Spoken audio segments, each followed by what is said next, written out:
Introductory. In the following pages, certain things, supposed to be of comparatively modern origin, have been traced back to the remotest historic ages of the world. As a consequence, it follows that the modern symbolical meaning given to such things is sometimes only one acquired in subsequent times, and not that exactly which was originally intended. It must not be supposed, therefore, that the interpretation belonging to the epoch in which we are first enabled to trace a definite meaning is to be conclusively regarded as that which gave birth to the form of the symbol. The original may have been, probably was, very different to what came after. The starting point may have been simplicity and purity, whilst the developments of after years were degrading and vicious. Particularly so was this the case in the lingam worship of the vast empire of India. Originally the adoration of an almighty creator of all things, it became, in time, the worship of the regenerative powers of material nature, and then the mere indulgence in the debased passions of an abandoned and voluptuous nature. With regard to the symbol of the cross, it may be repugnant to the feelings of some to be told that their recognition of its purely Christian origin is a mistake, and that it was as common in pagan as in more advanced times. They may find consolation, however, in the fact that its real beginning was further back still in the world's history, and that with paganism it was, as it had been with Christianity, simply an adopted favorite. Our story is taken up in the middle epoch of the history, and shows the relationship of the things we deal with to prevailing phallic faiths and practices. PG 1. The Masculine Cross. Chapter 1. Universal prevalence of the cross, mistakes, the cross not of Christian origin, Christian veneration of the cross, the Roman ritual, the cross equally honored by the Gentile and Christian worlds, Druidical crosses, the Copt oak of Charnwood Forest, Assyrian crosses in British Museum, pectoral crosses, Egyptian crosses, Greek cross, St. Andrew's cross, planetary signs and crosses, monogram of Christ at Serapis, cross in India, pagodas in form of crosses, Mariette Bay's discovery, Buddhist and Roman crosses, Chinese crosses, Kamchatkan crosses, American crosses, cross among the Red Indians, the royal commentaries of Peru, Mexican ideas relative to the cross, the Spaniards in America, sign of the cross, cross as an amulet, hot cross buns, Tertullian on the use of the cross. The universal prevalence of the cross as an ornament and symbol during the last 18 centuries in the Christian Church has led to some great, if not grave, mistakes. It has been supposed, and for various obvious reasons very naturally so, to be of exclusively Christian origin, and to represent materially no more than the instrument by which the founder of that religion was put to death, and spiritually or symbolically, faith in the sacrificial atoning work he then completed. There are not a few people about who, having become imbued with this idea, rush to the hasty conclusion that wherever the cross is found, and upon whatever monuments, it indicates a connection with Christianity, and is therefore of comparatively modern origin. History, in consequence, becomes a strange and unfathomable mystery, especially when it belongs to kingdoms of well-known great antiquity, amongst whose symbols or ornaments the cross PG2 is plentiful, and the mind finds itself involved in a confusion from which it cannot readily extricate itself. Never was there a greater blunder perpetrated, or a more ignorant one, than the notion of the figure of the cross owing its origin to the instrument of Christ's death, and the Christian who finds comfort in pressing it to his lips in the hour of devotion or of trouble must be reminded that the ancient Egyptian did a similar thing. The fact is, there is great similarity between the cross worship, or veneration if you please, of ancient and modern times. Christians, we know, are apt to repudiate the charge of rendering worship to this symbol, but it is clear from what is printed in some of their books of devotion that some sort of worship is actually rendered, though disguised under other names. As to the veneration thus offered being right or wrong, we here say nothing. The fact only concerns us so far as it relates to the subject we have in hand. If we open the tablet, Roman Catholic newspaper, for the 26th of November, 1853, we read, "Those of our readers who have visited Rome will, doubtless, have remarked, at the foot of the stairs which descend from the square of the Capitol to the square of the Campo Vaccino, under the flight of steps in front of the Church of St. Joseph, and over the door of the Mamertine prison, a very ancient wooden crucifix, before which lamps and wax tapers are constantly burning, and surrounded on all sides with ex-votos and testimonies of public thanksgiving. No image of the crucified Savior is invested with greater veneration. The worship yielded to the holy crucifix of Campo Vaccino is universal at Rome, and is transmitted from generation to generation. The fathers teach it to the children, and in all the misfortunes and all the trials of life, the first idea is almost always to have recourse to the holy crucifix, the object of such general veneration, and the source of so many favors. It is, above all, pg3 in sickness that the succor of the holy image is invoked with more confidence and more eagerness.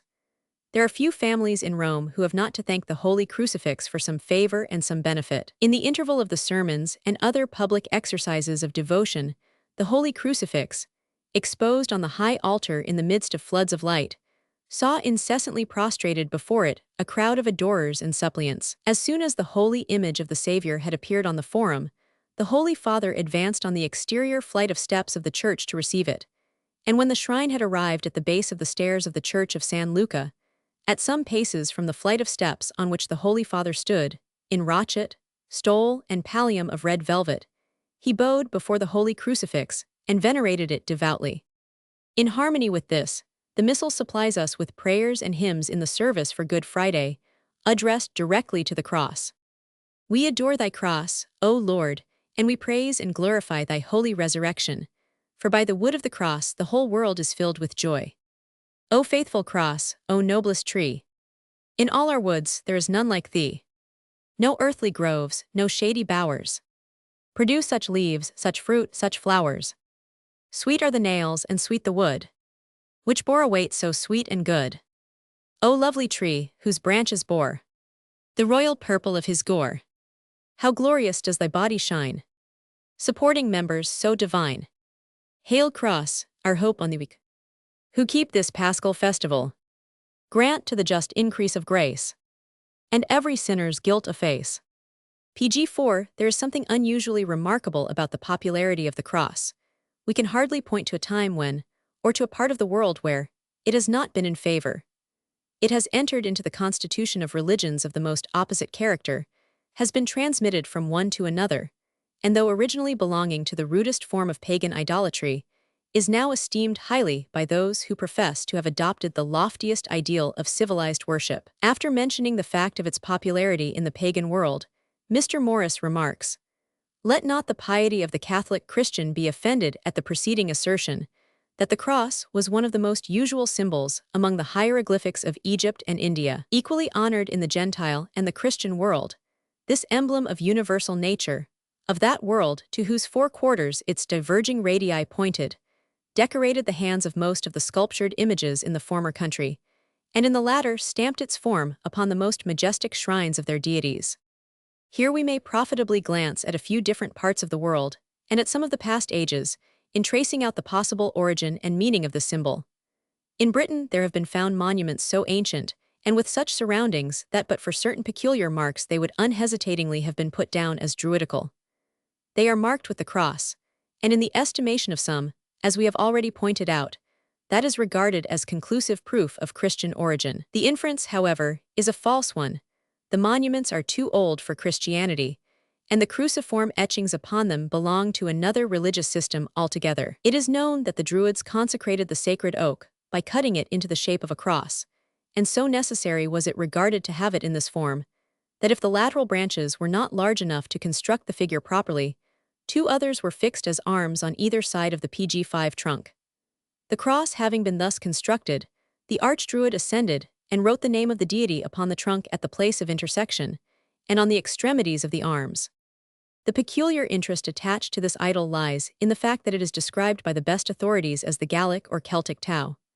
The Tau, says Davies in his Celtic researches, was the symbol of the druidical Jupiter.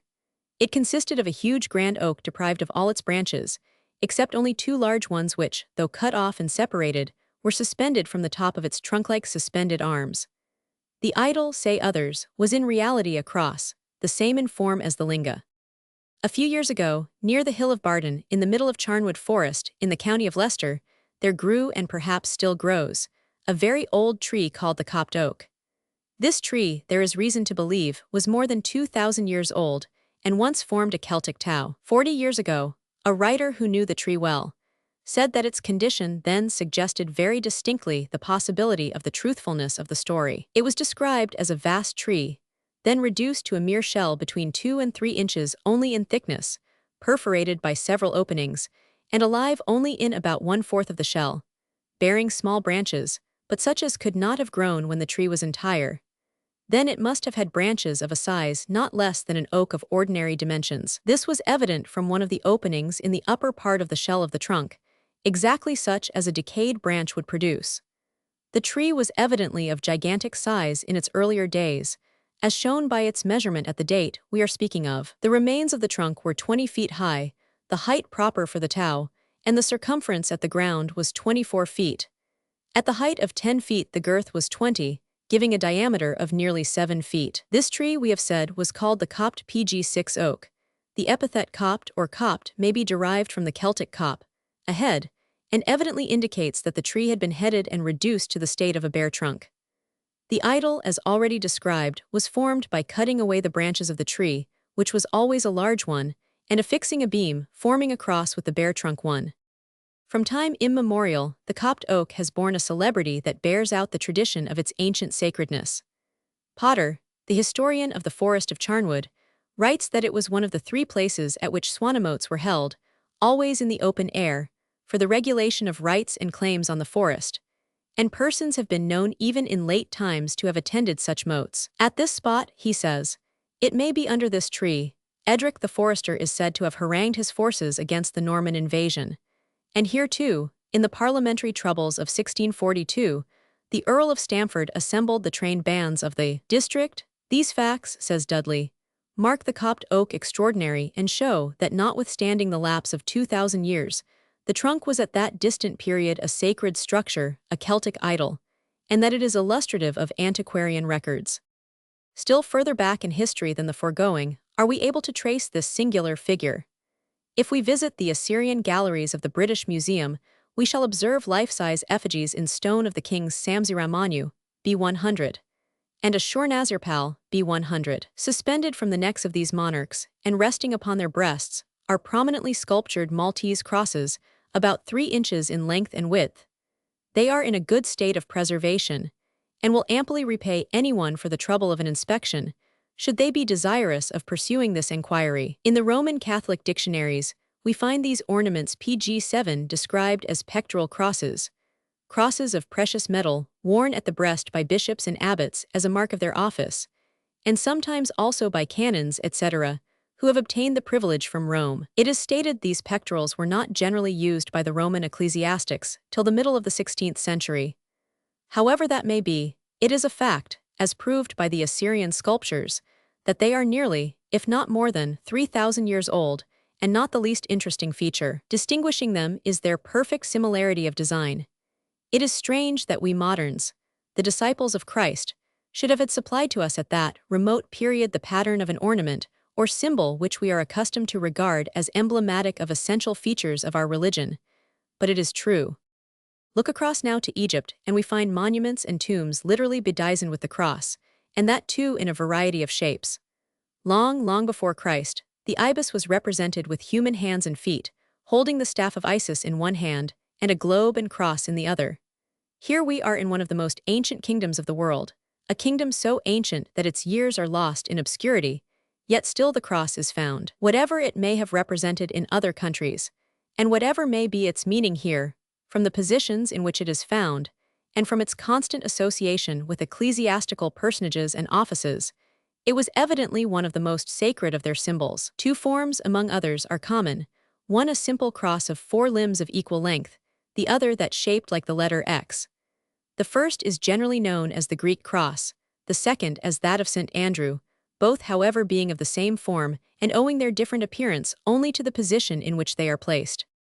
It is well known, probably, to most of our readers that the astronomical signs of certain of the planets consist of crosses, Pg8 crescents, circles, and in ancient Egypt these were precisely the same as those now used. Saturn was represented by a cross surmounting a ram's horn, Jupiter by a cross beneath a horn, Venus by a cross beneath a circle, the Earth by a cross within a circle, Mercury by a cross surmounted by a circle and crescent, and Mars by a cross above a circle. These may still be seen in almanacs and on the large colored bottles in the windows of the druggist. In the hands of Isis, Osiris, and Hermes, corresponding with the Venus, Jupiter, and Mercury of the Greeks, are also found the above signs. When the Temple of Serapis at Alexandria was destroyed by one of the Christian emperors, it is related by several historians, Socrates and Sozomen, for instance, that beneath the foundation was discovered the monogram of Christ, and that considerable disputing arose in consequence thereof, the Gentiles endeavoring to use it for their own purposes, and the Christians insisting that the cross, being uneasy beneath the weight or dominion of the temple, overthrew it. If we turn to India, we find the cross almost as common as in Egypt and Europe, and not the least interesting feature of the matter is the curious fact that a number of the pagodas are actually cruciform in structure. Jagannath is the name of one of the mouths of the Ganges, upon which was built the great pagoda where the great Brahmin or high priest resided. We were told years ago, by travelers, that the form of the choir or interior was similar in proportion to all the others, which were built upon the same model, in the form of a cross. The pagoda at Benares also was in the figure of a cross having its arms equal. After the above in importance was the pagoda at Mutra. This likewise was cruciform. One of these temples, that at Chilambram on the Coromandel coast, is said to be 4 miles in circumference. Here there are 7 lofty walls, one pg9 within the other round the central quadrangle, and as many pyramidal gateways in the middle of each side, which form the limbs of a vast cross, consisting altogether of 28 pyramids. There are therefore 14 in a row, which extend more than a mile in one continuous line. What has been called, and perhaps justly so, the oldest religious monument in the world was discovered a few years ago by Mariette Bay, near the Great Pyramid. For ages it had lain there, buried in the sand. How many we cannot tell, but very many we know, enough to carry us back to a very remote past. And this, too, like the Indian temples, was in the shape of a cross. Renan visited it in 1865, and though he found it in many particulars different from those known elsewhere, he described the interior, which much recalled the chamber of the Great Pyramid, as in the form of T, the principal aisle being divided in 3 rows, the transverse aisle in 2. Mr. Fergusson, the architect, also saw it, and while admiring its simple and chaste grandeur of style, with some astonishment described the form of the principal chamber as that of a cross. And this was the plan of both tomb and temple in the earliest ages, testifying to the great veneration paid to this symbol. There is a remarkable resemblance between the Buddhist crosses of India and those used by the Christian Roman Church. The cross of the Buddhist is represented with leaves and flowers springing from it, and placed upon a Calvary, as by the Roman Catholics. It is represented in various ways, but the shaft with the crossbar and the Calvary remain the same. The tree of life and knowledge, or the Jambut tree, in their maps of the world, is always represented in the shape of a cross, 84 yaganas, or 423 or 432 miles high, including the 3 steps of the Calvary. From India we naturally turn to China, and though its use there is involved in a deal of mystery, the cross is found among pg10 their hieroglyphics, on the walls of their pagodas, and on the lamps which they used to illuminate their temples. In Kamchatka, Baron Humboldt found the cross and remains of hieroglyphics similar to those of Egypt. Passing into America, we find that what could only be described as perfect idolatry prevailed with respect to the veneration paid to the cross. Throughout Mexico and some parts of South America, the emblem is constantly found, and in many instances is evidently of great antiquity. Some travelers have explained their presence by attributing them to the Spaniards, but those people found them there when they arrived, and were greatly astonished at the spectacle, not knowing how to account for it. A lieutenant of Cortés passed over from the island of Cozumel to the continent, and coasted the peninsula of Yucatan as far as Campeche. Everywhere he was struck with the evidences of a higher civilization, and was astonished at the sight of numerous large stone crosses, evidently objects of worship, which he met with in various places. At Kazuma an ancient cross is still standing. Here there is a temple of considerable size, with pyramidal towers rising several stories above the rest of the building, facing the cardinal points. In the center of the quadrangular area, within stands a high cross, constructed of stone and lime like the rest of the temple, and 10 palms in height. The natives regard it as the emblem of the god of rain. The discovery of the cross amongst the Red Indians as an object of worship, by the Spanish missionaries in the 15th century, completely mystified them, and they hardly knew whether to attribute it to a good or an evil origin, whether it was the work of St. Thomas or of the devil. The symbol was not an occasional spectacle in odd places, as though there by accident, it met them on all sides. It was literally everywhere, and in PG-11 every variety of form. It mattered not whether the building was old or new, inhabited or ruined and deserted, whether it was a temple or a palace. There was the cross in all shapes and of all materials, of marble, gypsum, wood, emerald, and jasper. What was, perhaps, still more remarkable was the fact that it was associated with certain other things common on the Babylonian monuments, such as the bleeding deity, the serpent, and the sacred eagle, and that it bore the very same names by which it was known in Roman Catholic countries: the tree of subsistence, the wood of health, the emblem of life. In this latter appellation, there was a parallel to the name by which it was known in Egypt, and by which the Holy Tao of the Buddhists has always been known, thus placing, as has been said, any supposition of accidental coincidence beyond all reasonable debate. In the royal commentaries of Peru, we have some interesting allusions to the cross and to the general sanctity with which it was surrounded. In the city of Cuzco, the Incas had one of white marble, which they called a crystalline jasper, but how long they had had it was unknown. The Inca Garcilaso de la Vega said he left in the year 1560 in the cathedral church of that city. It was then hanging upon a nail by a list of black velvet. Formerly, when in the hands of the Indians, it had been suspended by a chain of gold and silver. The form is Greek, that is, square, being as broad as it was long and about 3 fingers wide. It was previously kept in one of the royal apartments, called huaca, which signified a consecrated place. The record says that though the Indians did not adore it, yet they held it in great veneration, either for the beauty of it, or for some other reason which they knew not to assign. And so was observed amongst them, until the Marquis Don Francisco Pizarro entered the valley of Tumpes, when by reason of some PG-12 accidents, which befell Pedro de Candia, they conceived a greater esteem and veneration for it. The historian complains that the Spaniards, after they had taken the imperial city, hung up this cross in the vestry of a church they built, whereas, he says, they ought to have placed a relic of that kind upon the high altar, adorning it with gold and precious stones, by which respect to a thing the Indians esteemed sacred, and by assimilating the ordinances of the Christian religion as near as was possible with those which the law of nature had taught this people.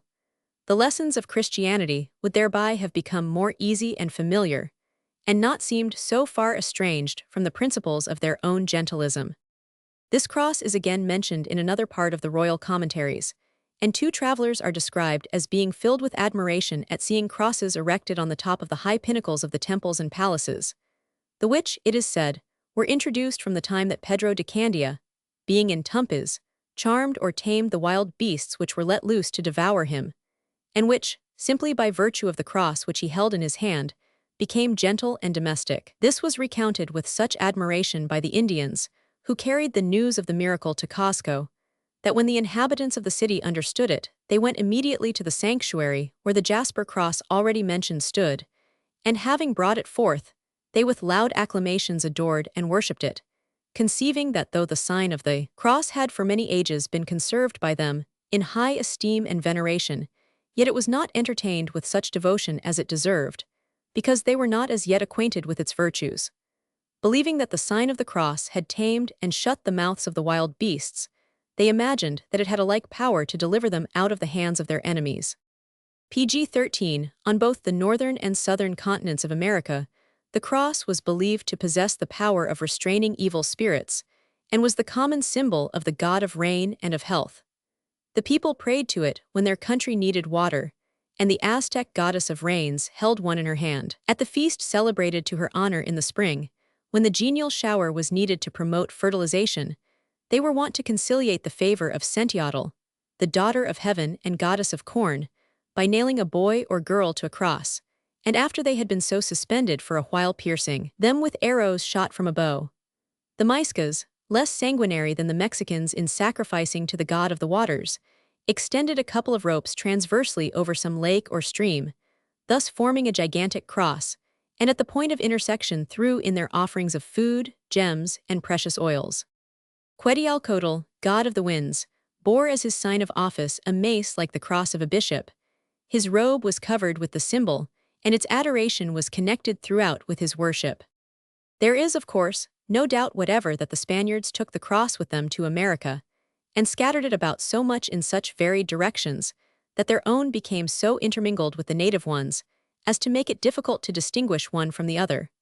But the fact remains that what there was of cordiality in the reception they met with from the Aborigines was due in no small degree to their use of the same emblem on their standards. When this became apparent, the astonishment was mutual. Many travelers have told us of these ancient crosses, and some of them, while expressing doubts as to their antiquity, have yet supplied us with evidence of the same. Mr. Stevens is one of these.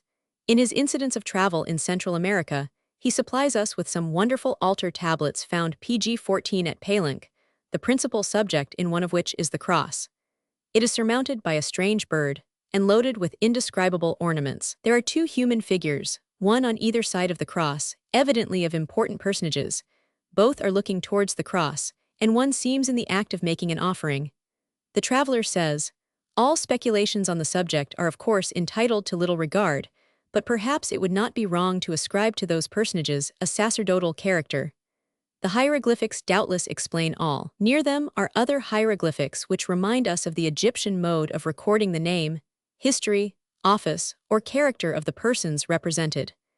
This tablet of the cross has given rise to more learned speculations than perhaps any others found at Palenque. Dupaix and his commentators, assuming for the building a very remote antiquity, or at least a period long antecedent to the Christian era, account for the appearance of the cross by the argument that it was known and had a symbolical meaning among ancient nations long before it was established as the emblem of the Christian faith. Near Misla, the city of the moon, is a cavern temple excavated from the solid rock in the form of a cross, 123 feet in length and breadth, the limbs being about 25 feet in width. Other relics have been found in abundance in the same part of the world, proving how well known this emblem was before the advent of Christianity. In the Mexican tribute tables, we were told a few years ago by a writer in the historical magazine, small pouches or bags frequently occur. Appendages to dress, they are tastefully formed and ornamented with fringe and tassels. A cross of the Maltese or more ordinary form, Greek or Latin, is conspicuously woven or painted on each. They appear to have been in great demand, 1,000 bundles being the usual Pueblo tax. pg 15, the practice of marking the cross on their persons and wearing it in their garments was once common with some, if not with all the occupants of the southern continent.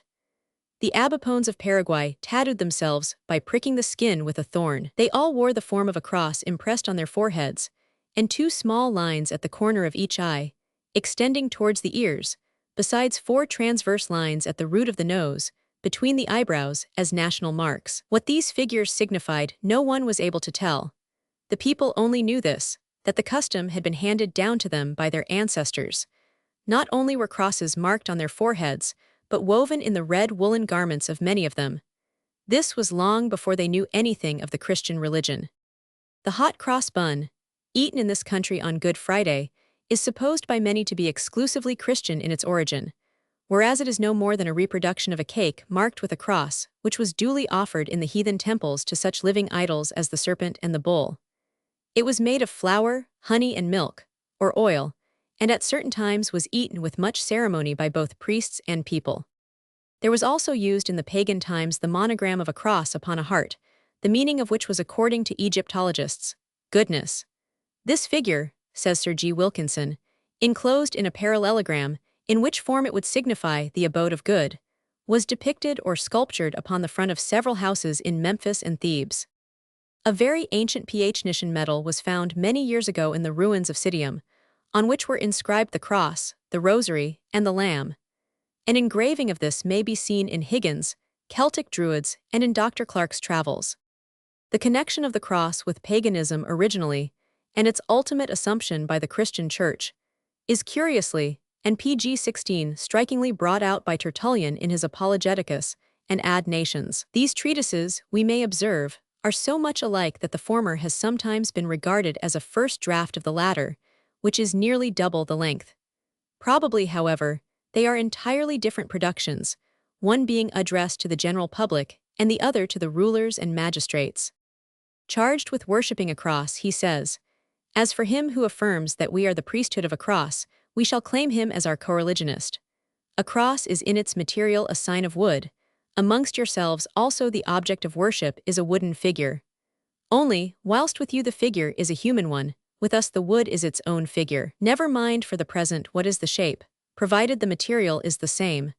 The form, too, is of no importance, if so be it be the actual body of a god. If, however, there arises a question of difference on this point, what, let me ask, is the difference between the Athenian palace or the Feria series, and wood formed into a cross, when each is represented by a rough stock without form, and by the merest rudiment of a statue of unformed wood?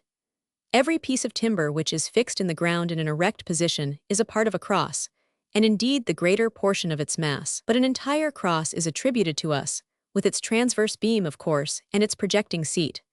Now you have the less to excuse you, for you dedicate to religion only a mutilated, imperfect piece of wood, while others consecrate to the sacred purpose a complete structure.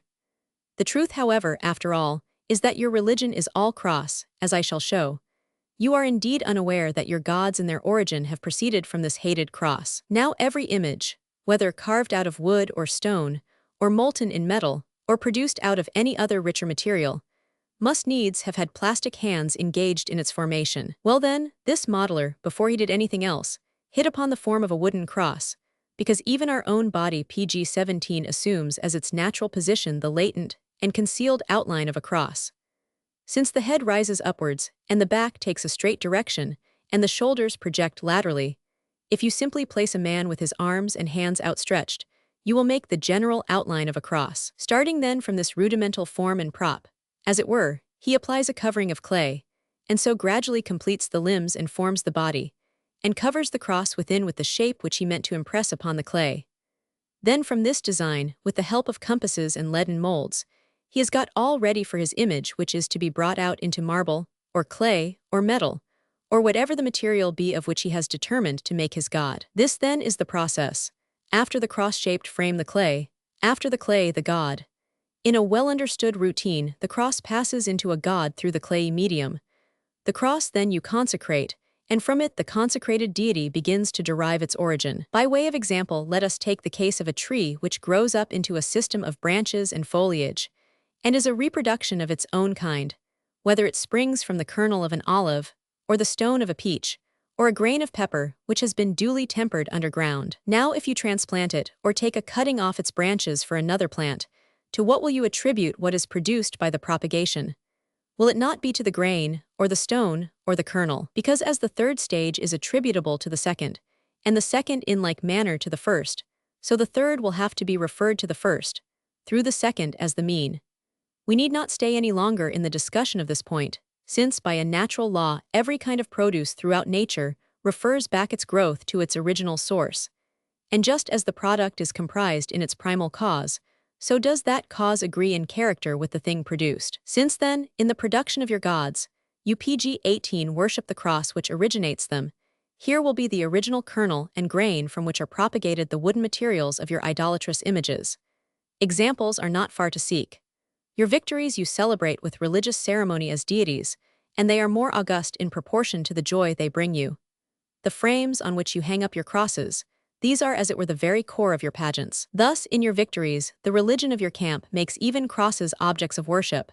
Your standards it adores, your standards are the sanction of its oaths, your standards it prefers before Jupiter himself. But all that parade of images and that display of pure gold are as so many necklaces of the crosses.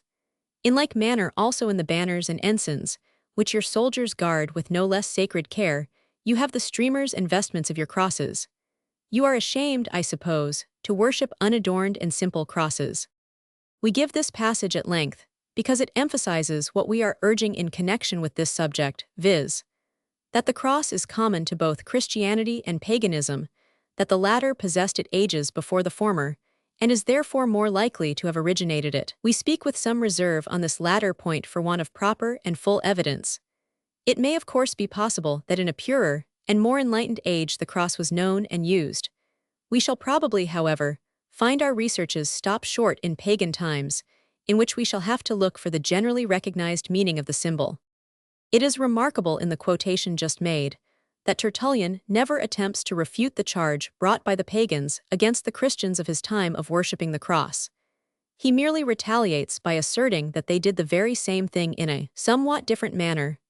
As for him, he says, who affirms that we are the priesthood of a cross, we shall claim him PG-19 as our co-religionist. What, let me ask, is the difference between the Athenian palace or the Pharian series and wood formed into a cross? He further identifies himself and his religion with the pagans in this particular by saying, "In all our movements, our travels, our going out and coming in, putting on our shoes at the bath at the table, in lighting our candles, in lying down, in sitting down, whatever employment occupies us, we mark our forehead with the sign of the cross." How much all this reminds us of the universality of the symbol in pre-Christian times. We can scarcely point to an age or to a century in which it did not in some way enter into its history, its theology, its social and domestic life. Again and again have monuments been discovered which put the date of its use further back than had been imagined, and some have been brought to light which carry the story back into very remote antiquity indeed. In the wilds of central India, for instance, a little over 20 years back, the late Mr. Mulherin, 100 discovered two of the oldest crosses ever met with. They were granite monoliths, perfect in structure, and very much like those to be found here and there in the western parts of Cornwall.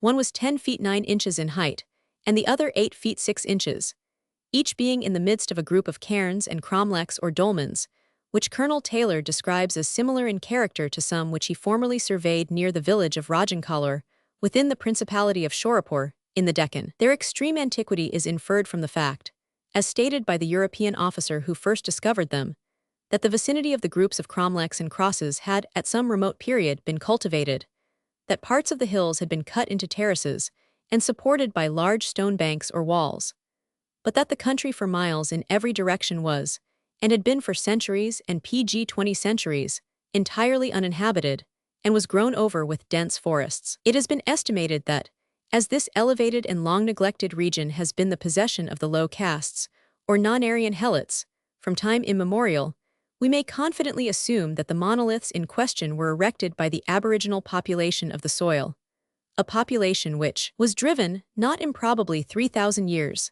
at the least, before the advent of Christ, from the richer plains below by the first Aryan invader who had crossed the 5 streams, and found a temporary refuge in the nearest range of hills to the west of Shandar, until another foe, the Mughal, appeared upon the scene, and finally subdued both the conqueror and his victims. Here then, says a reviewer, amongst these now fragmentary people from the debris of a widely spread primeval race, to borrow a phrase from a recent writer on the non-Aryan languages of the continent, we find the symbol of the cross, not only expressing the same mystery as in all other parts of the world, but its erection, doubtless, dating from one of the very earliest migrations of our species. It is impossible to adduce any clearer or stronger proof of its primitive antiquity than this. It has been suggested by some writers, who, for some reason or other, objected to the recognition of the cross as an emblem of great antiquity, that the stone structures which were erected in the British Islands by the Druids, Saxons, and Danes owed their cruciform character to the necessities of the situation rather than to any other cause, that the stones were placed across each other as a matter of mere convenience, and not with the view of forming a cross, and that these monuments, which served as instruments of druidical superstition before the implanting of the gospel in Britain, were afterwards appropriated to the use of Christian memorials by being formed in the figure of a cross or marked with this emblem. It is admitted, of course, that PG-21, those cruciform structures were thus appropriated, but of what use will it be to repudiate the antiquity of examples whose age has been far surpassed in other parts of the world? The crosses of India, just alluded to, remain to be accounted for, and even when they have been as summarily disposed of as the British ones, there are the crosses suspended from the necks of the Assyrian kings, whose existence cannot possibly be accounted for by the above hypothesis. It was not necessity or convenience that designed a Maltese cross, 1,000 years before the Christian era, of precisely the same form as that which is worn by men and women in this 19th century, nor probably was it a merely ornamental taste. We are rather disposed to believe that the secret lies in the symbolical meaning which has ever been attached to the form. The universality of the cross as a religious symbol is certainly a most astounding fact, and the more so because it has evidently always represented the same fundamental idea in connection with the theological systems, in all ages, of the Old and New worlds. If but one of these mythologies possessed it, there might be little difficulty in tracing out the significance of the coincidence between its existence there and in Christian theology, but prevailing as it does universally, and destined as it is to retain its connection with the religion of man. It excites feelings of the most profound wonderment and surprise. Lipsius and other early writers, in reference to this matter, declared their sincere belief that the numerous cruciform figures to be found on the monuments of antiquity were of a typical character, and expressed a sentiment which looked forward to the cross of Christ.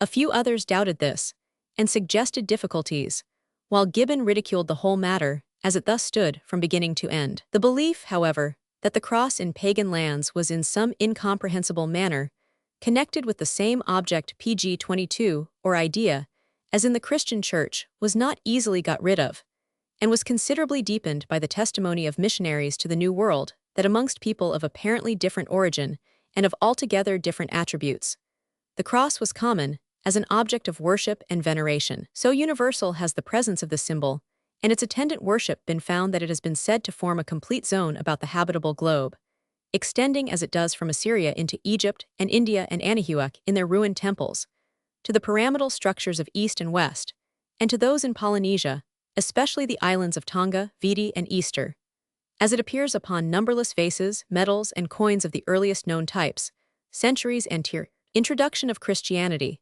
and as its teaching is expressed in the concordant customs, rites, and traditions of former nations and communities who were widely separated from, and for the most part ignorant of, the existence of each other and who possessed, so far as we are aware, no other emblematical figure in common. Egypt, Assyria, Britain, India, China, Scandinavia, the two Americas, all were alike its home, and in all of them was their analogy in the teaching respecting its meaning. Pg 23. Chapter 2, Forms of the Cross, Ancient Maltese Cross, Phallic Character of Some Crosses, Offensive Forms of the Cross in Etruscan and Pompeian Monuments, Thor's Battle Axe, the Buddhist Cross, Indian Crosses, the Filfot or Four-Footed Cross, Danish Poem of the Thors of Asgard, Legend of Thor's Loss of His Golden Hammer. Original meaning of these crosses, reception of Christianity amongst the Britons, Plato and the Cross, the Mexican Tree of Life, Rain Makers, the Winds, various meanings attributed to the cross, the crux ansata, phallic attributes, coins, Gaulish and Jewish, Roman coins, the lake dwellings, the cross in the patriarchal age.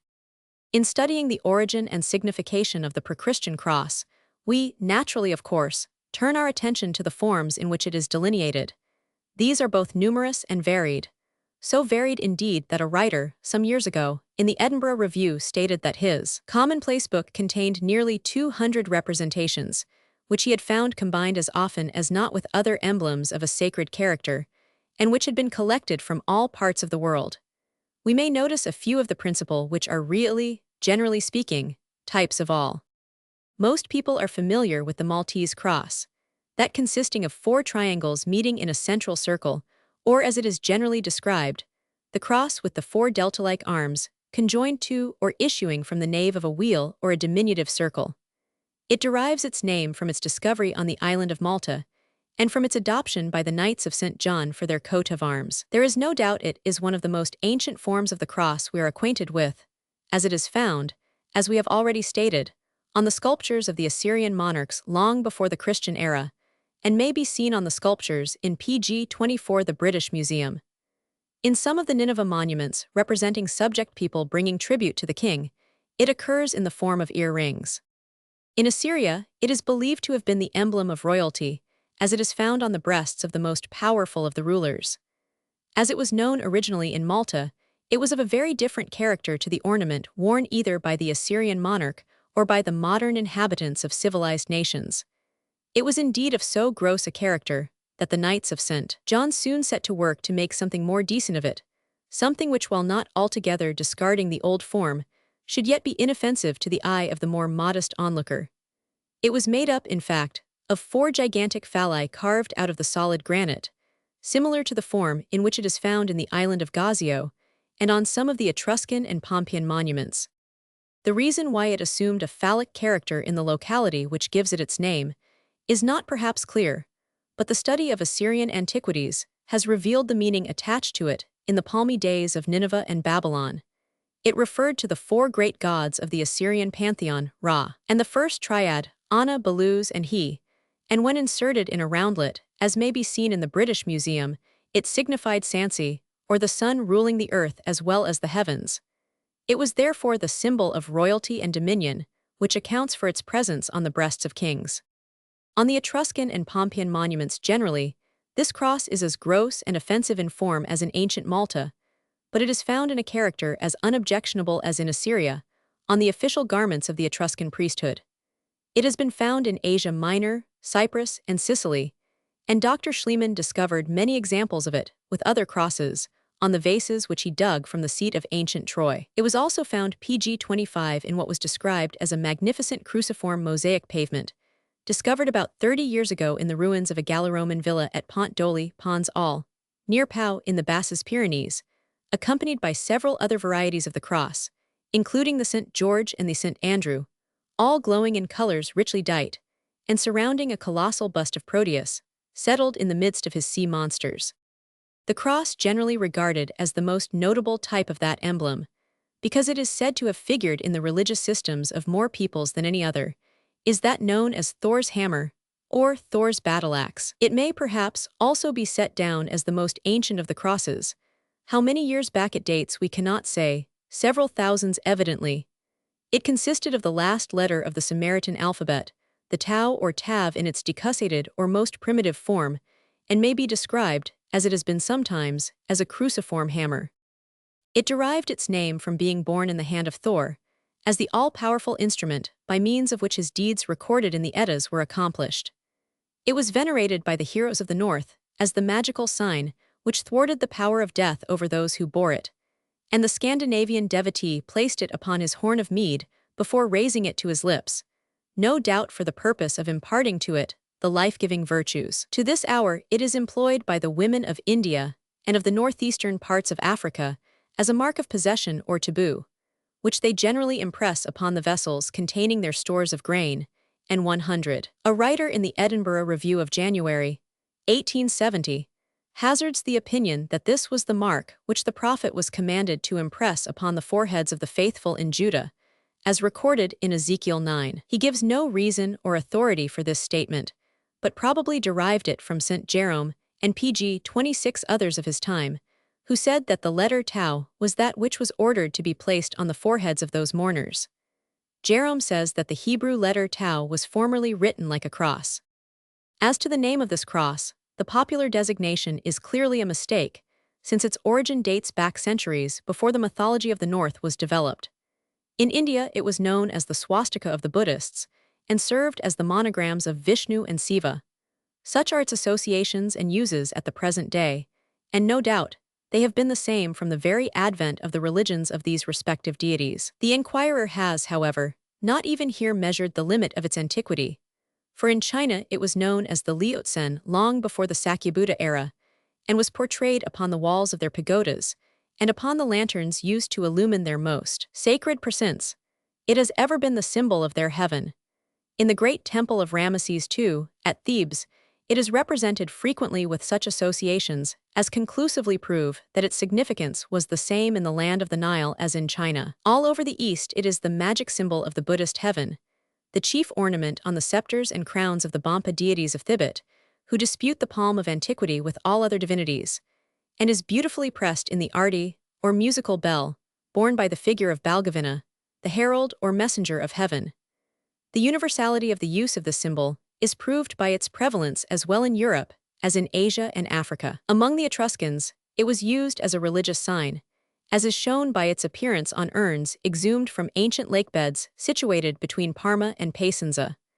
Those taken from the lacustrine cemeteries are thought to date back to 1000 B. 100. On the terracotta vases of Alba Longa the same sign is impressed, and served as the symbol of Persephone, the awful queen of the shades, the arbiter of mortal fate, while on the roll of the Roman soldier, it pg 27 was the sign of life. On the old runic monuments, it is ever present. Even in Scotland, it is found on sculptured stones of unknown age.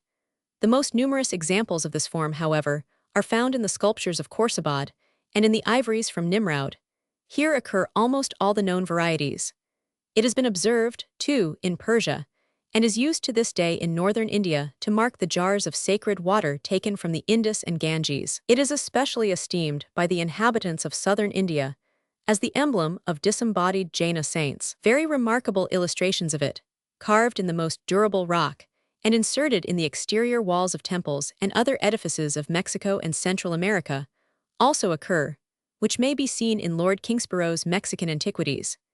It is found on innumerable coins and medals of all times and of all peoples, from the rude mintages of Gina and Sicily, as well as from the more skillful hands of the Bactrian and continental Greeks. It is noteworthy, too, in reference to its extreme popularity or superstitious veneration in which it has been almost universally held, that the crossbody or cruciform hammer was one of the very last of purely pagan symbols which were religiously preserved in Europe long after the establishment of Christianity. To the close of the Middle Ages, the stole, or Isian mantle, of the Cistercian monk was usually adorned with it, and men wore it suspended from their necklaces in precisely the same manner as did the Vestal Virgins of pagan Rome. It may be seen upon the bells of many of our parish churches in the northern, midland, and eastern counties, as at Appleby, Mexborough, Hathersage, Waddington, Bishops Norton, West Barkwith, and other places, where it was placed as a magical sign to subdue the vicious spirit of the tempest. It is said to be still used for the like purpose, during storms of wind and rain, by the peasantry in Iceland, and in the southern parts of Germany too. PG 28. This cross is also known as the Filfot, or Fitfot, four-footed cross, or Gamadian, the dissembled cross under the discipline of the secret. Jewett, who has written in an interesting manner upon the subject, supports what we have already stated in the foregoing pages with the observation that this is one of the most singular, most ancient, and most interesting of the whole series of crosses. Some say it is composed of 4 gammas, conjoined in the center, which as numerals express the Holy Trinity, and by its rectangular form symbolize the chief cornerstone of the church. We mentioned that it was known in India as the swastika of the Buddhists. We note further that it is said to be formed of the 2 words, su, well, and asti, it is, meaning it is, or it is well, equal to so be it, and implying complete resignation. From this the swastikas, the opponents of the Brahmins, who denied the immortality of the soul, and affirmed that its existence was finite and connected only with the body upon earth, received their name, their monogrammatic emblem, or symbol, being the mystic cross formed by the combination of 2 syllables, suti sudi or swasti. 3. The connection of this cross with Thor, the Thunderer, is not without its signification and importance, in considering the forms and origin of these emblems and their transmission from the pagan to the Christian world. Thor was said to be the bravest of the sons of Odin, or Woden, and Freya, or Frigga, the goddess of earth. From Thor, of course, we get our Thursday, from Woden, Wednesday, and from Frigga, Friday. He was believed to be of the most marvelous power and might, yea, and that there were no people throughout the whole world that were not subjected unto him, and did not owe him divine honor and service, and that there was no puissance comparable to his. PG 29, his dominion of all others most farthest extending itself, both in heaven and earth. That in the air he governed the winds and the clouds, and being displeased did cause lightning, thunder, and tempest, with excessive rain, hail, and all ill weather. But being well pleased by the adoration, sacrifice, and service of his suppliants, he then bestowed upon them most fair and seasonable weather, and caused corn abundantly to grow, as all sorts of fruits and 100, and kept away the plague and all other evil and infectious diseases. Thor's emblem was a hammer of gold, represented as a filfot, and with it he destroyed his enemies the Jotuns, crushed the head of the great Midgard serpent, killed numbers of giants, restored the dead goats to life that drew his car, and consecrated the pyre of Baldur. This hammer, boomerang-like, had the property, when thrown, of striking the object aimed at, and then returning to the thrower's hand. Mr. Jewett thinks we have, in this, a curious insight into the origin of the form of the emblem itself.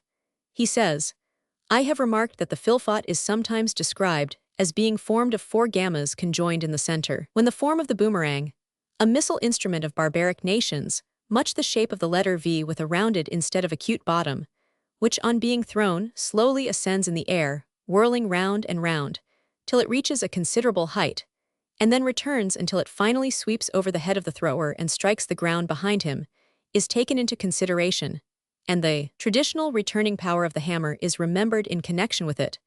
The filfot may surely be not inappropriately described as a figure composed of 4 boomerangs, conjoined in the center. This form of filfot is not uncommon in early examples, and even on a very ancient specimen of Chinese porcelain it occurs at the angles of the pattern. It is the ordinary filfot, with the angles curved or rounded. PG-30 ancient literature abounds in curious and sensational stories about the wonders accomplished by Thor with the assistance of this hammer. Once he lost his weapon, or tool, and with it his power. By stratagem, however, he regained both. The Danish poem called the Thor of Asgard, as translated by de Prior, says, "There rode the mighty of Asgard, Thor, his journey across the plain. And there his hammer of gold he lost, and sought so long in vain. 'Twas then the mighty of Asgard, Thor, his brother his bidding told, Up thou and off to the Northland fell, and seek my hammer of gold. He spake, and Loki, the serving man, his feathers upon him drew, and launching over the salty sea, away to the Northland flew. Greeting the thusser king, he informed him of the cause of his visit, viz., that Thor had lost his golden hammer. Then the king replied that Thor would never again see his hammer until he had given him the maiden Fredenborg to wife. Loki took back this message to Thor, who disguised himself as the maiden in woman's clothes, and was introduced to the king as his future bride. After expressing his astonishment at the wonderful appetite of the maiden, he ordered 8 strong men to bring in the hammer and lay it across the lap of the bride. Thor immediately threw off his disguise and seized the hammer, with which, after he had slain the king, he returned home. The Philpot cross is frequently found on Roman pottery in various parts of England, as for instance on the famous Colchester vase, on which is depicted a gladiatorial combat, the cross being distinctly marked on the shields of the combatants. Another fine example is found on a Roman altar of Minerva at High PG-31 Rochester. The constant use of the symbol, says Jewett, through so many ages, and by so many and such varied peoples, gives it an importance which is peculiarly striking. To sum up this part of the subject then, we have amongst numerous others the following chief forms of the cross common in all parts of the world.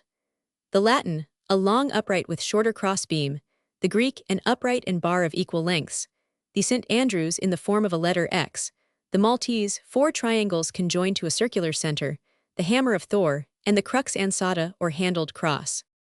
The question now arises, what was the origin or original meaning of these crosses?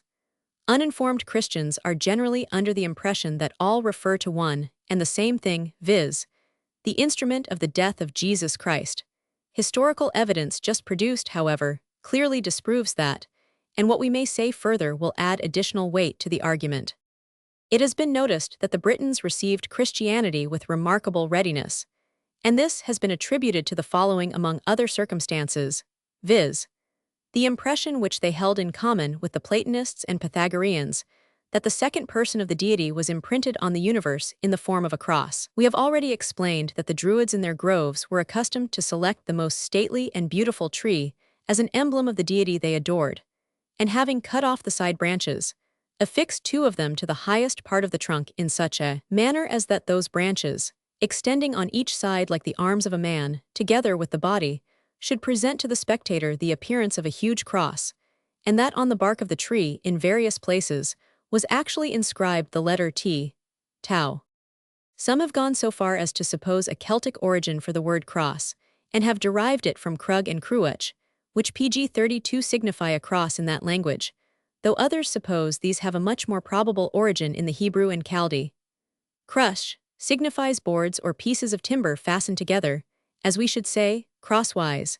The word is so used in Exodus 27. This seems a very natural and probable etymology for the term, but it may also allude more to the agony suffered on such an erection, and then its origin perhaps may be traced to crutz, agitation.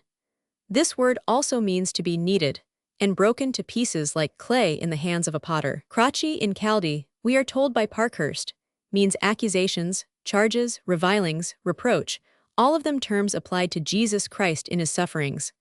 Pliny shows that the punishment of the cross among the Romans was as old as Tarquinius Priscus. How much older it is perhaps difficult to say.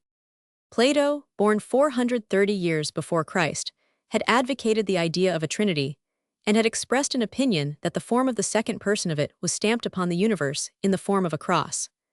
St. Augustine goes so far as to say that it was by means of the Platonic system that he was enabled to understand properly the doctrine of the Trinity. Perhaps, originally, the cross had but one meaning, whatever its form. It is probable that it was so. However that may be, it is certain that as time went on and its form varied, different significations were attached to it. It represented creative power and eternity in Egypt, Assyria, and Britain. It was emblematical of heaven and immortality in India, China, and Scandinavia. It was the sign of freedom from physical suffering in the Americas. All over the world, it symbolized the divine unity, resurrection, and life to come. In the Mexican tongue, it bore the significant and worthy name, Tree of Our Life, or Tree of Our Flesh.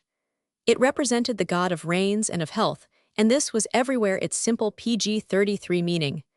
Those of Yucatan, say the chroniclers, prayed to the cross as the god of rains when they needed water. The Aztec goddess of rains bore one in her hand, and at the feast celebrated to her honor in the early spring.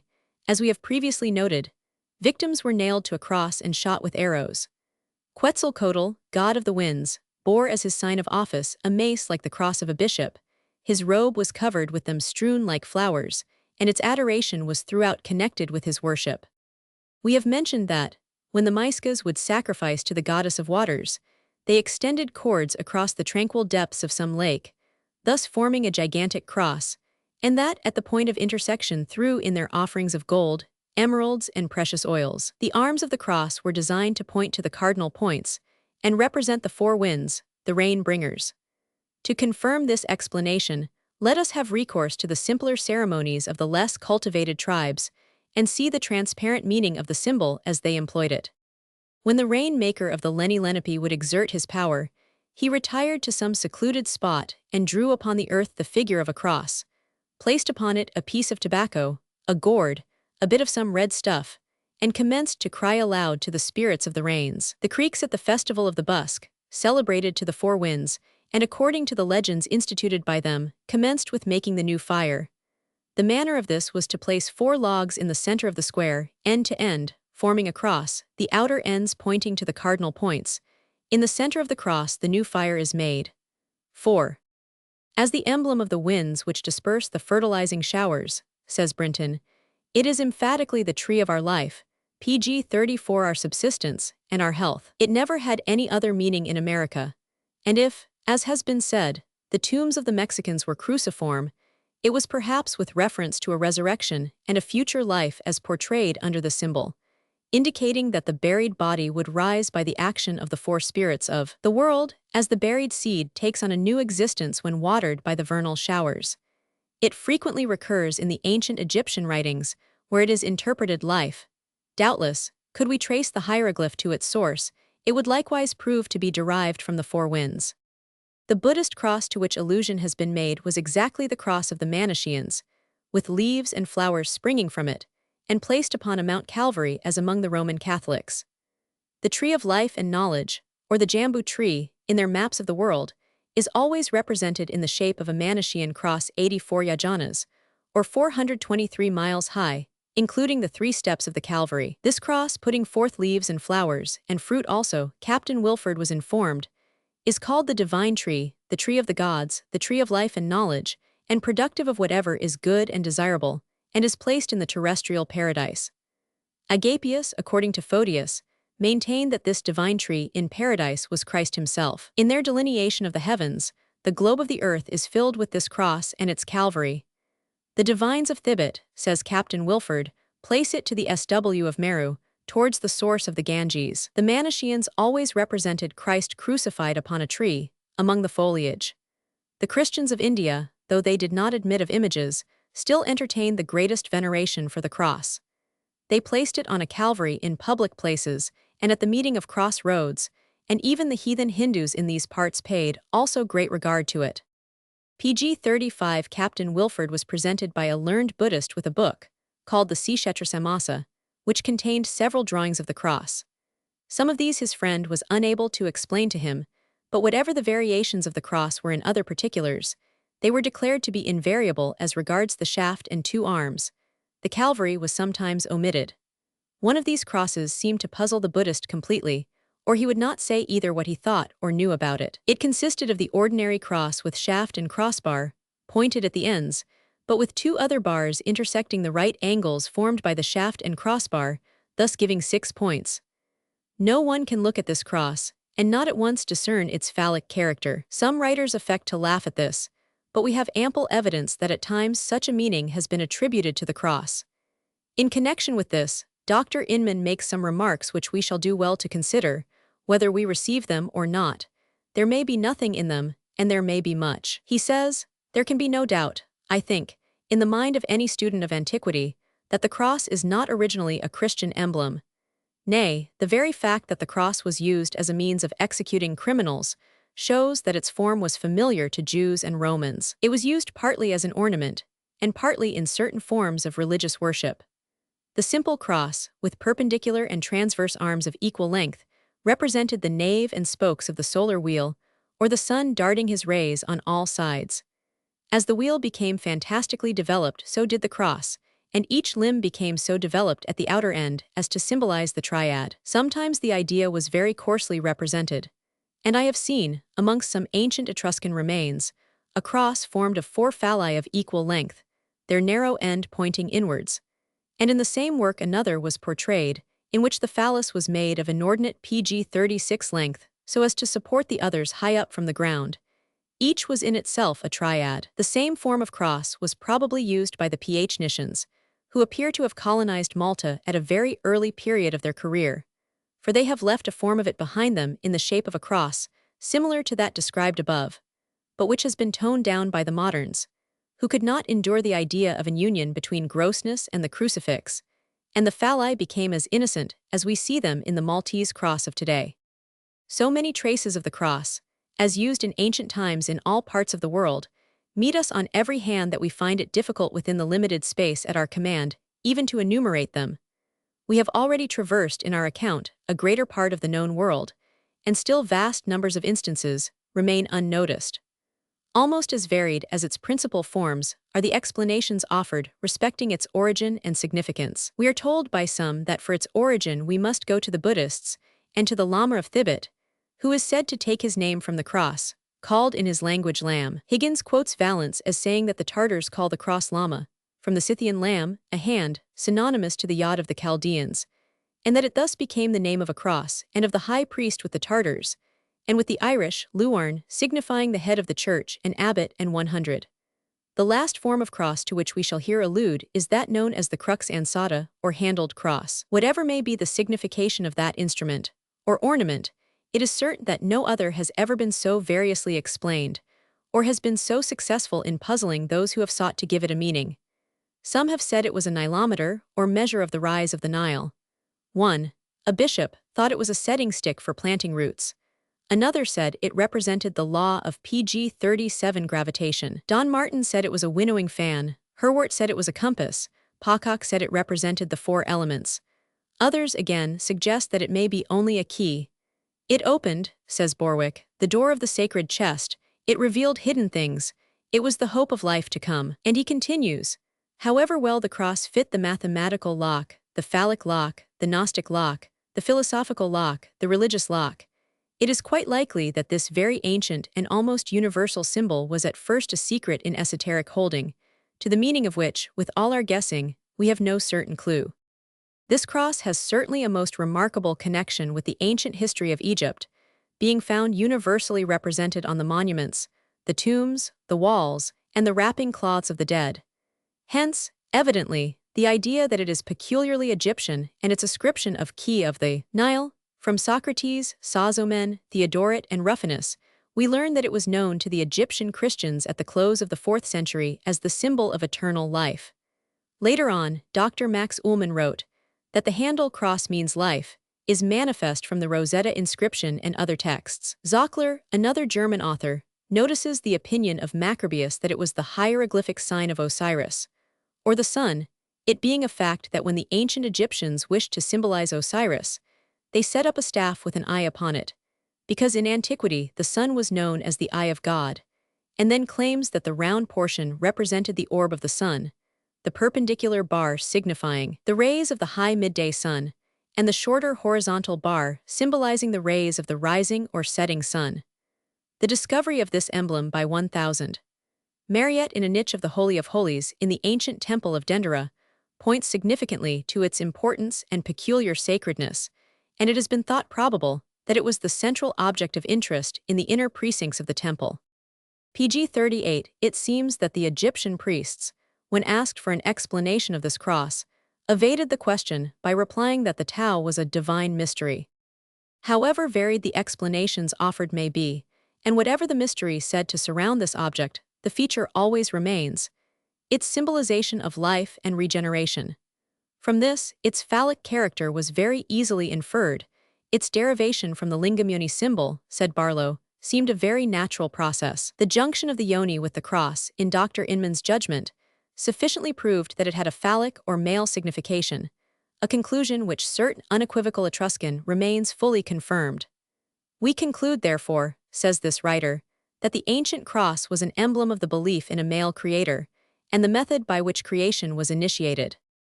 Not the least remarkable exemplification of the universal prevalence of the cross both as to time and country is found amongst coins and medals. Here, as in other things, it is ever prominent. Take the ancient Gaulish coins, for instance, and the philfot and ordinary Greek cross abound. Take the ancient British coins of the age long prior to Christianity, and the same thing occurs. On Scandinavian coins, as well as those of Gaul, the philfot cross appears, as it also does on those of Syracuse, Corinth, and Chalcedon. On the coins of Byblos, Astarte is represented holding a long staff, surmounted by a cross, and resting her foot on the prow of a galley. On the coins of Asia Minor, the cross is also to be found. It occurs as the reverse of a silver coin, supposed to be of Cyprus. On several Cilician coins, it is placed beneath the throne of Baal of Tarsus, on a Phoenician coin of that time, bearing the legend Baal Thars. A medal possibly of the same place, with partially obliterated Phoenician characters, has the cross occupying the entire field of the reverse side. Several, with inscriptions in unknown characters, PG 39 have a ram on one side and the cross and ring on the other. Another has the sacred bull, accompanied by this symbol. Others have a lion's head on obverse and a cross and circle on the reverse. 6. Strangely enough, even Jewish money is marked with this emblem, the shekel bearing on one side what is usually called a triple lily or hyacinth, the same forming a pretty floral cross. On Roman coins, the cross was a very frequent occurrence, and illustrations of good examples may be seen in the pages of the art journal for the year 1874. An engraving of the quincunx, or piece of 5 unci, is given, bearing on one side a cross, a V, and 5 pellets, and on the other a cross only. This is an example of the earlier periods. Of course, when we come to the later periods, the emblem is still more frequent. These coins are often found in ancient graves and sarcophagi, and these latter again supply examples of various familiar forms of crosses of very remote antiquity, not simply the adornment of coffin and gravecloths, but the actual construction of the tomb or grave mound in that form. Fine specimens of these have been discovered at Stony Littleton, at New Grange, at Banwell, Somerset, at Adisham, at Hereford, at Helperthorpe, and in the Isle of Lewis. Before the Romans, long before the Etruscans, there lived in the plains of northern Italy a people to whom the cross was a religious symbol, the sign beneath which they laid their dead to rest. A people of whom history tells nothing, knowing not their name, but of whom antiquarian research has learned this, that they lived in ignorance of the laws of civilization, that they dwelt in villages built on platforms over lakes, and that they trusted in the cross to guard, and maybe to revive their loved ones whom they committed to the dust. Throughout Emilia are found PG 40 remains of these people. These remains form quarries whence manure is dug by the peasants of the present day. These quarries go by the name of terramares. They are vast accumulations of cinders, charcoal, bones, fragments of pottery, and other remains of human industry. As this earth is very rich in phosphates, it is much appreciated by agriculturists as a dressing for their land. In these terramares there are no human bones. The fragments of earthenware belong to articles of domestic use. With them are found querns, molds for metal, portions of cabin floors, and great quantities of kitchen refuse. They are deposits analogous to those which have been discovered in Denmark and Switzerland. The metal discovered in the majority of these terramares is bronze. The remains belong to 3 distinct ages. In the first, none of the fictile ware was turned on the wheel or fire-baked. Sometimes these deposits exhibit an advance of civilization. Iron came into use, and with it the potter's wheel was discovered, and the earthenware was put in the furnace. When in the same quarry these 2 epochs are found, the remains of the Second Age are always superposed over those of the Bronze Age. A third period is occasionally met with, but only occasionally, a period when a rude art introduced itself, and representatives of animals or human beings adorned the pottery. Among the remains of this period is found the first trace of money, rude little bronze fragments without shape. Among other remains in these lake dwellings, pottery has been in many cases found, and these vessels bear, on the bottom, crosses of various forms, as well also curious solid double cones. That which characterizes the cemeteries of Galeska, says 1000, demortal and gives them their highest interest, is this. First, the entire absence of all organic representations. We only found 3, and they were exceptional, in tombs not belonging to the plateau. Secondly, the almost invariable presence of the cross PG 41 under the vases in the tombs. When we reversed the ossuaries, the saucer lids, or the accessory vases, we saw almost always, if in good preservation, a cross traced thereon.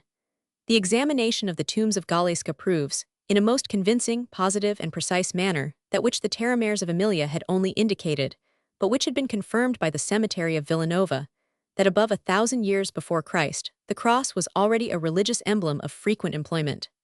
7. There is every reason to suppose that the cross was a symbol of more import in the early patriarchal ages than is generally imagined. It was not only the first letter, but it was also the emblem of Tot, the Mercury, the Word, the messenger of the gods, the angel, as we may say of his presence, himself a god among the Egyptians and the Britons, whose god Tudates was analogous both in name and nature, a winged messenger. 1000. Leclerc, one of the ablest mythologists who ever wrote, has shown that the Tudates of the Gauls, the Hermes of the Greeks, the Mercury of the Romans, were all one and the same. The Ethiopic letter toi, or ta, says Loth, still retains the form of a cross, x, and the Samaritan T, which the Ethiopians are said to have borrowed from the Samaritans, was in the form of a X cross. In several Samaritan coins, says Montfaucon, to be found in the collections of metallists, the letter tau is engraved in the form of a cross, or Greek chi, and he gives as his authority Origen and Jerome. The Jewish high priest, we are informed by the rabbis, was anointed on his investiture, while he who anointed him drew on his forehead with his finger the figure of the Greek letter chi. 10. 8. PG 42. Chapter 3. Heathen Ideas of a Trinity, the Magi Ancient Theologies, the Indian Trinity, the Sculptures of Elephanta, the Sacred Zenar, Temples consecrated to Indian Trinities, the Greek Trident Attributes of Brahm, the Hindu Meru Narayana, the Trimurti Gods of Egypt. Many of the heathens are said to have had a notion of a trinity, wrote a contributor to an encyclopedia, some 80 years ago. Now that altogether fails to reach the truth, for heathen nations are known to scholars to have had very definite ideas indeed about a sacred triad. In fact, as another writer has said, there is nothing in all theology more deeply grounded, or more generally allowed by them, than the mystery of the Trinity. The Chaldeans, Phoenicians, Greeks, and Romans, both in their writings and their oracles, acknowledged that the Supreme Being had begotten another being from all eternity, whom they sometimes called the Son of God, sometimes the Word, sometimes the Mind, and sometimes the Wisdom of God, and asserted to be the Creator of all things. Among the sayings of the Magi, the descendants of Zoroaster, was one as follows: the Father finished all things, and delivered them to the second mind. We learn from Dr. Cudworth that, besides the inferior gods generally received by all the pagans, viz., animated stars, demons, and heroes, the more refined of them, who accounted not the world the supreme deity, acknowledged a trinity of divine hypostases superior to them all. This doctrine, according to Plotinus, is very ancient, and obscurely asserted even by Parmenides. Some have referred its origin to Pythagoreans, and others to Orpheus, who adopted 3 principles called Phanes, Uranus, and Cronus. Dr. Cudworth apprehends that PG 43 Pythagoras and Orpheus derived this doctrine from the theology of the Egyptian Hermes. And, as it is not probable that it should have been first discovered by human reason, he concurs with Proclus in affirming that it was at first a theology of divine tradition, or revelation, imparted first to the Hebrews, and from them communicated to the Egyptians and other nations, among whom it was depraved and adulterated. Plato, also, and his followers, speak of the Trinity in such terms that the primitive fathers have actually been accused of borrowing the doctrine from the Platonic school. In Indian theology, there is no more prominent doctrine than that of a divine triad governing all things, consisting of Brahma, Vishnu, and Siva. By Brahma, they mean God, the Creator; by Vishnu, according to the Sanskrit, a preserver, a comforter, a cherisher; and by Siva, a destroyer and avenger. To these 3 personages, different functions are assigned, in the Hindu system of mythologic superstition, corresponding to the different significations of their names. They are distinguished, likewise, besides these general titles, in the various sastras and Puranas, by an infinite variety of appellations descriptive of their office. Whatever doubts may arise respecting the Indian Trinity, they will very speedily be dispelled by a view of that wonderful and magnificent piece of sculpture which is found in the celebrated cavern of Elephanta, which has so often been described by travelers, and which has ever been such a source of amusement to them. This, it is said, proves that from the remotest era, the Indian nations have adored a triune deity. In this cavern, the traveler beholds, with awe and astonishment, carved out of the solid rock, in the most conspicuous part of the most ancient and venerable temple in the world, a bust nearly 20 feet in breadth and 18 feet in altitude, gorgeously decorated, the image of the great presiding deity of that sacred temple. PG 44. The bust has 3 heads united to one body, and adorned with the oldest symbols of the Indian theology, is regarded as representing the creator, the preserver, and the regenerator of mankind. Owing to the gross surroundings of these characters, respectively denominated Brahma, Vishnu, and Siva, any comparison cannot be instituted with the Christian Trinity. Yet the worship paid to that triple divinity incontestably evinces that, on this point of faith, the sentiments of the Indians are congenial with those of the Chaldeans and Persians. Nor is it only in this great deity with 3 heads that these sentiments are demonstrated. Their veneration for that sacred number strikingly displays itself in their sacred books, the 3 original Vedas, as if each had been delivered by one personage of the august triad, being confined to that mystic number, by the regular and prescribed offering up of their devotions 3 times a day, by the immersion of their bodies during ablution 3 times in the purifying wave, and by their constantly wearing next their skin the sacred zenar, or cord of 3 threads, the mystic symbol of their belief in a divine, all-ruling triad. The sacred zenar, just mentioned, is of consequence enough to demand a fuller notice. Its threads can be twisted by no other hand than that of a Brahmin, and he does it with the utmost solemnity and many mystic rites. 3 threads, each measuring 96 hands, are first twisted together. Then they are folded into 3 and twisted again, making it to consist of 9. That is 3 times 3 threads. This is folded again into 3, but without any more twisting, and each end is then fastened with a knot. Such is the zenar, which being put upon the left shoulder, passes to the right side, and hangs down as low as the fingers can reach. The Hindus, says 1000. Sonarat, adore 3 principal deities, Brahma, Shivan, and Vishnu, who are still but one. PG 45. Which kind of trinity is there called Trimurti or Tritvams, and signifies the reunion of 3 powers. The generality of modern Indians adore only one of these 3 divinities, but some learned men, besides this worship, also address their prayers to the 3 united. The representation of them is to be seen in many pagodas, under that of human figures with 3 heads, which on the coast of Orissa they call Sarihara Brahma, on the Coromandel coast, Trimurti, and Tretratrium in the Sanskrit. It is affirmed by Morris that this latter term would not have been found in Sanskrit had not the worship of a trinity existed in those ancient times, fully 2,500 years ago, when Sanskrit was the current language of India. There have been found temples entirely consecrated to this kind of trinity, such as that of Parpanade in the kingdom of Travancore, where the 3 gods are worshipped in the form of a serpent with 1,000 heads. The feast of Andavardhan, which the Indians celebrate to their honor, on the eve of the full moon, in the month of Pratachi or October, always draws a great number of people, which would not be the case, says Sonarat, if those that came were not adorers of the 3 powers. Mr. Forster, writing, in 1785, on the mythology of the Hindus, says, "A circumstance which forcibly struck my attention was the Hindu belief in a trinity. The persons are everyman Narain, the Mahalakshmi, a beautiful woman, and a serpent, which are emblematical of strength, love, and wisdom. These persons by the Hindus are supposed to be wholly indivisible. The one is 3, and the 3 are one. In the beginning, they say that the deity created 3 men to whom he gave the names of Brahma, Vishnu, and Shiva. To the first was committed the power of creating mankind, to the second of cherishing them, and to the third that of restraining and correcting them. The sacred persons who compose this trinity are PG 46 very remarkable, for everyman Narain, as Mr. Forster writes, the word is Narayan, the supreme God. The beautiful woman is the Amma of the Hebrews. And the union of the sexes in the divinity is perfectly consonant with that ancient doctrine maintained in the Gita and propagated by Orpheus, that the deity is both male and female.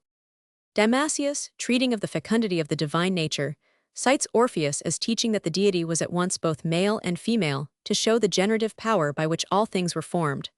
Proclus upon the Timaeus of Plato, among other Orphic verses, cites the following: Jupiter is a man, Jupiter is also an immortal maid.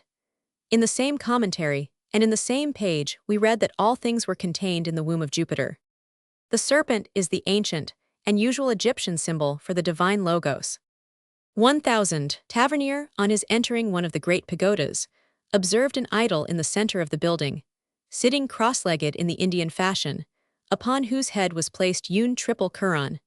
And from this triple crown 4 horns extended themselves, the symbol of the rays of glory, denoting the deity to whom the 4 quarters of the world were under subjection. According to the same author, in his account of the Benares pagoda, the deity of India is saluted by prostrating the body 3 times, and he is not only adorned with a triple crown and worshipped by a triple salutation, but he bears in his hand a 3-forked scepter, exhibiting the exact model of the trident of the Greek Neptune. Now here we must allude to some very remarkable discoveries respecting the trident of Neptune and the use of a similar symbol of authority by the Indian gods. pg 47 Mr. Morris points out that the unsatisfactory reasons given by mythologists for the assignment of the trident to the Grecian deity exhibit very clear evidence of its being a symbol that was borrowed from some more ancient mythology and did not naturally or originally belong to Neptune. Its 3 points, or tines, some of them affirm to signify the different qualities of the 3 sorts of waters that are upon the earth, as the waters of the ocean, which are salt, the water of fountains, which is sweet, and the water of lakes and ponds, which in a degree partakes of the nature of both. Others, again, insist that this 3-pronged scepter alludes to Neptune's threefold power over the sea, viz., to agitate, to assuage, and to preserve. These reasons are, all of them, in his estimation, mighty frivolous, and amount to a confession of their total ignorance of its real meaning. The trident was, in the most ancient periods, the scepter of the Indian deity, and may be seen in the hands of that deity in one of the plates 4 of 1000. Dancarville's 3rd volume, and among the sacred symbols sculptured in Elephanta cavern, as pictured by Niebuhr in his engravings of the Elephanta antiquities. It was, indeed, says Morris, highly proper and strictly characteristic that a threefold deity should wield a triple scepter, and I have now a very curious circumstance to unfold to the reader, which I am enabled to do from the information of Mr. Hodges, relative to this mysterious emblem. The very ancient and venerable edifices of Diagar, which are in the form of immense pyramids, do not terminate at the summit in a pyramidal point, for the apex is cut off at about 1/7 of what would be the entire height of the pyramid were it completed, and from the center of the top, there rises a circular cone, that ancient emblem of the sun. What is exceedingly singular to these cones is, that they are on their summits decorated with this very symbol, or usurped scepter, of the Greek. pg 48 Thus was the outside of the building decorated and crowned, as it were, with a conspicuous emblem of the worship celebrated within, which from the antiquity of the structure, raised in the infancy of the empire after cavern worship had ceased, was probably that of Brahma, Vishnu, and Siva. For we have seen that Elephanta is, in fact, a temple to the Indian triad, evidenced in the colossal sculpture that forms the principal figure of it, and excavated probably ere Brahma had fallen into neglect among those who still acknowledge him as the creative energy, or different sects had sprung up under the respective names of Vishnu and Siva. Understood with reference to the pure theology of India, such appears to me to be the meaning of this mistaken symbol. But a system of physical theology quickly succeeded to the pure, and the debased, but ingenious, progeny, who invented it, knew too well how to adapt the symbols and images of the true and false devotion. The 3 sublime hypostases of the true Trinity were degraded into 3 attributes. In physical causes, the sacred mysteries of religion were attempted to be explained away. Its doctrines were corrupted, and its emblems perverted. They went the absurd length of degrading a creator, for such Brahma, in the Hindu creed, confessedly, is to the rank of a created Duta, which has been shewn to be a glaring solecism in theology. The evident result then is that, notwithstanding all the corruption of the purer theology of the Brahmins, by the base alloy of human philosophy, under the perverted notion of 3 attributes, the Indians have immemorially worshipped a threefold divinity, who, considered apart from their physical notions, is the creator, the preserver, and the regenerator. We must again repeat that it would be in the highest degree absurd to continue to affix the name of destroyer to the third hypostasis in their triad, when it is notorious that the Brahmins deny that pg 49 anything can be destroyed, and insist that a change alone in the form of objects and their mode of existence takes place. One feature, therefore, in that character, hostile to our system, upon strict examination vanishes, and the other feature, which creates so much disgust and gives such an air of licentiousness to his character, is annihilated by the consideration of their deep immersion in philosophical speculations, of their incessant endeavors to account for the divine operations by natural causes, and to explain them by palpable and visible symbols. No image of the Supreme Brahma himself is ever made, but in place of it, his attributes are arranged, as in the temple of Garapuri, thus: Brahma power creation, matter the past earth; Vishnu wisdom preservation, spirit the present water; Siva justice destruction time, the future fire. Captain Wilford in the 10th vol. Of the Asiatic Researches writes of Meru or Moriah, the hill of God, and he says, Paulinus calls Mount Meru or Mirius Trichoriphus. It is true that he bestows improperly that epithet on Mount Meru, near Kabul, which is inadmissible. Meru, with its 3 peaks on the summit, and its 7 steps, includes and encompasses really the whole world, according to the notions of the Hindus and other nations previously to their being acquainted with the globular shape of the earth. Basnage, in his History of the Jews, says there are 7 earths, whereof one is higher than the other. For the Holy Land is situated upon the highest earth, and Mount Moriah or Meru is in the middle of that Holy Land. This is the hill of God so often mentioned in the Old Testament, the mount of the congregation where the mighty king sits in the sides of the north, according to Isaiah, and there is the city of our God. The Meru of the Hindus has the name of Sabha, or the congregation, and the gods are seated upon it in the sides of pg 50 the north. There is the holy city of Brahmapuri, where resides Brahma with his court in the most pure and holy land of Ilavrata. Thus Meru is the worldly temple of the Supreme Being in an embodied state, and of the Trimurti or sacred triad, which resides on its summit, either in a single or threefold temple, or rather in both. For it is all one, as they are 1 and 3. They are 3, only with regard to men who have emerged out of it they are but 1, and their threefold temple and mountain with its 3 peaks become 1 equally. Mythologists in the West called the world, or Meru with his appendages, the temple of God, according to Macrobius. Hence this most sacred temple of the Supreme Being is generally typified by a cone or pyramid, with either a single chapel on its summit or with 3, either with or without steps. This worldly temple is also considered by the followers of Buddha as the tomb of the Son of the Spirit of Heaven. His bones, or limbs, were scattered all over the face of the earth, like those of Osiris and Jupiter Zagreus. To collect them was the first duty of his descendants and followers, and then to entomb them. Out of filial piety, the remembrance of this mournful search was yearly kept up by a fictitious one, with all possible marks of grief and sorrow, till a priest came and announced that the sacred relics were at last found. This is practiced to this day by several Tartarian tribes of the religion of Buddha, and the expression of the bones of the Son of the Spirit of Heaven is peculiar to the Chinese, and some tribes in Tartary. Hindu writers represent Narayana moving, as his name implies, on the waters, in the character of the first male, and the principle of all nature, which was wholly surrounded in the beginning by tamas, or darkness, the chaos and primordial night of the Greek mythologists, and perhaps the thamas or thamas pg 51 of the ancient Egyptians. The chaos is also called prakriti, or crude nature, and the male deity has the name of Purusha, from whom proceeded Sakti, or the power of containing or conceiving. But that power in its first state was rather a tendency or aptitude, and lay dormant and inert until it was excited by the bija, or vivifying principle, of the plastikaswara. This power or aptitude of nature is represented under the symbol of the yoni, or bhaga, while the animating principle is expressed by the linga. Both are united by the creative power, Brahma, and the yoni has been called the navel of Vishnu, not identically, but nearly. For though it is held in the Vedanta that the divine spirit penetrates or pervades all nature, and though the Sakti be considered as an emanation from that spirit, yet the emanation is never wholly detached from its source, and the penetration is never so perfect as to become a total union or identity. In another point of view, Brahma corresponds with the chronos, or time of the Greek mythologists.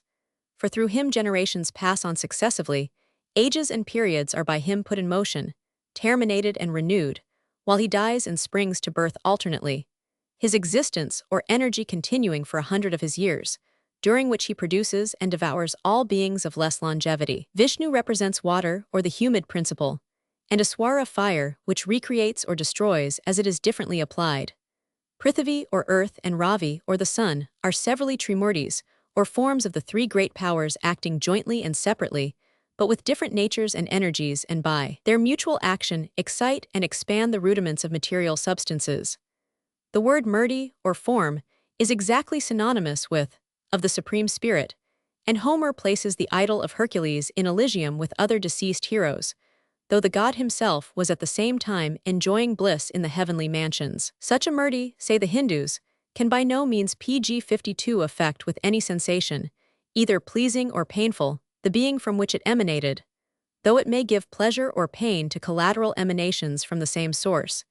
Hence they offer no sacrifices to the Supreme Essence, of which our own souls are images, but adore him with silent meditation, while they make frequent homas or oblations to fire, and perform acts of worship to the sun, the stars, the earth, and the powers of nature, which they consider as murtis or images, the same in kind with ourselves, but transcendently higher in degree. The moon is also a great object of their adoration, for though they consider the sun and earth as the two grand agents in the system of the universe, yet they know their reciprocal action to be greatly affected by the influence of the lunar orb, according to their several aspects, and seem even to have an idea of attraction through the whole extent of nature. This system was known to the ancient Egyptians, for according to Diodorus, their Vulcan, or elemental fire, was the great and powerful deity, whose influence contributed chiefly toward the generation and perfection of natural bodies, while the ocean, by which they meant water in a collective sense,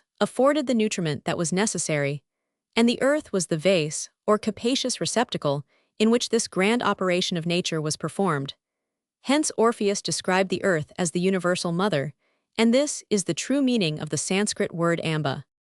Further information respecting the male and female forms of the Trimurti has been gathered as follows. Atropos or Rodri, who is placed about the sun, is the beginning of generation, exactly like the destructive power or Siva among the Hindus, and who is called the cause and the author of generation. Clotho, about the celestial moon, unites and mixes. The last, or Lachesis, is contiguous to the earth, but is greatly under the influence of chance. For whatever being pg-53 is destitute of a sensitive soul, does not exist of its own right, but must submit to the affections of another principle. For the rational soul is of its own right impassible, and is not obnoxious to affections from another quarter. The sensitive soul is immediate and mixed being, like the moon, which is a compound of what is above and of what is below, and is to the sun in the same relation as the earth is to the moon. Major Wilford says, well, Pliny might say, with great truth, the refinements of the Druids were such, that one would be tempted to believe that those in the East had largely borrowed from them. This certainly surpasses everything of the kind I have ever read or heard in India. These three goddesses are obviously the Park, or Fates, of the Western mythologists, which were 3 and 1. This female triunity is really the Trimurti of the Hindus, who call it the Sakti, or energy of the male Trimurti, which in reality is the same thing.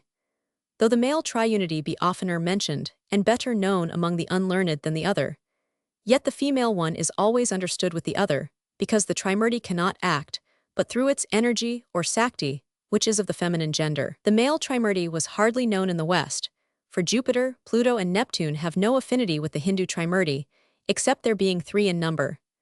The real Trimurti of the Greeks and Latians consisted of Cronus, Jupiter and Mars, Brahma, Vishnu and Siva. To these 3 gods were dedicated 3 altars in the upper part of the Great Circus at Rome. These are brothers in their kalpas, and Cronus or Brahma, who has no kalpa of his own, produces them and of course may be considered as their father. Thus Brahma creates in general, but Vishnu in his own kalpa assumes the character of Cronus or Brahma to create, and he is really Cronus or Brahma. He is then called Brahmarupi Janardana, pg-54 or Vishnu, the devourer of souls, with the countenance of Brahma. He is the preserver of his own character. These 3 were probably the tripeters of the Western mythologists, called also tritopaters, Tritogneia, Trisandaemon, Trisulbioi, Trismecheristoi, and Propaters. The ancients were not well agreed who they were, Some even said that they were Cottus, Briareus, and Gyges, the sons of Tellus and the sun. Others said that they were Amalsus, Protocles, and Protoclus, the doorkeepers and guardians of the mines. Their mystical origin probably belonged to the secret doctrine, which the Roman college, like the Druids, never committed to writing and were forbidden to reveal. As the ancients swore by them, there can be little doubt but that they were the three great deities of their religion. Disentangling the somewhat intricate and involved web of Indian mythology, and putting the matter as simply as possible, we may say the deities are only three, whose places are the earth, the intermediate region, and heaven, namely fire, air, and the sun. They are pronounced to be deities of the mysterious names severally, and Prajapati, the lord of creatures, is the deity of them collectively. The syllable Aru intends every deity. It belongs to Paramashti, him who dwells in the supreme abode. It pertains to Brahma, the vast one, to Deva, God, to Adhyatma, the superintending soul. Other deities belonging to those several regions are portions of the three gods, for they are variously named and described on account of their different operations, but there is only one deity, the great soul Mahanatma. He is called the sun, for he is the soul of all beings. The sun, the soul of Jagat, what moves, and of that which is fixed. Other deities are portions of him. The name given by the Indians to their supreme deity, or monad, is Brahm, and notwithstanding the appearance of pg 55 materialism in all their sacred books, the Brahmins never admit that they uphold such a doctrine, but invest their deities with the highest attributes. He is represented as the vast one, self-existing, invisible, eternal, imperceptible, the only deity, the great soul, the overruling soul, the soul of all beings, and of whom all other deities are but portions. To him no sacrifices were ever offered, but he was adored in silent meditation. He triplicates himself into three persons or powers, Brahma, Vishnu, and Siva, the creator, the preserver, and the destroyer or reproducer, and is designated by the word Om or Aum by the respective letters of which sacred triliteral syllable are expressed the powers into which he triplicates himself.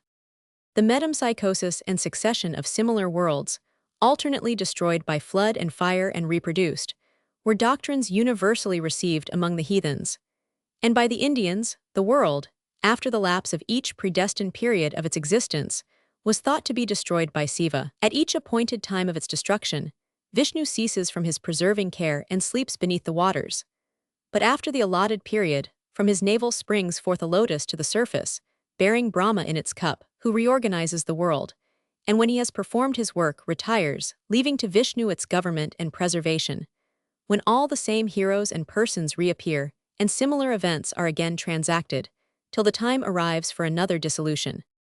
After the construction of the world by Brahma, the office of its preservation is assumed by Vishnu. His chief attribute is wisdom. He is the air, water, humidity in general, space, and sometimes, though rarely, earth. He is time present and the middle, and he is the sun in the evening and at night. His color is blue or blackish. His Vahan, the eagle named Garuda, pg 56 his allotted place, the air or intermediate region, and he symbolizes unity. It is he who most commonly appears in the avatars or incarnations, of which 9 in number are recorded as past, the most celebrated of which are his incarnations as Maitya, or the fish Rama, Krishna, and Buddha. The 10th of Kalki, or the horse, is yet to come.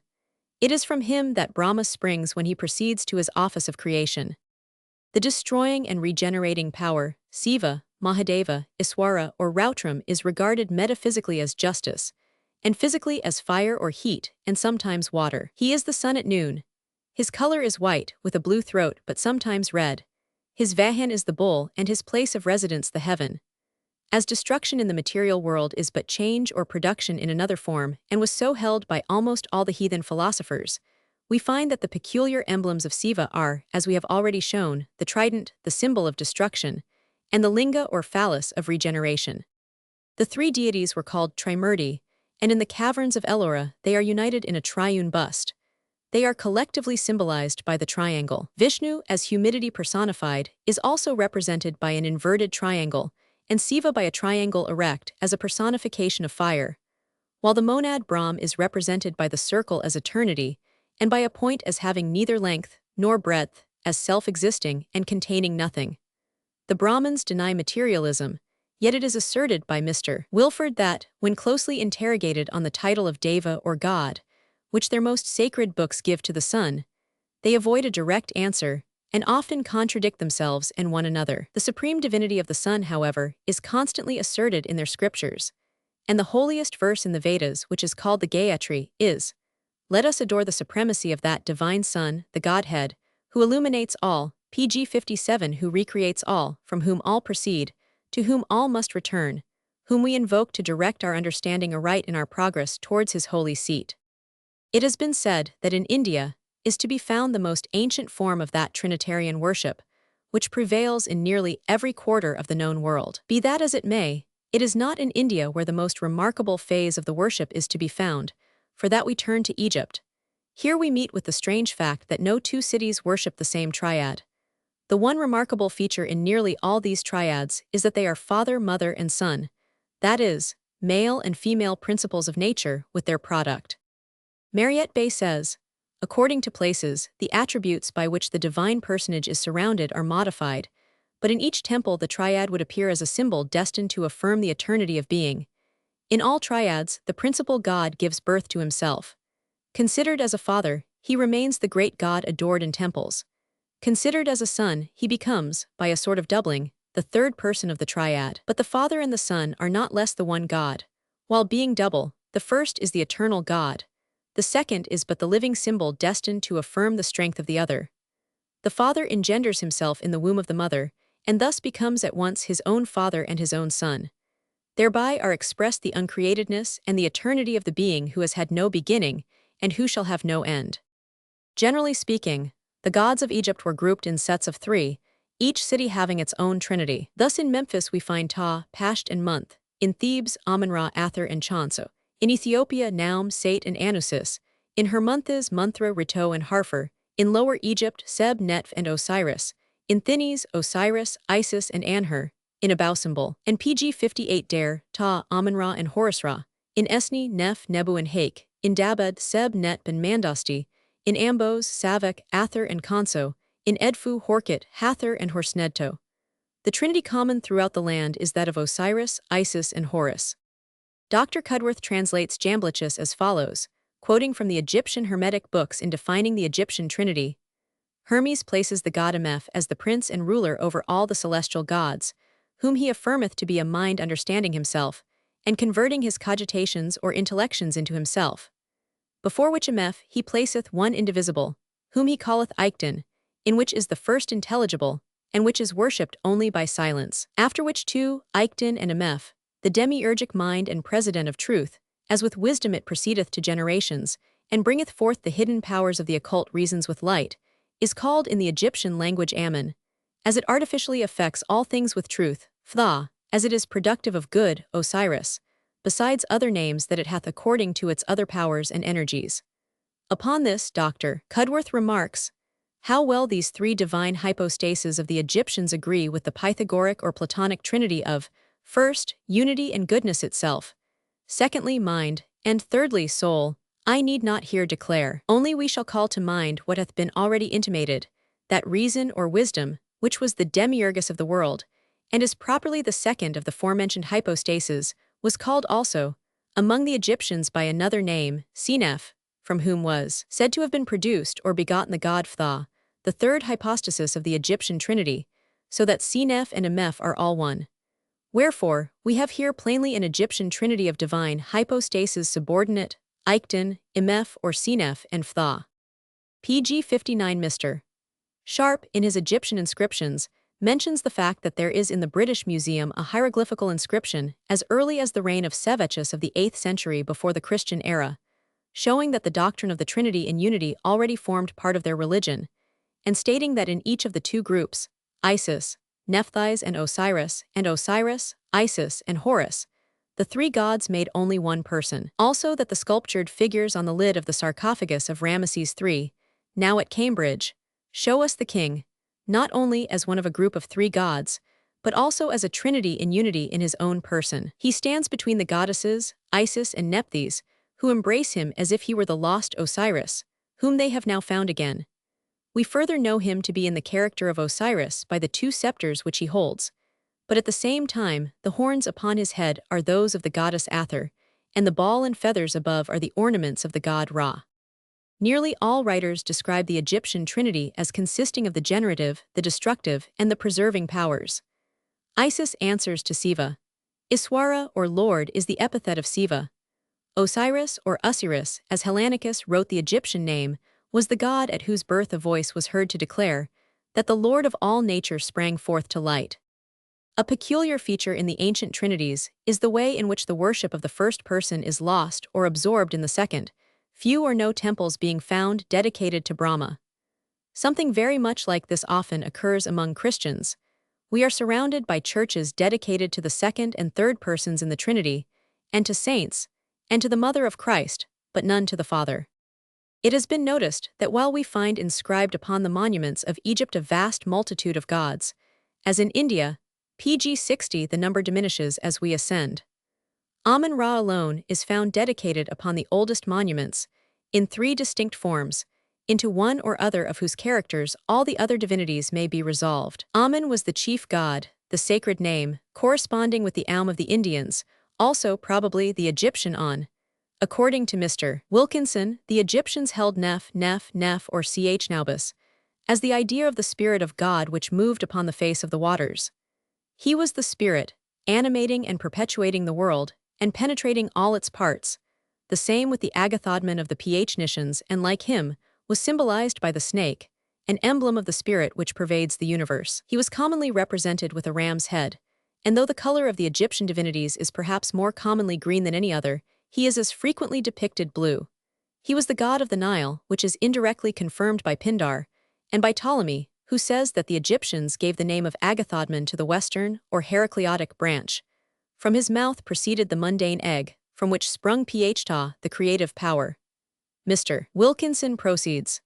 Having separated the spirit from the creator, and purposing to act apart and defy each attribute, which presented itself to their imagination, they found it necessary to form another deity from the creative power, whom they call Phtah, proceeding from the former, and thence deemed the son of Nef. Some difference was observed between the power, which created the world, and that which caused and ruled over the generation of man, and continued to promote the continuation of the human species. This latter attribute of the divinity was deified under the appellation Kem. Thus was the supreme deity known by the 3 distinct names of Nef Tha Kem. To these were joined the goddesses Sate, Neith, and Buto, and pg 61, the number of the 8 deities was completed by the addition of Ra or Amun-Ra. This last, however, was not a distinct god, but a name common to each person of the triad, and indeed, to all the 3 names above the name of Amun was constantly prefixed 9. Phtha corresponds with the Indian Brahma and the Orphic Fanes, and appears in several other forms. In one form, he is represented as an infant, often as an infant Priapan figure, and deformed. The deity called Kem by Mr. Wilkinson, and Mendes by Champollion, is common on the monuments of Egypt, and is recognized as corresponding with the Pan of the Greeks. His chief attribute is heat, which aids the continuation of the various species, and he is generally colored red, though sometimes blue, with his right arm extended upwards. His principal emblems are a triple-thonged flagellum and a phallus. He corresponds with Siva of the Indians, his attributes being similar, viz., destroying and regenerating. He is the god of generation, and like Siva, has his phallic emblem of reproduction. The triple-thonged flagellum is regarded by some as a variation of the trident, or of the axe of Siva. He has for a vahan the bull Nuis, as Sivi has the bull Nandi. The goat Mendes was also consecrated to him as an emblem of heat and generation, and it is well known that this animal is constantly placed in the hands of Siva. In short, says Mr. Corey, there is scarcely a shade of distinction between Kem and Siva. The Egyptians venerated the same deity as the Indians, in his generative character as Kem, when they suspended the flagellum, the instrument of vengeance, over his right hand, but in his destroying character, as the ruler of the dead, as Osiris, when they placed the flagellum in his hands, as the trident is in that character placed in the hand of Siva. pg 62, in the Chaldean oracles, so far as they have been preserved, the doctrine of a triad is found everywhere, allowing for the existence of much that is forged amongst these oracles, as suggested by Mr. Corey and others. We may reasonably conclude that there still remains a deal that is ancient and authentic. They teach as a fundamental tenet that a triad shines throughout the whole world, over which a monad rules. This triad is father, power, and intellect, having probably once been air, fire, and sun. Amongst the Laplanders, the supreme god was worshipped as Jumala, and three gods were recognized as subordinate to him. The first was Thor of the Edda, the second Storginkar, his vicegerent, the common household god, and the third Beu the sun. With regard to the Phoenicians and Syrians, Photius states that the Cronus of both was known under the names of El, Bel, and Balathan. The Sidonians, Eudemus said, placed before all things Cronus, Pothas, and Omichals, rendered by Damasius as time, love, and cloudy darkness, regarded by some as no other than the Chem, Phtha, and Amen Neph of the Egyptians. The Heracles or Hercules of the Greeks, known as Archels of the Tyrians, was a triple divinity, described by Hieronymus as a dragon, with the heads of a bull, of a lion, and of a man with wings. Among the Philistines also we find their chief god Dragon, who is the Uranus of Sanchoniatho. It appears also that Baal was a triple divinity, while Chemosh, the abomination of the Moabites, and Baal Peor of the Midians, seem to be the Priapan Chem of Egypt, the god of heat and generation. The Edessenes also held the triad, and placed Monomus and Azazus as contemplars with the sun 10. Page 63. Chapter 4. The supreme god of the Peruvians, assumed origin of the Trinity idea in the patriarchal age, Welsh ideas, Druidical triads, the ancient religion of America, the classics and heathen triads, the Tridipatorea, the Virgin Mary, the Virgin amongst the heathen, universality of the belief in a Trinity, the Dahamans. The supreme god of the Peruvians was called Viracocha, known also as Pachakarnak, soul of the world, Uzapu admirable, and other names. Garcilaso says, he was considered as the giver of life, sustainer and nourisher of all things, but because they did not see him, they erected no temples to him nor offered sacrifices. However, they worshipped him in their hearts, and esteemed him for the unknown god. Generally speaking, the sun was the great object of Peruvian idolatry during the dominion of the Incas. Its worship was the most solemn, and its temples the most splendid in their furniture and decorations, and the common people, no doubt, reverenced that luminary as their chief god. Herrera mentions the circumstance that at one of the festivals, they exhibited 3 statues of the sun, each of which had a particular name, which as he translated them were Father and Lord Sun, the Sun's Son, and the Brother's Sun. He also says that at Chuquizia they worshipped an idol called Tanga Tanga, which they said was 3 in 1. The Spanish writers consider this doctrine to have been stolen by the devil from Christianity and imparted by him to this people. By this opinion, they evidently declare its antiquity in Peru to have been greater than the time of the Spanish conquest.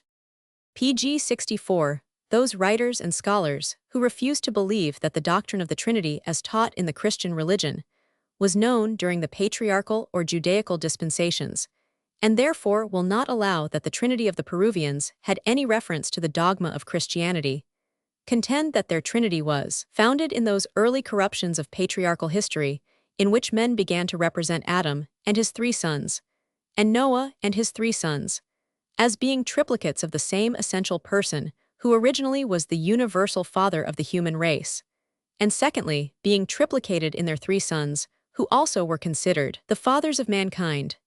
They say therefore, Adam and Noah were each the father of 3 sons, and to the persons of the latter of these triads, by whose descendants the world was repeopled, the whole habitable earth was assigned in a 3-fold division. This matter, though it sometimes appears in an undisguised form, was usually wrapped up in the cloak of the most profound mystery. Hence, instead of plainly saying that the mortal who had flourished in the Golden Age, and who was venerated as the universal demon father both of gods and men, was the parent of 3 sons, they were wont to declare that the great Father had wonderfully triplicated himself. Pursuing this vein of mysticism, they contrived to obscure the triple division of the habitable globe among the sons of Noah, just as much as the characters of the 3 sons themselves. A very ancient notion universally prevailed that some such triple division had once taken place, and the Hierophants, when they had elevated Noah and his 3 sons to the rank of deity, proceeded to ring a variety of corresponding changes upon that celebrated 3-fold distribution. Noah was esteemed the universal sovereign of the world, but when he branched out into 3 kings, triplicating himself into his 3 sons, pg 65, that world was to be divided into 3 kingdoms, or as they were sometimes styled, 3 worlds.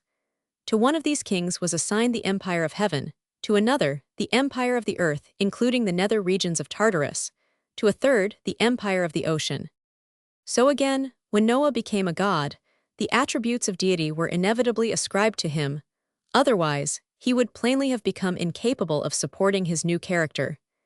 Yet even in the ascription of such attributes, the genuine outlines of his history were never suffered to be wholly forgotten. He had witnessed the destruction of one world, the new creation, or regeneration of another, and the oath of God that he would surely preserve mankind from the repetition of such a calamity as the deluge. Hence, when he was worshipped as a hero god, he was revered in the triple character of the destroyer, the creator, and the preserver.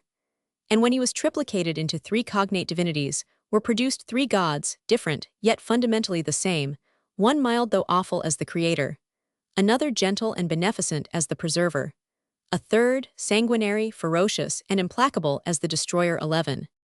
The idea of a trinity was rather curiously developed amongst the Druids, especially amongst the Welsh. They used a number of triplicated sentences as summaries of matters relating to their religion, history, and science, in order that these things might be the more easily committed to memory and handed down to future generations. The triads were these. There are three primeval unities, and more than one of each cannot exist. One God, one truth, one point of liberty, where all opposites equipender it. pg 662. Three things proceed from the primeval unities. All of lives, all that is good, and all powers. God consists necessarily of three things. The greatest of life, the greatest of knowledge, and the greatest of power 12. The Druids venerated the bull and eagle as emblems of the god who, and like the Jews and Indians, made use of a term, only known to themselves, to express the unutterable name of the deity, and the letters OI were used for that purpose. From Herodotus, Aristotle, Plutarch, and others, we get information concerning the triads amongst the Persians, and which were similar in many respects to those recognized by other Eastern nations. Oromasts and Aramanes were ruling principles always in opposition to each other, viz., good and evil, and springing from light and darkness, which they are said to have most resembled. Eudemus says, they proceeded from place or time. Oromasts was looked upon as the whole expanse of heaven, and was considered by the Greeks as identical with Zeus. He was the preserver, and Aramanes the destroyer. Between them, according to Plutarch, was Mithras, the mediator, who was regarded as the sun, as light, as intellect, and as the creator of all things. He was a triple deity and was said to have triplicated himself. The Leontine mysteries were instituted in his honor, the lion being consecrated to him, and the sun was represented by the emblems of the bull, the lion, and the hawk, united. In the ancient religions of America, a species of trinity was recognized altogether different to that of Christianity or the pg 67 Trimurti of India. In some of the ancient poems, a triple nature is actually ascribed to storms, and in the Quiche legends we read, the first of Huracan is the lightning, the second the track of the lightning, and the third the stroke of the lightning, and these three are Huracan the heat of the sky. In the Iroquois mythology, the same thing is found. Hino was thunder, and three assistants were assigned to him, whose offices were similar to those of the companions of Huracan. Hino was said to gather the clouds and pour out the warm rain. He was the patron of husbandry, and was invoked at seedtime and harvest. As the purveyor of nourishment, he was addressed as grandfather, and his worshippers styled themselves his grandchildren.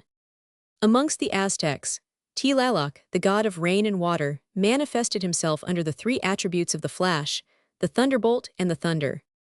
But this conception of three in one, says Brinton, was above the comprehension of the masses, and consequently these deities were also spoken of as fourfold in nature, three in one. Moreover, as has already been pointed out, the thunder god was usually ruler of the winds, and thus another reason for his quadruplicate nature was suggested. Huracan, Hayaka, Tlaloc, and probably Hino are plural as well as singular nouns, and are used as nominatives to verbs in both numbers. Tlaloc was appealed to as inhabiting each of the cardinal points and every mountain top. His statue rested on a square stone pedestal, facing the east, and had in one hand a serpent in gold. Ribbons of silver, crossing to form squares, covered the robe, and the shield was composed of feathers of 4 colors, yellow, green, red, and blue. Before it was a vase containing all sorts of grain, and the clouds were called his companions, the winds his messengers. As elsewhere, the thunderbolts were believed to be PG-68 flints, and thus, as the emblem of fire and the storm, this stone figures conspicuously in their myths. Tohil, the god who gave the Quiches fire by shaking his sandals, was represented by a flint stone. He is distinctly said to be the same as Quetzalcoatl, one of whose commonest symbols was a flint. Such a stone, in the beginning of things, fell from heaven to earth and broke into 1,600 pieces, each of which sprang up a god, an ancient legend, which shadows forth the subjection of all things to him who gathers the clouds from the four corners of the earth, who thunders with his voice, who satisfies with his rain the desolate and waste ground, and causes the tended herb to spring forth. This is the germ of the adoration of stones as emblems of the fecundating rains. This is why, for example, the Navajos use as their charm for rain certain long round stones, which they think fall from the clouds when it thunders.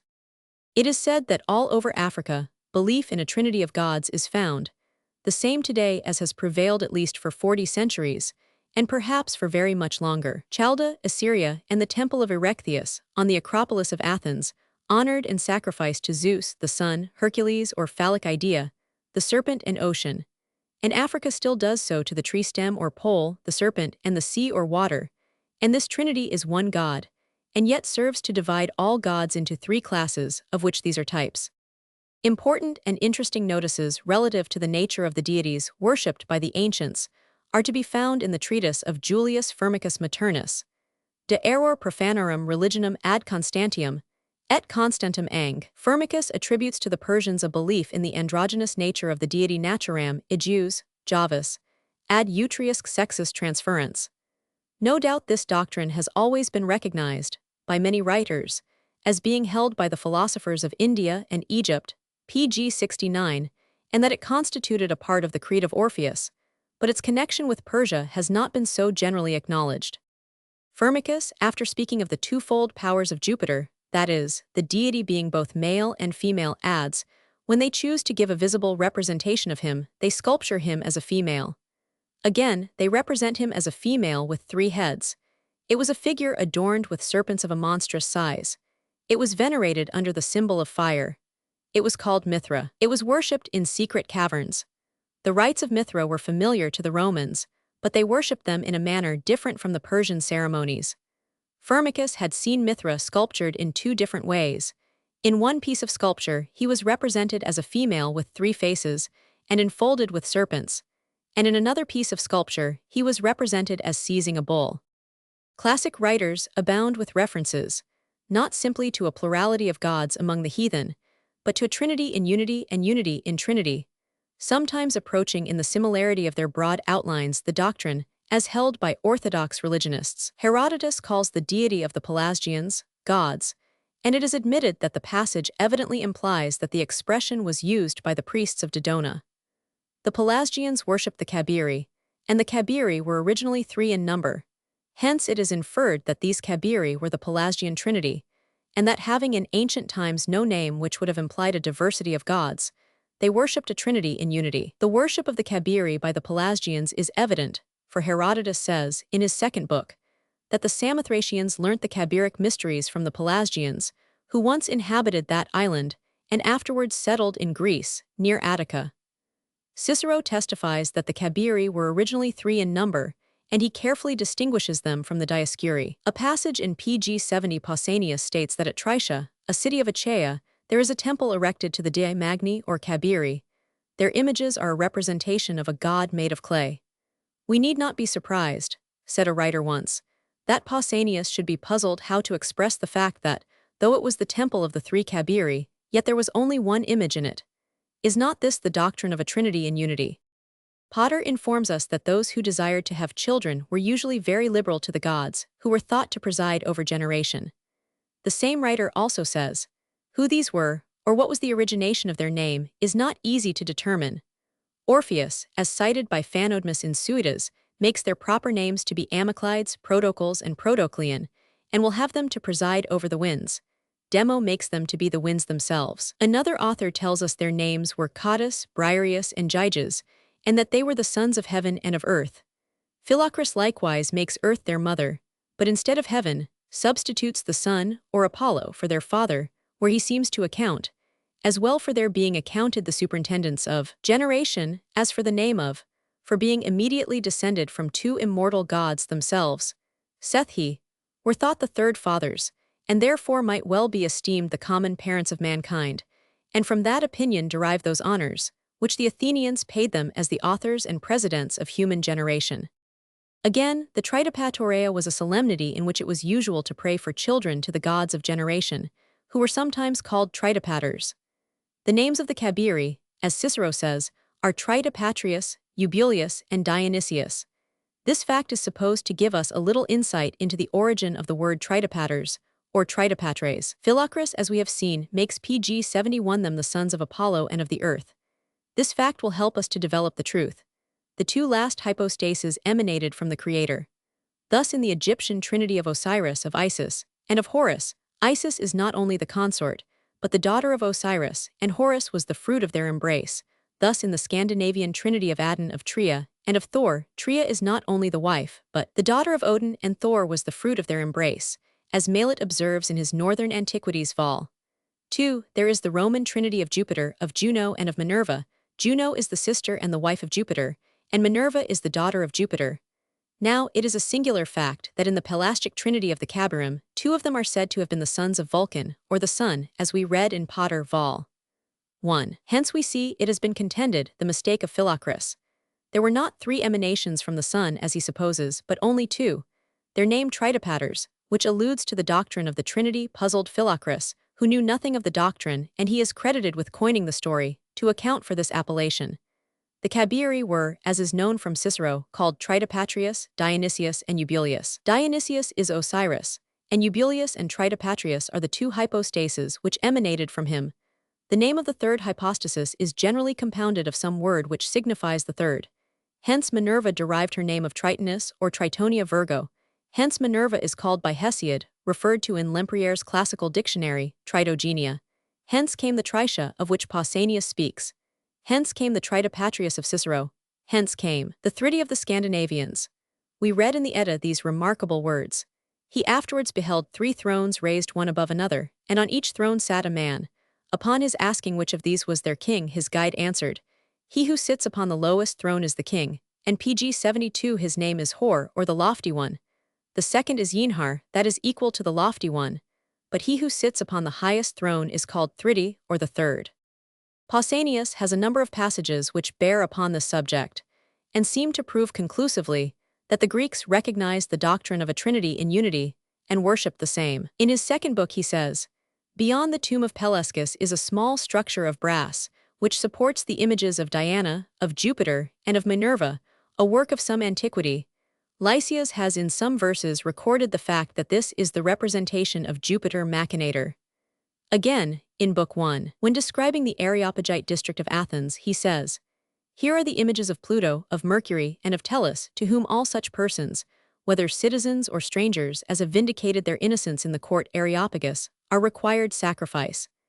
In a temple of Ceres, at the entrance of Athens, there are images of the goddess herself, of her daughter, and of Bacchus, with a torch in his hand.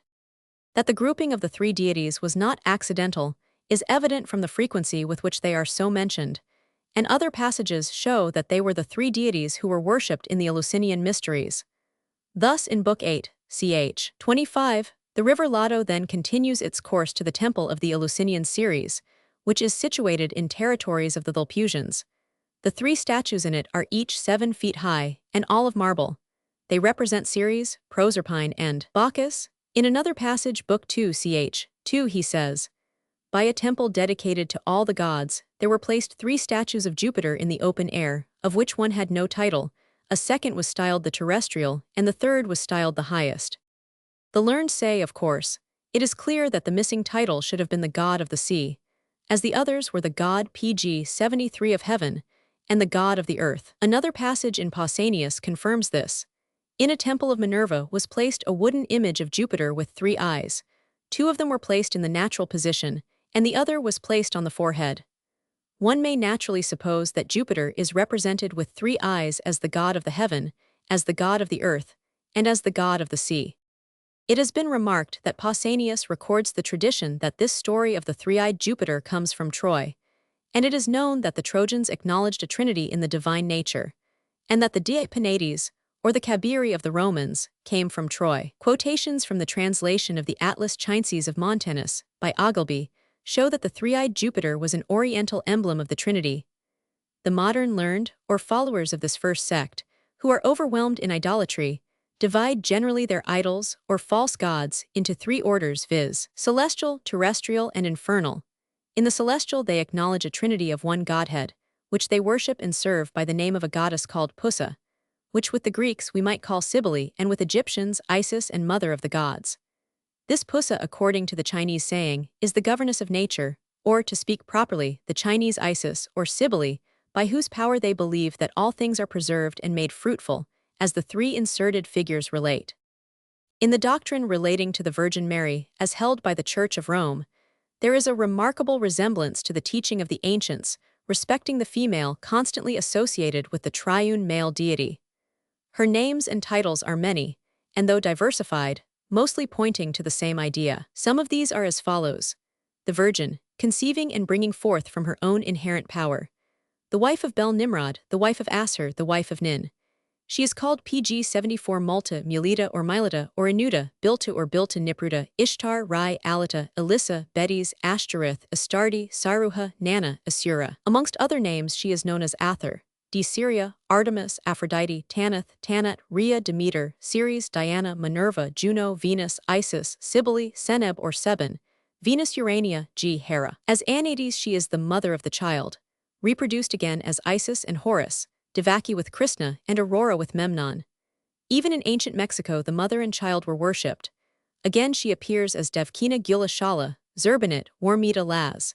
In modern times she reappears as the Virgin Mary and her son. There were Ishtar of Nineveh and Ishtar of Arbela, just as there are now Marie de Loreto and Marie de la Garde.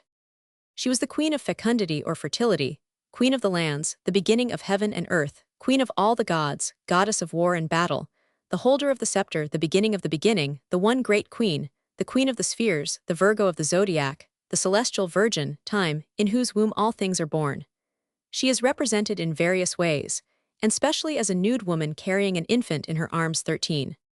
The name Multa, Mulita, or Milita, Inman contends is derived from some words resembling the Hebrew meal, the place of entrance, and ta, a chamber, the whole being a place of entrance and a chamber. The cognomen Malta, or Malta, signifies, therefore, the spot through which life enters into the chamber, 1. The womb, and through which the fruit matured within enters into the world as a new being.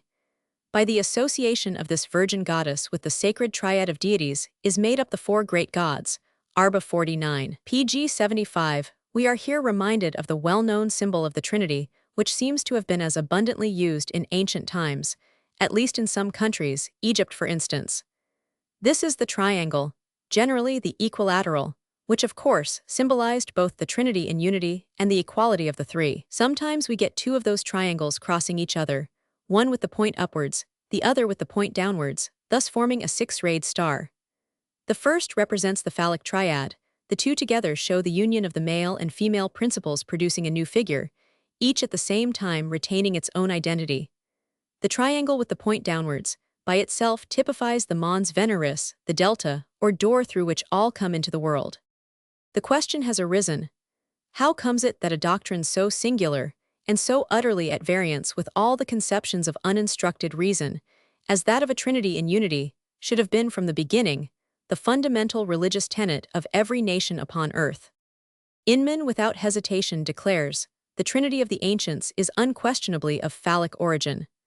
Others have either preceded this writer or have followed suit, contending that the male symbol of generation in divine creation was 3 in 1, as the cross, and 100, and that the female symbol was always regarded as the triangle, the accepted symbol of the Trinity. The number 3 was employed with mystic solemnity, and in the emblematical hands, which seem to have been borne on the top of a staff or scepter in the Isiac processions, the thumb and two forefingers are held up to signify the three primary and general personifications. This form of priestly blessing, thumb and two fingers, is still acknowledged as a sign of the Trinity. The ancients tell us plainly enough that they are derived from the cosmogonic elements. They are primarily the material and Pg 76 elementary types of the spiritual Trinity of Revelation, types established by revelation itself, and the only resource of materialism to preserve the original doctrine.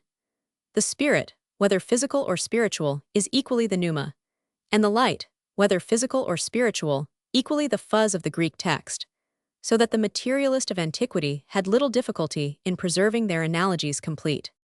The Dahamans are said by Sculptural to deny the corporeal existence of the deity, but to ascribe human passions to him, a singular medley.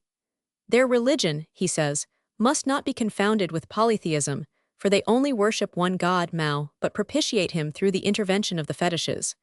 Of these, there are four principal ones, after whom come the secondary deities. The most important of these is Bo, the Dahaman Mars, then comes Legba, the Dahaman Priapus, whose little huts are to be met with in every street. This deity is of either sex, a male and female Legba often residing in the same temple. A squat swish image, rudely molded into the grossest caricature on the human form, sitting with hands on knees, with gaping mouth, and the special attributes developed to an ungainly size.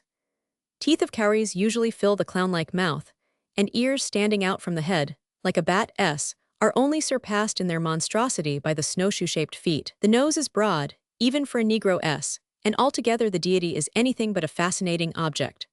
Round the deity is a fence of knobbed sticks, daubed with filthy slime, and before the god is a flat saucer of red earthenware which contains the offerings. When a person wishes to increase his family, he calls in a Legba priest and gives him a fowl, some kanki, water, and palm oil. A fire is lighted, and the kanki, water, and palm oil mixed together and put in the saucer. The fowl is then killed by placing the head between the great and second toes of the priest, who severs PG-77 it from the body by a jerk. The head is then swung over the person of the worshipper to allow the blood to drop upon him, while the bleeding body is held over a little dish, which catches the blood. The fowl is then semi-roasted on a fire lighted near, and the priest, taking the dish of blood, smears the body of the deity with it, finally taking some of the blood into his mouth and sputtering it over the god. The fowl is then eaten by the priest, and the wives of the devotees are supposed to have the children they crave for. The principal Dahaman gods, described by Sculptural, are thus mentioned by Forlong. Legba, the Dahaman Priapus, and special patron of all who desire larger families. Zu, the god of fire, reminding us of Zoe, life. Demen, he who presides over chastity. Akwash, he who presides over childbirth. Jibiweje, he or she who presides over hunting. Ajarama, the tutelary god of foreigners, symbolized by a whitewashed stump under a shed, apparently a Savaic or white lingam, no doubt called foreign because Ashar came from Assyria, and Esir from the still older Ethiopians. Hoho, he who presides over twins. Afa, the name of the dual god of wisdom. Eisen, the god who presides over roads, and travelers and bad characters, and can be seen on all roads as a heap of clay surmounted by a round pot, containing kanki, palm oil, and 100. So that we have Legba, the pure and simple phallus. Ajarama, the whitened stump, so well known to us in India amidst rude aboriginal tribes, and Ai Zan, the Hermes or Harmonia, marking the ways of life, and symbolized by a mound and round pot, and considering that this is the universal form of tattooing shown on every female's stomach. Mr. Sculptural says, a series PG-78 of arches, the meaning is also clearly the amphi. Mr. S says that Afa, our African androgynous Minerva, is very much respected by mothers, and has certain days sacred to mothers, when she or he is specially consulted on their special subjects, as well as on all matters relating to marrying, building a house, sowing corn, and such like. 14. Some years ago, a writer, speaking of the sacred triads of various nations, said, "From all quarters of the heathen world came the Trinity. What we have already revealed shows that the doctrine has been held in some form or other from the Far East to the extreme verge of the Western Hemisphere. Some of the forms of this triad are as follows: India, Brahma, Vishnu, Siva; Egypt, Neph, Osiris as the first; Pitha, Isis as the second; Free, Horus as the third; the Zoroastrians, the Father, Mind, and Fire; the ancient Arabs, Al-Lat, Al-Uzza, Manna; Greeks and Latins, Zeus or Jupiter, Neptune, Pluto; the Syrians, Monimus, Azaz, Ares or Mars; the Chaldeans, the one, the second, who dwells with the first; the third, he who shines through the universe; China, the one, the second from the first, the third from the second; the Buddhists, Budhash, the developer; Dharmash, the developed; Sanghash, the hosts developed; Peruvians, Apamti, Charanti, Intiquiaqui; Scandinavia, Odin, Thor, Frigga; Pythagoras monad duad triad, Plato the infinite the finite, which is compounded of the two. Phoenicia Belus the sun, Eurama the earth, Adonis love, Calmux Tarm Megazon Birchen, ancient Greece or on Dionysus or Bacchus Heracles, Orpheus god the spirit cows, South American Indians Otkin. Mesu Adahanto. PG 79. Chapter 5. The golden calf of Aaron, was it a cone or an animal?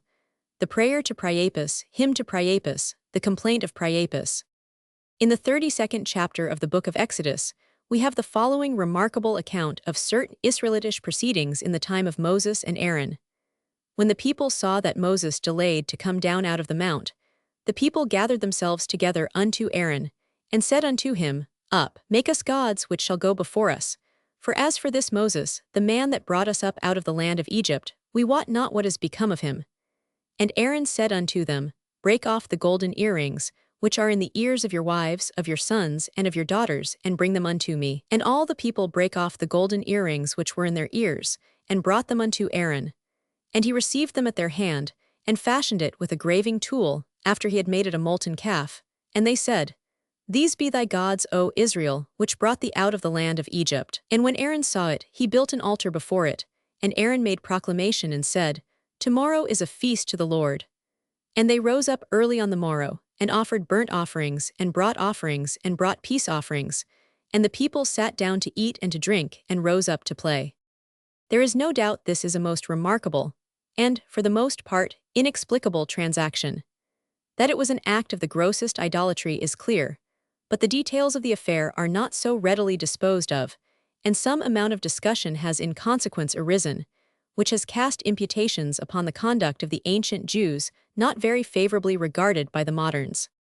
PG 80. The conduct of Aaron is certainly startling, to say the least of it, for when the people presented their outrageous demand, coupled with their insolent and contemptuous language about the man Moses, he makes no remonstrance, utters no rebuke, but apparently falls in at once with their proposal and prepares to carry it out.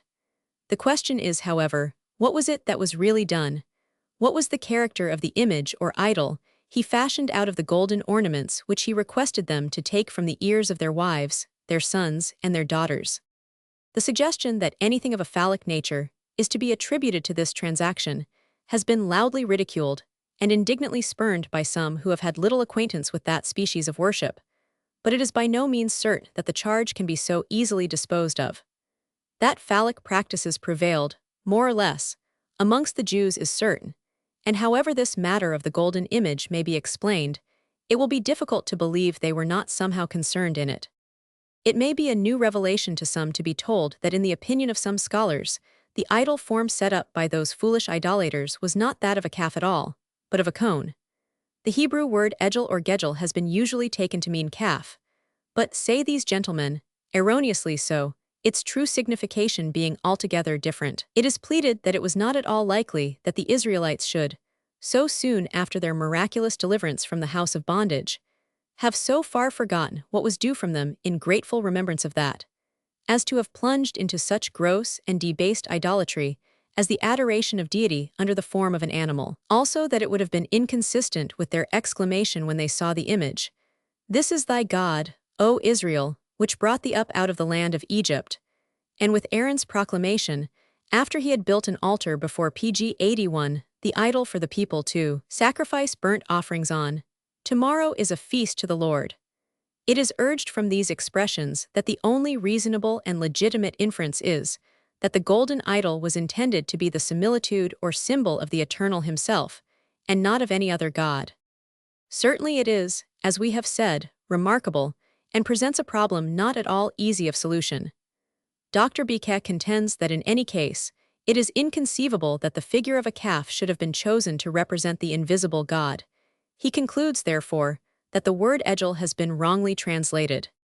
With regard to the etymology of the word, its root agal is declared to be doubtful, first taking it to mean to run, to hasten, to leap, and Jacenius suggesting that its primary signification in the Ethiopic, egel denoting, like golem, something rolled or wrapped together, an unformed mass, and hence embryo, eptus, and also the young as just born and still unshapen. It is inferred from this, supposing it to be correct, that the primary idea of this and kindred roots is that of roundness, so that edgel may readily mean any rounded figure, such as a globe, cylinder, or cone.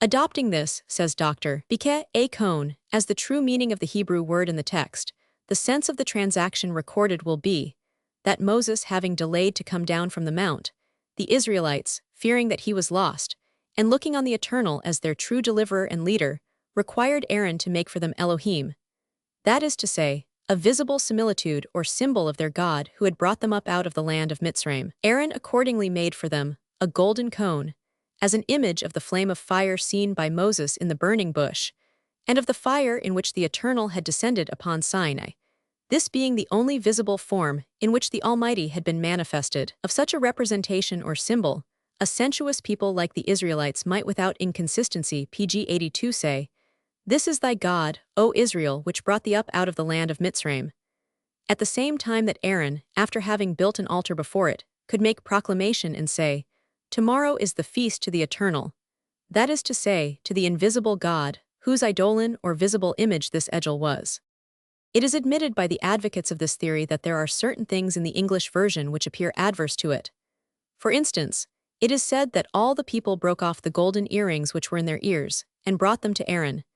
And he received them at their hand, and fashioned it with a graving tool, after he had made it a molten calf, from which it might be inferred, it is said, that the idol was first roughly molded and cast by the founder, and then finished by the sculptor. It is urged, however, that it is generally admitted by scholars that the original does not warrant this rendering, the words "after he had," which are not in the text, having been added for the purpose of making sense of the passage, which, if translated literally, would read, "He formed it with a graving tool and made it a golden calf." A statement, says Dr. Bike, which in spite of all the efforts made to explain it, is inconsistent with the rest of the narrative, which repeatedly says, in express terms, that the idol was a molten image. In order to get rid of this difficulty, several learned commentators have interpreted the word harith graving tool as meaning like harith, a bag, pocket, or purse, causing the passage to read, "He received them at their hands, and put it the gold into a bag, and made it a golden calf." Dr. Bike thinks this untenable on the ground that as Aaron must necessarily have collected the golden earrings together before casting them into the fire, it is hardly likely that express mention would be made of so trivial a circumstance as that of his putting them into a bag, merely for the purpose of immediately taking them out again. Pg 83, the root harith, according to Gesenius, has the meaning of to cut in, to engrave, and one of the significations of the kindred root ferrets is to cut to a point, to make pointed.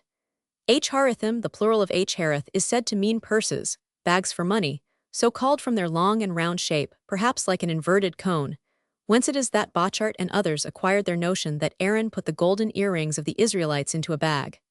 15. Dr. Bike remarks, if the word harith signifies a bag, on account of its resemblance to an inverted cone, it may equally signify any other similarly shaped receptacle or vessel, such as a conical firepot or crucible. And if the golden earrings were melted in such a vessel, the molten metal, when cool, would of course have acquired therefrom its long and round form, like an inverted cone, which is precisely the shape of the edgel made by Aaron, on the assumption that this was intended to represent the flame of fire. Consequently, we may now read the passage in question literally, and without the slightest violence of construction, as follows. "And all the people brake off the golden earrings which were in their ears, and brought them unto Aaron. And he received them at their hands, and placed it, the gold, in a crucible, and made it a molten cone, this cone having taken the long and rounded form of the crucible in which it was melted and left to cool." An argument in favor of this reading is certainly supplied by Exodus 32, where Aaron is represented as saying to Moses, when trying to excuse his action, "I said unto them, Whosoever hath any gold, let them break it off. So they gave it me. Then I cast it into the fire, and there came out this calf or cone." It is contended that the whole tenor of the narrative goes to show that the operation of making the idol for the children of Israel to worship must have been a most simple, and at the same time, a pg 84 very expeditious one, such as the melting of the gold in a crucible would be, but which the molding and casting of the figure of a calf, however roughly modeled and executed, could not possibly have been. This cone or phallic theory met with a by no means ready reception by Jewish scholars. It had not been broached many days before it was energetically attacked, and its destruction sought both by ridicule and argument. It has been admitted, however, that philologically there is something in it, more even, says Dr. Benish, than its advocate Dr. Biquet has made out. The former goes so far as to state that its root, not only in Hebrew, but also in Chaldee and Arabic, primarily designates roundness, and secondarily, that which is the consequence of a round shape, facility of being rolled, speed, and conveyance. Consequently, that it may therefore be safely concluded that it would be in Hebrew a very suitable designation for a cone. Moreover, the same root and the same signification is also found in some of the Aryan languages. Compare the German Kugel, ball, and Kegel, cone. The chief objection lies in the fact that there are various passages in the scriptures where the word occurs, whose contexts clearly show that the idea intended was that of a living creature, and that the unbroken usage of language, from the author of Genesis to that of Chronicles, shows that the term had never changed its signification, viz., that of calf, bullock, or heifer. In Levit, 9:3-8, 1 Sam 28 ps. 29 Issa, 11 Issa, 27 1099. 6. For instance, there can be no mistake that the reference is to the living animal, and a reference to the Hebrew concordance shows that the term, inclusive of the feminine heifer, occurs 51 times in the Bible, in 29 cases of which the word indisputably means a living creature.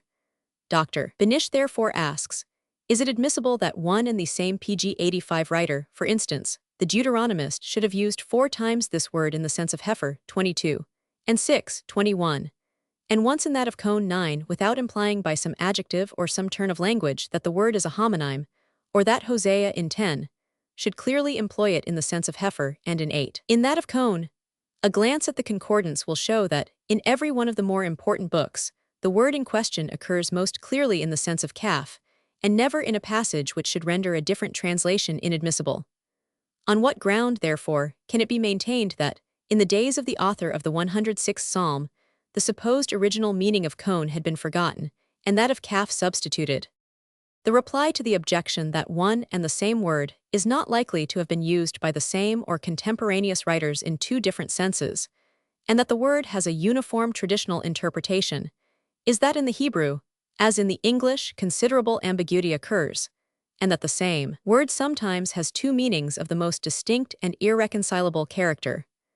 As regards the second objection, says Dr. Biquet, which is based on the unbroken chain of tradition for about 2,000 years, it can only hold good on the assumption that the originators of the tradition were infallible. If not, an error, whether committed intentionally or unintentionally in the first instance, does not become a truth by dint of repetition, any more than truth can become error by being as persistently rejected. The doctor contends that when the Jews became intimately connected with Egypt, and witnessed there the adoration of the sacred bull Apis, they fell into the error of regarding as a golden calf the egel, or conical representation of the flame of fire, which their forefathers, and after them the 10 tribes, had worshipped as the similitude of the eternal, but of which they themselves, as Jews, had lost pg 86 the signification. If this was the case, it is only natural that the error should have been maintained traditionally, until pointed out. So stands the argument with regard to the theory of its being a golden cone, and not the figure of a calf that Aaron made out of the people's ornaments, and the worship of which so naturally provoked the wrath of Moses. There is much to be said in its favor, though not enough, perhaps, to make it conclusive. The propounder of it expressed his regret that he was under the necessity of protesting against the allegation that he had imputed to the Israelites what he calls the obscene phallic worship. Most expressly, he says, did I say that the molten golden image made by Aaron at Mount Sinai was a plain conical figure, intended to represent the God who had delivered the people from their bondage in the land of Mitzrayim, in the form in which alone he had been manifested to them, and to their inspired leader and legislator, namely that of the flame of fire? This is perfectly true, but those who are intimately acquainted with the phallic faiths of the world will find it difficult to disassociate the conical form of idol from those representations of the human physical organ, which have been found as objects of adoration in so many parts of both the Eastern and Western hemispheres. Supposing the philological argument to possess any weight, and that it does has been admitted even by those who regret the cone theory, there are other circumstances which certainly may be adduced in confirmation thereof. For instance, the word chariot translated graving tool may mean also a mold. Again, it does not appear at all likely that the quantity of gold supplied by the ear rings of the people would be sufficient to make a solid calf of the size. True, it may have been manufactured of some other material and covered with gold. But the easier solution of the difficulty certainly seems that which suggests that Aaron took these ornaments and melted them in a crucible of the ordinary PG87 form, afterwards turning out therefrom, when cold, the golden cone to which the people rendered idolatrous worship. The whole subject is surrounded with difficulty, and men of equal learning and ability have taken opposite sides in the discussion, supporting and refuting in turn, passing over the dispute as to whether Aaron simply received the earrings in a bag or whether he graved them with an engraving tool. The first warmly argued by Bochart, and the latter by Leclerc. A dispute we can never settle owing to the remarkable ambiguity of the language. We may briefly notice the question, supposing it was a calf made by Aaron, what induced and determined the choice of such a figure? Nor must it be supposed that here we are upon undebatable ground. On the contrary, the same divergence of opinion prevails as with respect to the previous question. Fr. Moncus said that Aaron got his idea on the mountain, where he was once admitted with Moses, and on another occasion with Nadab and Abihu, and the 70 elders. This writer and others tell us that God appeared exalted on a cherub which had the form of an ox. Patrick says that Aaron seems to him to have chosen an ox to be the symbol of the divine presence, in hope that people would never be so sottish as to worship it, but only be put in mind by it of the divine power, which was hereby represented, an ox's head being anciently an emblem of strength, and horns a common sign of kingly power. He contends that the design was simply to furnish a hieroglyphic of the energy and power of God. The usual explanation is that Aaron chose a calf, because that animal was worshipped in Egypt. That the Israelites were tainted with Egyptian idolatry is plain from Joshua's exhortation. Now therefore, fear the Lord, and serve him in sincerity and in truth, and put away the gods which your fathers served on the other side of the flood, and in Egypt, and serve ye the Lord. PG 88 Josh 24:14. Also Ezekiel 20:7 and 8. They did not every man cast away the abominations of their eyes, neither did they forsake the idols of Egypt. There is no deficiency of evidence respecting the worship of the ox in Egypt. Strabo says one was kept at Memphis, which was regarded as a divinity. Pliny repeats the story and says that the Egyptians called this ox Apis, and that it had two kinds of temples, the entrance to one being most pleasant, to the other frightful. Herodotus says of this idol, Apis or Epatus is a calf from a cow which never produced but one, and this could only have been by a clap of thunder. The calf denominated Apis has certain marks by which it may be known. It is all over black, excepting one square mark. On its back is the figure of an eagle, and on its tongue that of a beetle. It certainly seems tolerably clear that the worship of the calf came out of Egypt, but so much difficulty surrounds the question of whether the Egyptian worship preceded or followed that of Aaron's calf, that we are inclined to endorse the opinion of a modern writer, and say, we suspend our judgment respecting the precise motive which determined Aaron to set up a calf as the object of Israelitish worship, and conclude that, had he offered any other object of worship, whether some other animal, or any plant, or a star, or any other production of nature, the learned would have asked, why this rather than some other? Many would have been the divisions of opinion on the question. Each one would have found in antiquity, and in the nature of the case, probabilities to support his own sentiment, and perhaps have exalted them into demonstrations 16. The mention of a cone in connection with the matter, now under consideration, and as the form of Aaron's idol, suggests other examples of the same figure which are said to have had a phallic form. The Paphian Venus, for instance, was represented PG 89 by a conical stone, of which Tacitus thus speaks. The statue of the goddess bears no resemblance to the human form. It is round throughout, broad at one end, and gradually tapering to a narrow span at the other, like a goat. The reason of this is not ascertained. The cause is stated by Philostratus to be symbolic. Lajard, Recherches sur la culte de Venus, says, in all Syrian coins, from Augustus to Macrinus, may be seen in the place where we should anticipate to find a statue of the goddess, the form of a conical stone. The same is placed between two cypresses under the portico of the temple of Astarte, in a medal of Lia Capitolina. But in this instance the cone is crowned. In another medal, struck by the elder Philip, Venus is represented between two genii, each of whom stands upon a cone or pillar with a rounded top. There is reason to believe that at Paphos images of the conical stone were made and sold as largely as were effigies of Diana of the Ephesians. Medals and engraved stones demonstrate that the hieratic prescriptions required that all those hills which were consecrated to Jupiter should be represented in a conical form. At Sicily, Jupiter was adored under the form of a pyramid. Prayer to Priapus. Delight of Bacchus, guardian of the groves, the kind restorer of decaying loves. Lesbos and verdant, Thassos the implore, whose maids thy power in wanton rites adore. Joy of the Dryads, with propitious care, attend my wishes, and indulge my prayer. My guiltless hands with blood I never stained, or sacrilegiously the gods profaned. Thus low I bow, restoring blessings send. I did not thee with my whole self offend. Who sins through weakness, is less guilty thought. Indulge my crime, and spare a venial fault. On me when fate shall smiling gifts bestow, I'll not ungrateful to your Godhead bow. PG 90 A sucking pig I'll offer to thy shrine, and sacred bowls brimful of generous wine. A destined goat shall on thy altar lie, and the horned parent of my flock shall die. Then thrice thy frantic votaries shall around thy temple dance, with smiling garlands crowned, and most devoutly drunk thy orgy sound. Petronius. Hymn to Priapus. Bacchus and nymphs delight O mighty God, whom Cynthia gave to rule the blooming wood. Lesbos and verdant, Thassos the adore, and Lydians in loose flowing dress implore, and raise devoted temples to thy power. Thou Dryad's joy, and Bacchus' guardian hear my conscious prayer with attentive ear. My hands with guiltless blood I never stained, nor yet the temples of the gods profane 500. Restore my strength, and lusty vigor send. My trembling nerves like pliant osiers bend. Who sins through weakness is not guilty thought. No equal power can punish such a fault.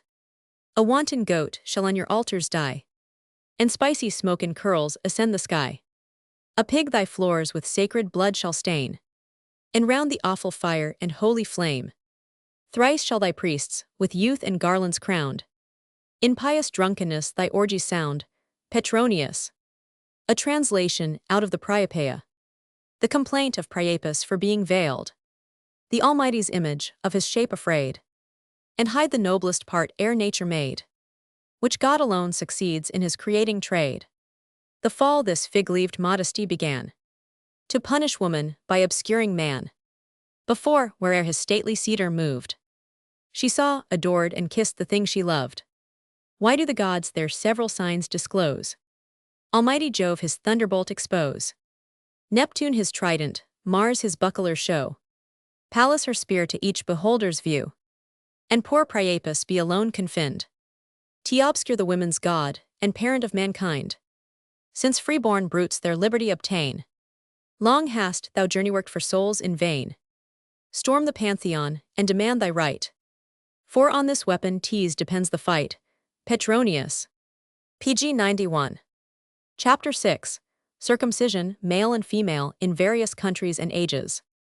Circumcision is one of the most ancient religious rites with which we are acquainted, and, as practiced in some countries, there seems reason to suppose that it was of a phallic character. It can scarcely be doubted, says one writer, that it was a sacrifice to the awful power upon whom the fruit of the womb depended, and having once fixed itself in the minds of the people, neither priest nor prophet could eradicate it. All that these could do was to spiritualize it into a symbol of devotion to a high religious ideal. Bonwick says, though associated with sun worship by some, circumcision may be accepted as a rite of sex worship. Ptolemy's Tetrabiblos, speaking of the neighboring nations as far as India, says, many of them practice divination and devote their genitals to their divinities. It is not possible, perhaps, to speak with any degree of certainty about the origin of this rite. The inquiry carries the student so far back in history that the mind gets lost in the mists of the past. It is regarded by some as a custom essentially Jewish, but this is altogether wrong. It was extensively practiced in Egypt, also by the tribes inhabiting the more southern parts of Africa.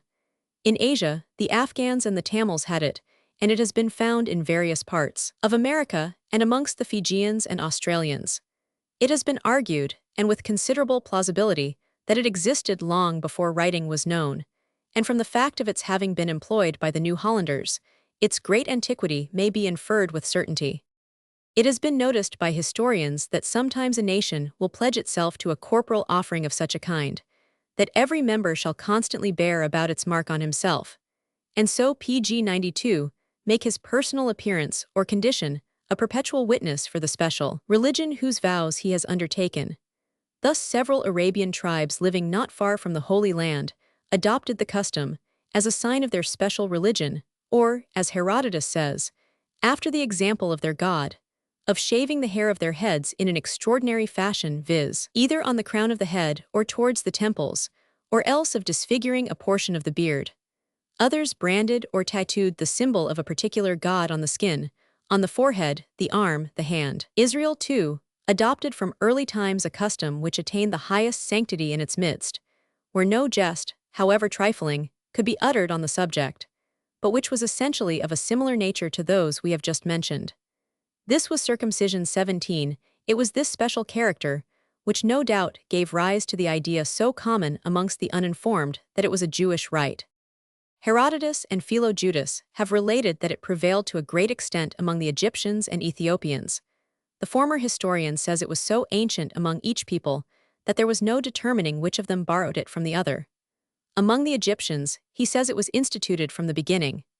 Shuckford says that by this, he could not mean from the first rise or original of that nation, but that it was so early among them that the heathen writers had no account of its origin. When anything appeared to them to be thus ancient, they pronounced it to be from the beginning. Herodotus clearly meant this, because we find him questioning whether the Egyptians learnt circumcision from the Ethiopians or the Ethiopians from the Egyptians, and he leaves the question undecided, merely concluding that it was a very ancient rite. If by the expression from the beginning, he had meant that it was originated by the Egyptians, there would not have been this indecision.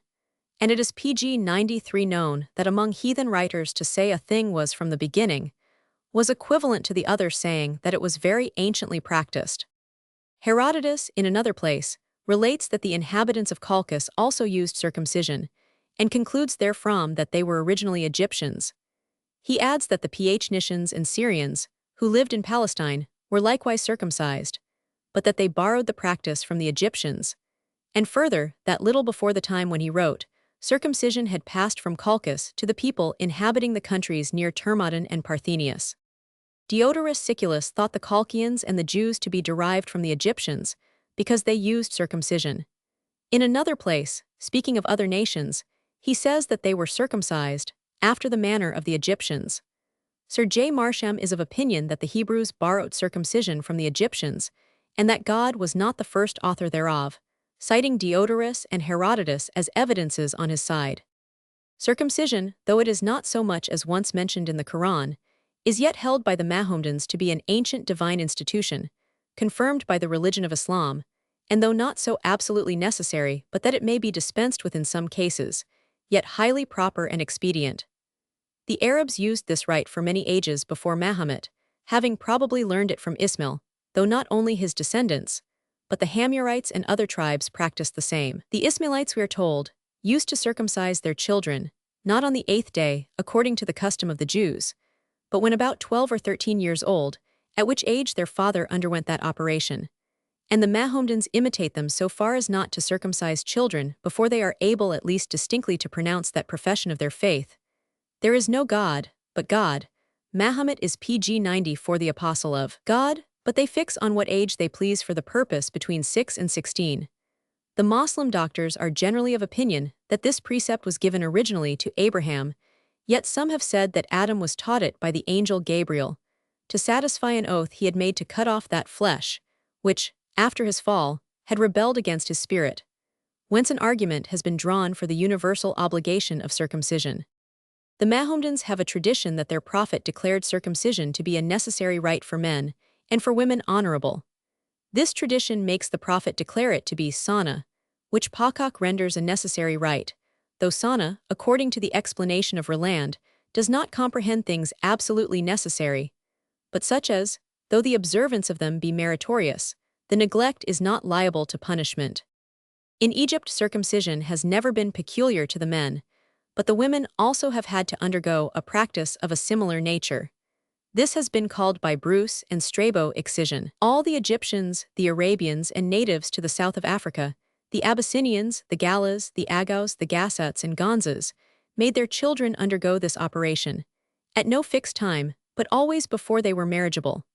Balan says the practice prevailed among the Copts, and P. Jovius and Munster say the same of the subjects of Prester John. Cennini says it was well known that the Egyptian women were accustomed to the practice, but people were not agreed as to the motives which induced them to submit to the operation. Most of those who have written on the subject of female circumcision have considered it as the retrenchment of a portion of the nymph, which are said to grow, in the countries where the practice obtains, to an extraordinary size. Others have imagined that it was nothing less than the amputation of the clitoris, the elongation of which PG 95 is said to be a disgusting deformity, and to be attended with other inconveniences which rendered the operation necessary. Before he had an opportunity of ascertaining the nature of the circumcision of the Egyptian women, Cennini also supposed it consisted of the amputation of the excrescence of the nymph, or clitoris, according to circumstances, and according as the parts were more or less elongated. He says it is very probable that these operations have been performed, not only in Egypt, but in several other countries in the East, where the heat of the climate and other causes may produce too luxuriant a growth of those parts. And this, he adds, he had the more reason to think since, on consulting several Turks who had settled at Rosetta, respecting the circumcision of their wives, he could obtain from them no other idea but that of these painful mutilations. They likewise explained to him the motives. Curious admirers as they were of smooth and polished surfaces, every inequality, every protuberance, was in their eyes a disgusting fault. They asserted, too, that one of these operations abated the ardor of the constitutions of their wives, and diminished their facility of procuring illicit enjoyments. Niebuhr relates that Forscal and another of his fellow travelers, having expressed to a great man at Cairo, at whose country seat they were, the great desire they had to examine a girl who had been circumcised, their obliging host immediately ordered a country girl 18 years of age to be sent for, and allowed them to examine her at their ease. Their painter made a drawing of the parts after the life, in presence of several Turkish domestics, but he drew with a trembling hand, as they were apprehensive of the consequences it might bring upon them from the Mahometans. A plate from this drawing was given by Professor Blumenbach in his work De Generis Humani Varietate Nativa, from which it is evident that the traveler saw nothing but PG 96, the amputation of the nymph and clitoris, the enlargement of which is so much disliked by husbands in these countries. Cennini suspected that there must be something more in it than an excess of these parts, an inconvenience, which, being far from general among the women, could not have given rise to an ancient and universal practice. Determining to remove his doubts on the subject, he took the resolution, which every one to whom the inhabitants of Egypt are known, he says, will deem sufficiently bold, not to procure a drawing of a circumcised female, but to have the operation performed under his own eyes. Mr. Fornetti, whose complacence and intelligence were so frequently of service to him, readily undertook to assist him in the business, and a Turk, who acted as broker to the French merchants, brought to him at Rosetta a woman, whose trade it was to perform the operation, with 2 young girls, one of whom was going to be circumcised, the other having been operated on 2 years before. In the first place, he examined the little girl that was to be circumcised. She was about 8 years old and of the Egyptian race. He was much surprised at observing a thick, flabby, fleshy excrescence, covered with skin, taking its rise from the labia, and hanging down it 1/2 inch. The woman who was to perform the operation sat down on the floor, made the little girl seat herself before her, and without any preparation, cut off the excrescence just described with an old razor. The girl did not give any signs of feeling much pain. A few ashes taken up between the finger and thumb were the only topical application employed, though a considerable quantity of blood was discharged from the wound. The Egyptian girls are generally freed from this inconvenient superfluity at the age of 7 or 8. The women who are in the habit of performing this operation, which is attended with PG 97 little difficulty, come from said. They travel through the towns and villages, crying in the streets, "Who wants a good circumciser?" A superstitious tradition has marked the commencement of the rise of the Nile as the period at which it ought to be performed, and accordingly, besides the other difficulties he had to surmount, Cennini had that of finding parents who would consent to the circumcision of their daughter at a season so distant from that which is considered as the most favorable, this being done in the winter. Money, however, overcame this obstacle as it did the rest. From Dautzel's history, we learn that in Dahomey a similar custom prevails with regard to the women as that in Egypt. A certain operation is performed upon the woman, which is thus described in a footnote. Prolongatio, vidlicet, artificialis laborum pudendi, capel mammilis similima. The part in question, locally called tu, must, from the earliest years, be manipulated by professional old women, as is the bosom among the embryo prostitutes of China. If this be neglected, her lady friends will deride and denigrate the mother, declaring that she has neglected her child's education, and the juniors will laugh at the daughter as a coward who would not prepare herself for marriage. 18. Circumcision was a federal rite, annexed by God as a seal to the covenant which he made with Abraham and his posterity, and was accordingly renewed and taken into the body of the Mosaical constitutions. It was not a mere mark, only to distinguish the Hebrews as the seed of Abraham from other nations.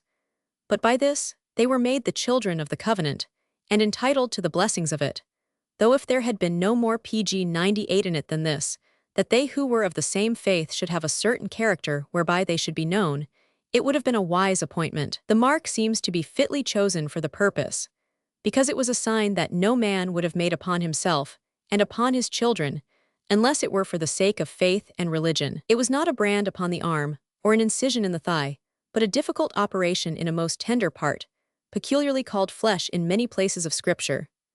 That member which is the instrument of generation was made choice of, that they might be an holy seed, consecrated unto God from the beginning, and circumcision was properly a token of the divine covenant made with Abraham and his posterity that God would multiply their seed, and make them as the stars of heaven.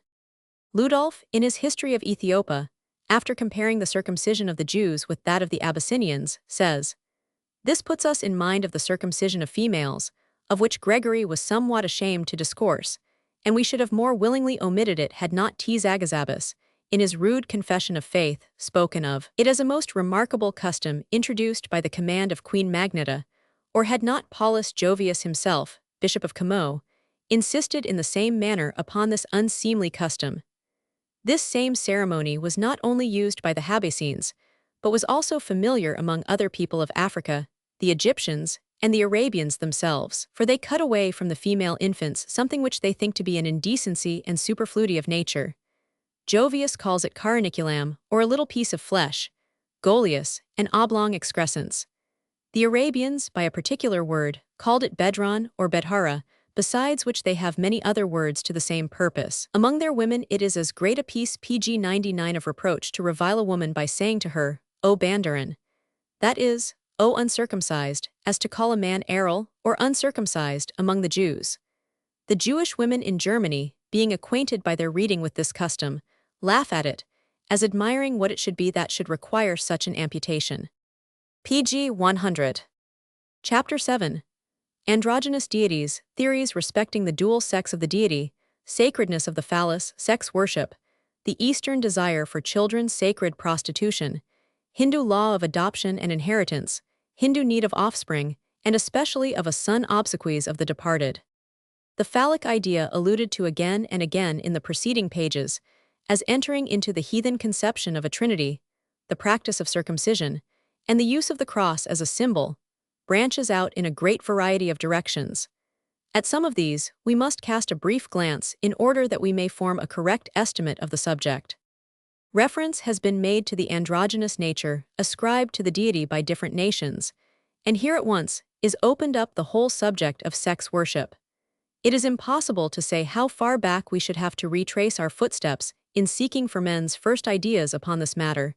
Many ages, it is certain. Forlong, speaking of a remote age in our forefathers, says, they began to see in life and all nature a god, a force, a spirit, or I should rather say, some nameless thing which no language of those early days, if indeed of present, can describe. They gave to the outward creative organs those devotional thoughts, time and praise which belonged to the Creator. They figured the living spirit in the cold bodily forms of stone and tree, and so worshipped it. As we read in early Jewish writings, their tribes, like all other early races, bowed before Ashar and Asherah, as others had long before that period worshipped Belus and Uranus, Horus and Isis, Mahadeva, Siva, Sakti and Parvati.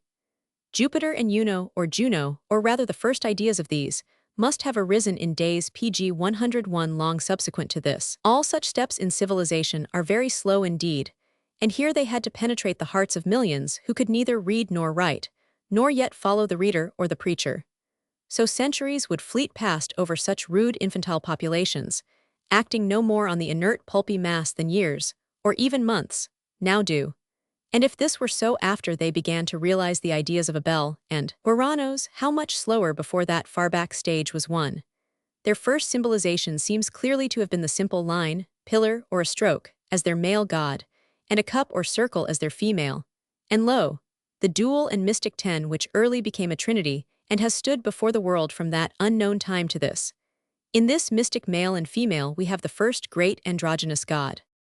Alluding to this subject, an anonymous writer, believed to be a Roman Catholic priest, some 16 years ago said, "The primitive doctrine that God created man in his own image, male and female, and consequently that the divine nature comprised the two sexes, within itself fulfills all the conditions requisite to constitute a Catholic theological dogma, inasmuch as it may truly be affirmed of it, that it has been held, semper, ubique, et ab omnibus, being universal as the phenomenon to which it owes its existence." How essential to the consistency of the Catholic system is this doctrine of duality you may judge by the shortcomings of the theologies which reject it. Unitarianism blunders alike in regard to the Trinity and the duality. Affecting to see in God a Father, it denies him the possibility of having either spouse or offspring. More rational than such a creed as this was the primitive worship of sex, as represented by the male and female principles in nature. In no gross sense was the symbolism of such a system conceived, gross as its practice may have become, and as it would appear to the notions of modern conventionalism. For no religion is PG 102 founded upon intentional depravity. Searching back for the origin of life, men stopped at the earliest point to which they could trace it, and exalted the reproductive organs into symbols of the Creator. The practice was at least calculated to procure respect for a side of nature liable, under an exclusively spiritual regime, to be relegated to undue contempt. It appears certain that the names of the Hebrew deity bear the sense I have indicated. El, the root of Elohim, the name under which God was known to the Israelites prior to their entry into Canaan, signifying the masculine sex only, while Jahve, or Jehovah, denotes both sexes in combination. The religious rites practiced by Abraham and Jacob prove incontestably their adherence to this, even then, ancient mode of symbolizing deity. And though after the entry into Canaan, the leaders and reformers of the Israelites strove to keep the people from exchanging the worship of their own divinity for that of the exclusively feminine principle, worshipped by the Canaanites with unbridled license. Under the name of Asherah, yet the indigenous religion became closely incorporated with the Jewish, and even Moses himself fell back upon it when, yielding to a pressing emergency, he gave his sanction to the prevailing tree and serpent worship by his elevation of a brazen serpent upon a pole or cross. For all portions of this structure constitute the most universally accepted symbols of sex in the world. It is to India that we must go for the earliest traces of these things. The Jews originated nothing, though they were skillful appropriators and adapters of other men's effects. Brahma, the first person in the Hindu triad, was the original self-existent being, inappreciable by sense, who commenced the work of creation by creating the waters with a thought, as described in the Institutes of Manu. The waters, regarded as the source of all subsequent life, became identified with the feminine principle in PG 103 nature, whence the origin of the mystic rite of baptism, and the atmosphere was the divine breath or spirit. The description in Genesis of the Spirit of God moving upon the face of the waters indicates the influence upon the Jews of the Hindu theogony to which they had access through Persia. The twofold name of Jehovah also finds a correspondence in the Ardhanari, or incarnation of Brahma, who is represented in sculptures as containing in himself the male and female organisms, and the worship of the implements of fecundity continues popular in India to this day.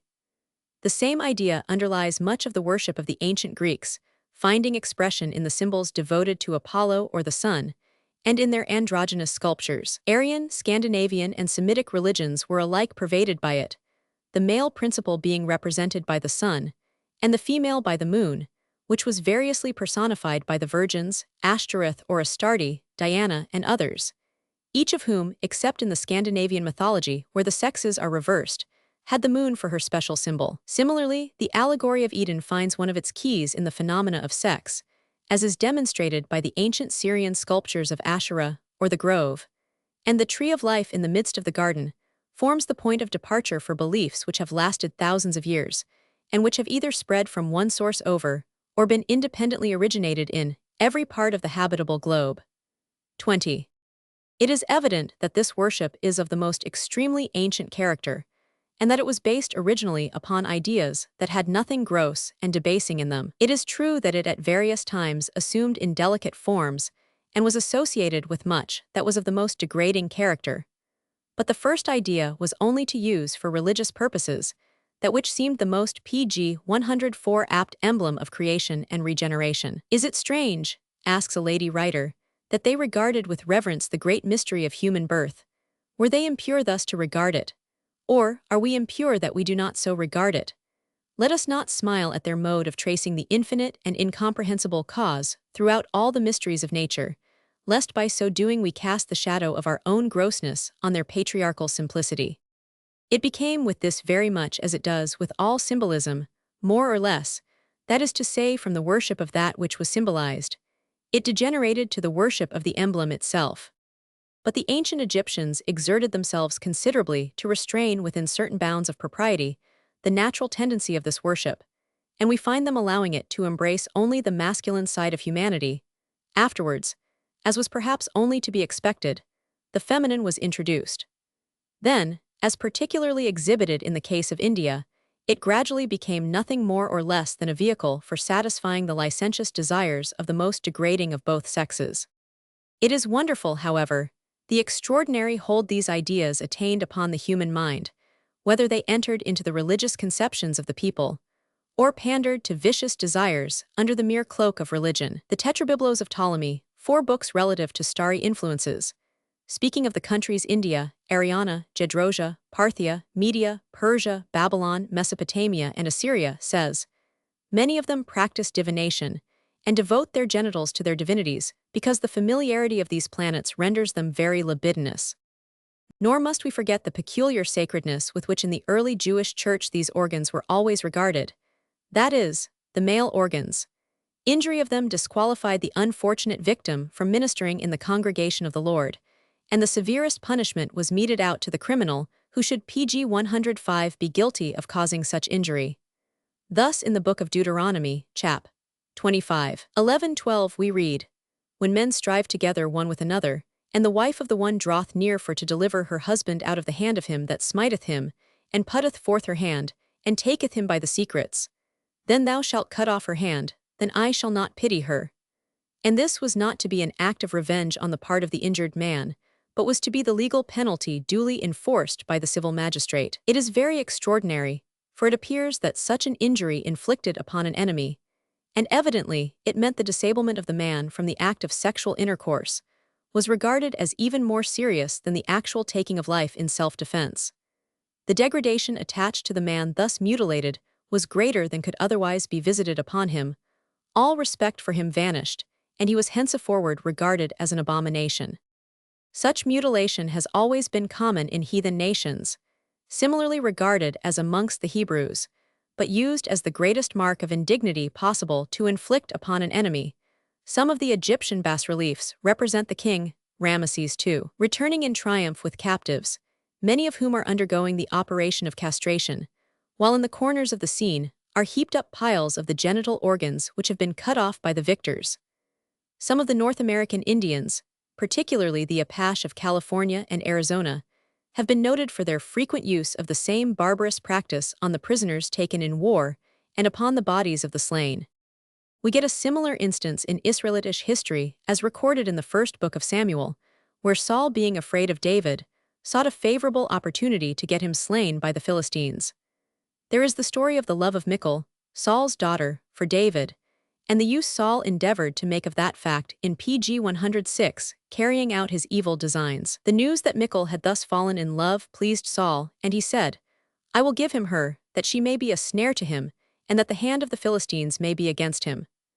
So David was told that the king would make him his son-in-law. but it was customary in those times for the bridegroom to give a dowry instead of as at other times, and in other places, to receive one. And David immediately raised the objection that this was out of his power as he was but a poor man. This was Saul's opportunity, and his message was, "The king desireth not any dowry, but 100 foreskins of the Philistines." But Saul thought to make David fall by the hand of the Philistines.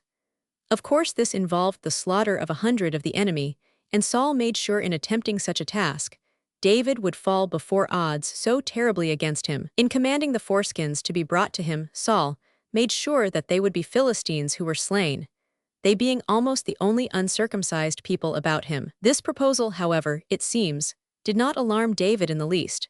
He went forth at once on his terrible mission, and actually brought back thrice the number of foreskins required of him by the king. This is not the only case on record of such a mutilation. Mention is made by Gill, the commentator, of an Asiatic writer, who speaks of a people that cut off the genital parts of men, and gave them to their wives for a dowry. So sacred was the organ in question deemed in ancient times, especially in Israel, that it was used as the means of administering the most binding form of oath then known. It is described as putting the hand upon the thigh, and instances are found in Genesis 24:2 and 47:29. In the former of these passages, Abraham requires his elder servant to put his hand under his thigh, and take an oath respecting the wife he would seek for his son Isaac. In the second passage, it is Jacob requiring his son pg 107 Joseph to perform a similar action. In each case what is meant is that the genital organ, the symbol of the Creator and the object of worship among all ancient nations, was to be touched in the act of making the promise. But as we have pointed out, there is another side to this matter. The worship of the male organ was only one part. The female organs of generation were revered as symbols of the generative power of God. They are usually represented emblematically by the shell, or concha veneris, which was therefore worn by devout persons of antiquity, as it still continues to be by pilgrims and many of the common women of Italy. The union of both was expressed by the hand, mentioned in Sir William Hamilton's letter, which, being a less explicit symbol, has escaped the attention of the reformers, and is still worn as well as the shell by women of Italy, though without being understood. It represented the act of generation, which was considered as a solemn sacrament in honor of the Creator. Some of the forms used to represent the Sakti or female principle are very peculiar yet familiar to many who may not understand them. Indeed, as Inman says, the moderns, who have not been initiated in the sacred mysteries, and only know the emblems considered sacred, have need of both anatomical knowledge and physiological lore ere they can see the meaning of many a sign. As already stated, the triangle with its apex uppermost represents the phallic triad, with its base uppermost, the mons veneris, the delta, or the door by which all come into the world. Dr. Inman says, "As a scholar, I had learned that the Greek letter delta symbol is expressive of the female organ both in shape and idea. The selection of name and symbol was judicious, for the word daleth and delta signify the door of a house and the outlet of a river, while the figure reversed symbol represents the PG 108 fringe with which the human delta is overshadowed. This delta is simply another word for the part known as concha, a shell. This concha or shank is one of the most important of the Eastern symbols, and is found repeated again and again in almost everything connected with the Hindu pantheon. Plate 6 of Moore's elaborately illustrated work on the Indian deities represents it as seen in the hands of Vishnu and his consort. The god is represented like all the solar deities with 4 hands and standing in an arched doorway. The headdress is of serpents. In one of the right hands is the diamond form, the symbol of the Creator. In one of the left hands is the large concha, and in the other right hand, the great orb of the day. The shell is winged and has a phallic top. This shell is said to have been the first priestly bell, and it is even now the Hindu church bell, in addition to gongs and trumpets. It comes specially into use when the priest performs his ceremonies before the lingam. It is blown when he is about to anoint the emblem, like a bell is used in some Christian churches in the midst of ceremonies of particular importance and solemnity. The female principle, or sacred sakti, is also represented by a figure like that called a sistrum, a Hebrew musical instrument, sometimes translated cornet. Inman contends, in spite of much opposition from his friends, that this represents the mother who is still Virgo intacta. He points out that in some things it embodies a somewhat different idea to the yoni, the bars across it being bent, so that they cannot be taken out, this showing that the door is closed. The secret of this peculiar worship seems to lie in the fact, ever so prominent in all that has to do with the social and religious life of the Eastern, of an intense desire for offspring. In harmony with this is the frequent promise in the scriptures pg 109 of an abundance of children, and the declaration of happiness of the man so blessed. One instance may be noted as recorded in Genesis 13:16, the promise to Abram, I will make thy seed as the dust of the earth, so that if a man can number the dust of the earth, then shall thy seed also be numbered. None the less fervent, perhaps even more so, is the desire of the Indian to possess and leave behind him a progeny who shall not only succeed to his worldly acquisitions, but by religious exercises help forward his happiness in the region of the departed. It is said that in this part of the world, a constant topic of conversation amongst the men is their physical power to propagate their race, and that upon this matter physicians are more frequently consulted than upon any other. Not only does the man think thus, but the female has her thoughts directed to the same channel, and there has been a special bell invented by Hindu priests for childless females. Some kindred belief seems to be held or suggested by the practices of the Mormon community, in which large numbers of women are united in marriage to one man. In Genesis 30, Rachel, seeing that she bore no children, is described as envying her sister and saying to Jacob, Give me children or else I die. Again 1 Samuel 1:10-11, And she, Hannah, was in bitterness of soul, and prayed unto the Lord, and wept sore. And she vowed a vow, and said, O Lord of hosts, if thou wilt indeed look on the affliction of thine handmaid, and remember me, and not forget thine handmaid, but will give unto thine handmaid a man child, then I will give him unto the Lord, and 100. And so on. Instances could be multiplied largely, but it is unnecessary. With many of the Eastern women, it was a matter of the highest consequence that they have children, as failing to do so, it was strictly within the legal rights of the husband at once to put away his wife by a summary divorce, or at any rate to take a pg 110 concubine into his home in order that he might not go childless.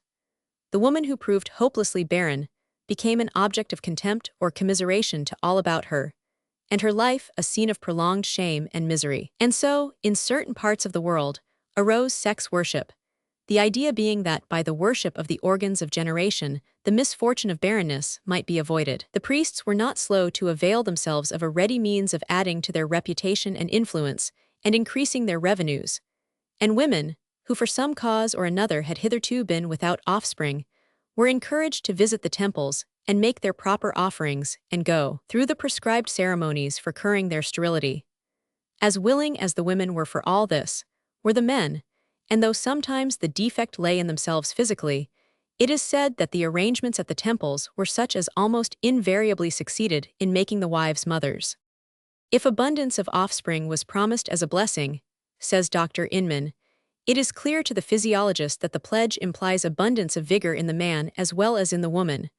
With a husband incompetent, no wife could be fruitful. The condition, therefore, of the necessary organs was intimately associated with the divine blessing or curse, and the impotent man then would as naturally go to the priest to be cured of his infirmity as we of today go to the physician. We have evidence that masses have been said, saints invoked, and offerings presented, for curing the debility we refer to, in a church in Christianized Italy during the last 100 years, and in France so late as the 16th century, evident relics of more ancient times.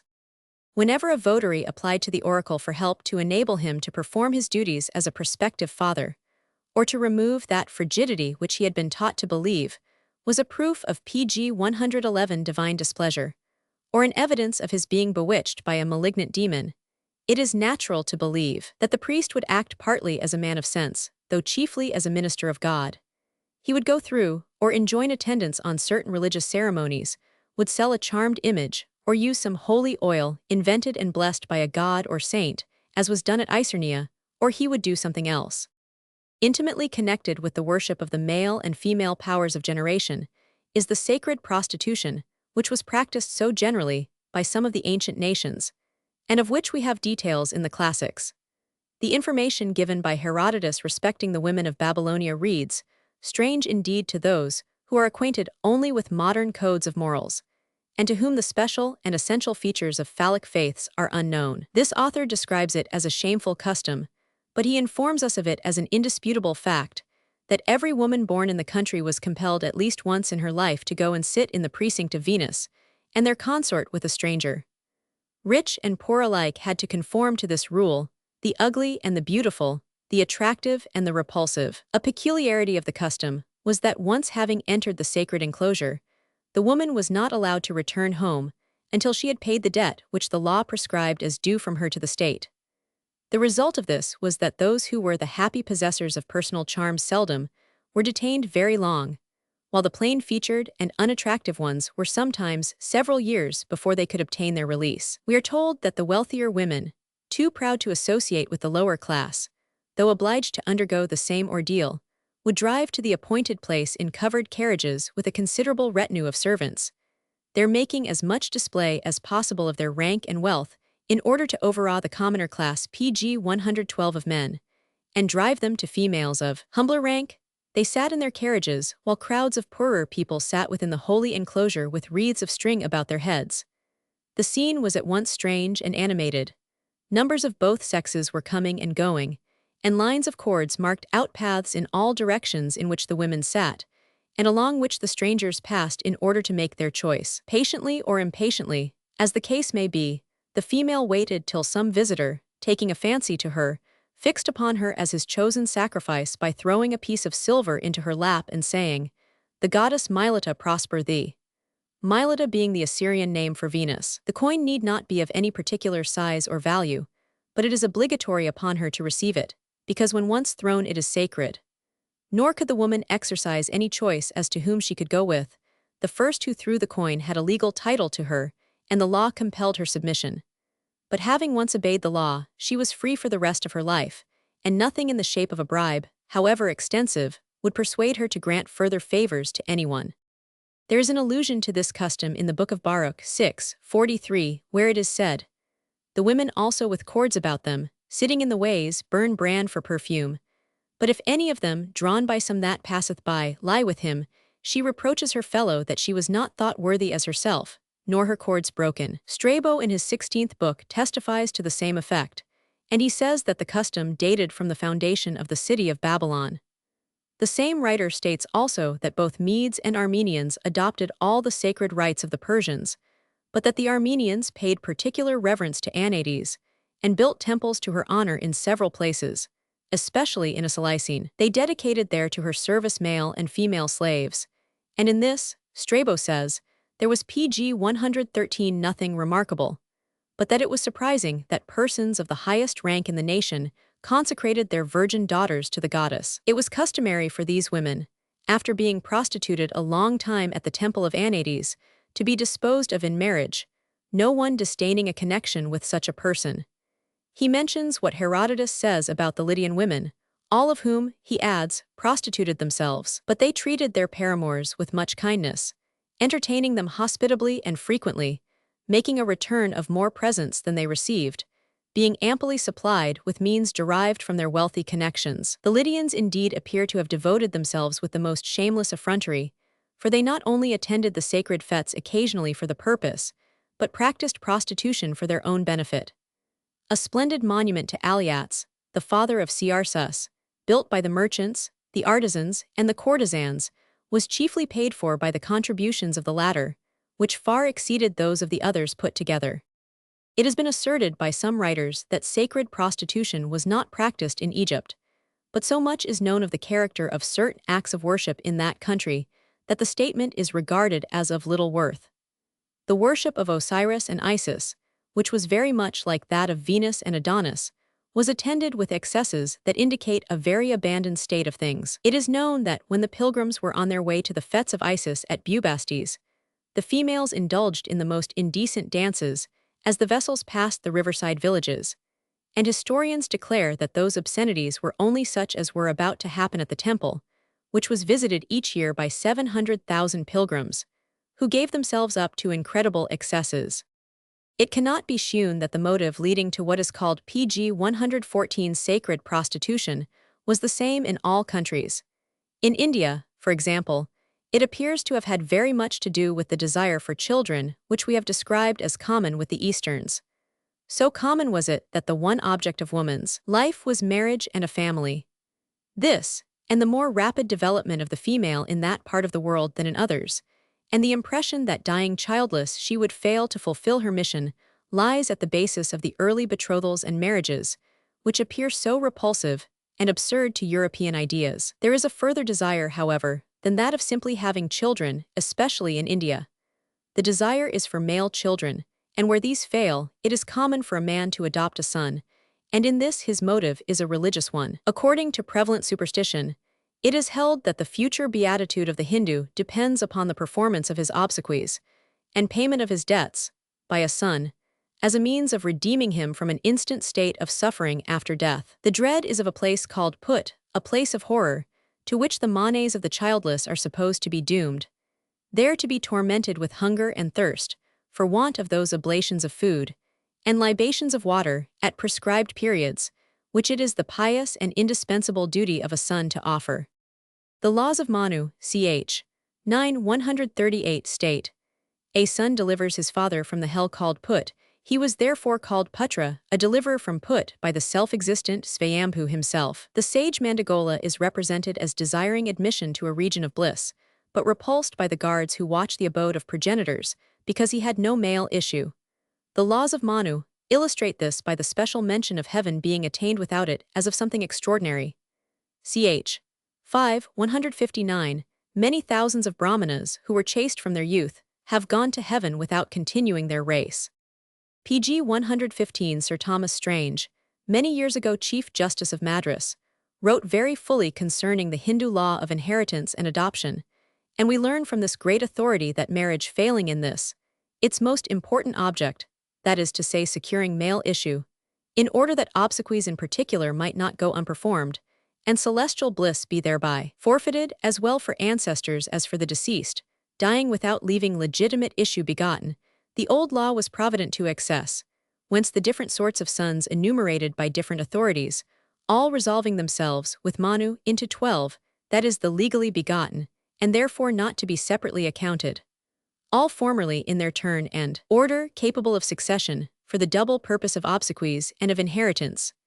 Failing a son, a Hindu's obsequies may be performed by his widow, or in default of her, by a whole brother or other heirs, but according to the conception belonging to the subject, not with the same benefit as by a son. That a son, therefore, of some description is, with him, in a spiritual sense, next to indispensable is abundantly certain. As for obtaining one in a natural way, there is an express ceremony that takes place at the expiration of the 3rd month of pregnancy, marking distinctly the importance of a son born, so is the adopting of one as anxiously inculcated, where prayers and ceremonies for the desired issue have failed in their effect. The extreme importance to the Hindu of having male offspring, and the desire to get such children as the result of marriage rather than by adoption, a practice allowed and inculcated as a last resort, has led to that extensive prevalence of lingam worship, which is such a conspicuous feature in India. In nearly every part of that vast empire are to be seen reproductions of the emblem in an infinite variety of form, and so totally free from the most remotely indecent character are they, that strangers are, as a PG 116 rule, totally ignorant of their meaning. We have even known, within the last few years, specimens of the smaller emblems being put up for sale in this country, of whose meaning the auctioneer professes himself for the most part ignorant, volunteering no other statement than that they were charms in some way connected with Hindu customs and worship. It is being a representation of the male organ, represented of course in a conical form, and is of every size from half an inch to 70 feet, and of all materials such as stone, wood, clay, metal, and 100. Lingas are seen of enormous size. In the caves of Elephanta, for instance, marking unequivocally that the symbol in question is at any rate as ancient as the temple, as they are of the same rock as the temple itself. Both, as well as the floor, roof, pillars, pilasters, and its numerous sculptured figures, having been once one undistinguished mass of granite, which excavated, chiseled, and polished, produced the cavern and forms that are still contemplated with so much surprise and admiration. The magnitude of the cones, too, further preclude the idea of subsequent introduction, and together with gigantic statues of Siva and his consort, more frequent and more colossal than those of any other deity, necessarily coeval with the excavation, indicate his paramount adoration and the antiquity of his sect. Lingas are seen also of diminutive size for domestic adoration or for personal use, some individuals always carrying one about with them, and in some Brahmin families, one is daily constructed in clay, placed after due sanctification by appropriate ceremonies and prayers, in the domestic shrine, or under a tree or shrub sacred to Siva, the Bilva more especially, and honored by the adoration of the females of the household. It is rather singular that while many Hindus worship the deity of male and female in one, there are distinct sects which worship either the lingam or the yoni, the first being apparently the PG 117, same as the phallic emblem of the Greeks, the membrum virile, and the latter pudendum muliber.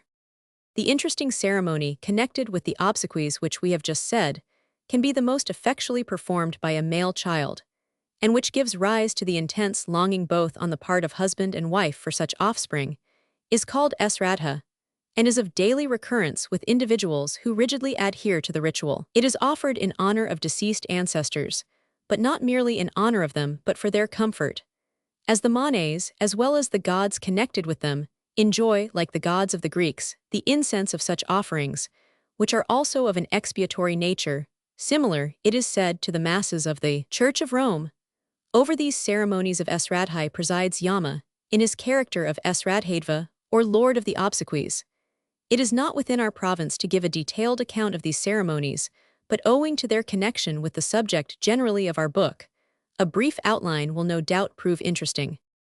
A dying man, when no hopes of his surviving remain, should be laid upon a bed of kusa grass, either in the house or out of it, if he be a Sudra, but in the open air if he belong to another tribe. When he is at the point of death, donations of cattle, land, gold, silver, or other things, according to his ability, should be made by him, or if he be too weak, by another person in his name. His head should be sprinkled with water drawn from the Ganges, and smeared with clay brought from the same river.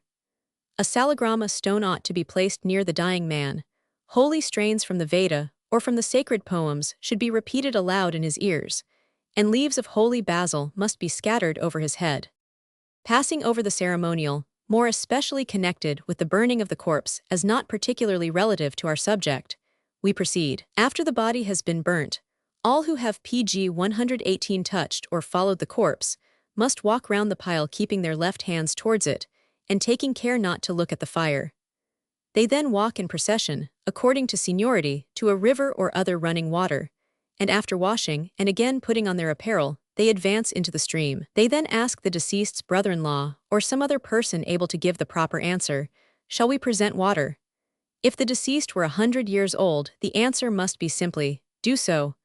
But if he were not so aged, the reply is, "Do so, but do not repeat the oblation." Upon this, they all shift the sacerdotal string to the right shoulder, and looking towards the south, and being clad in a single garment without a mantle, they stir the water with the ring finger of the left hand, saying, "Waters, purify us." With the same finger of the right hand, they throw up some water towards the south, and after plunging once under the surface of the river, they rub themselves with their hands.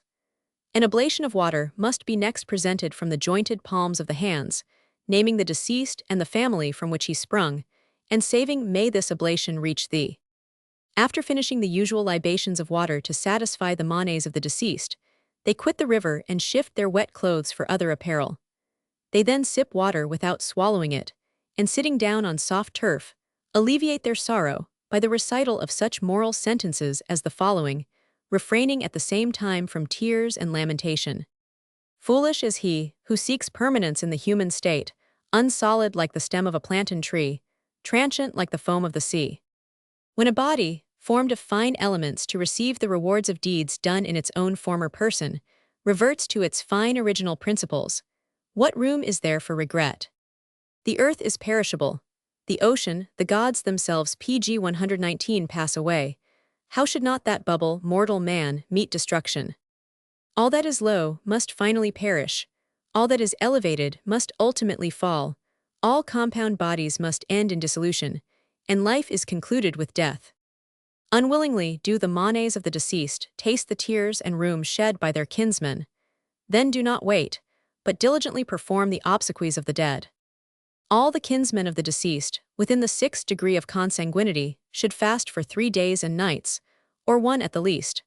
However, if that be impracticable, they may eat a single meal at night, purchasing the food ready prepared, but on no account preparing the victuals at home. So long as the mourning lasts, the nearest relations of the deceased must not exceed the daily meal, nor eat flesh meat, nor any food seasoned with fictitious salt.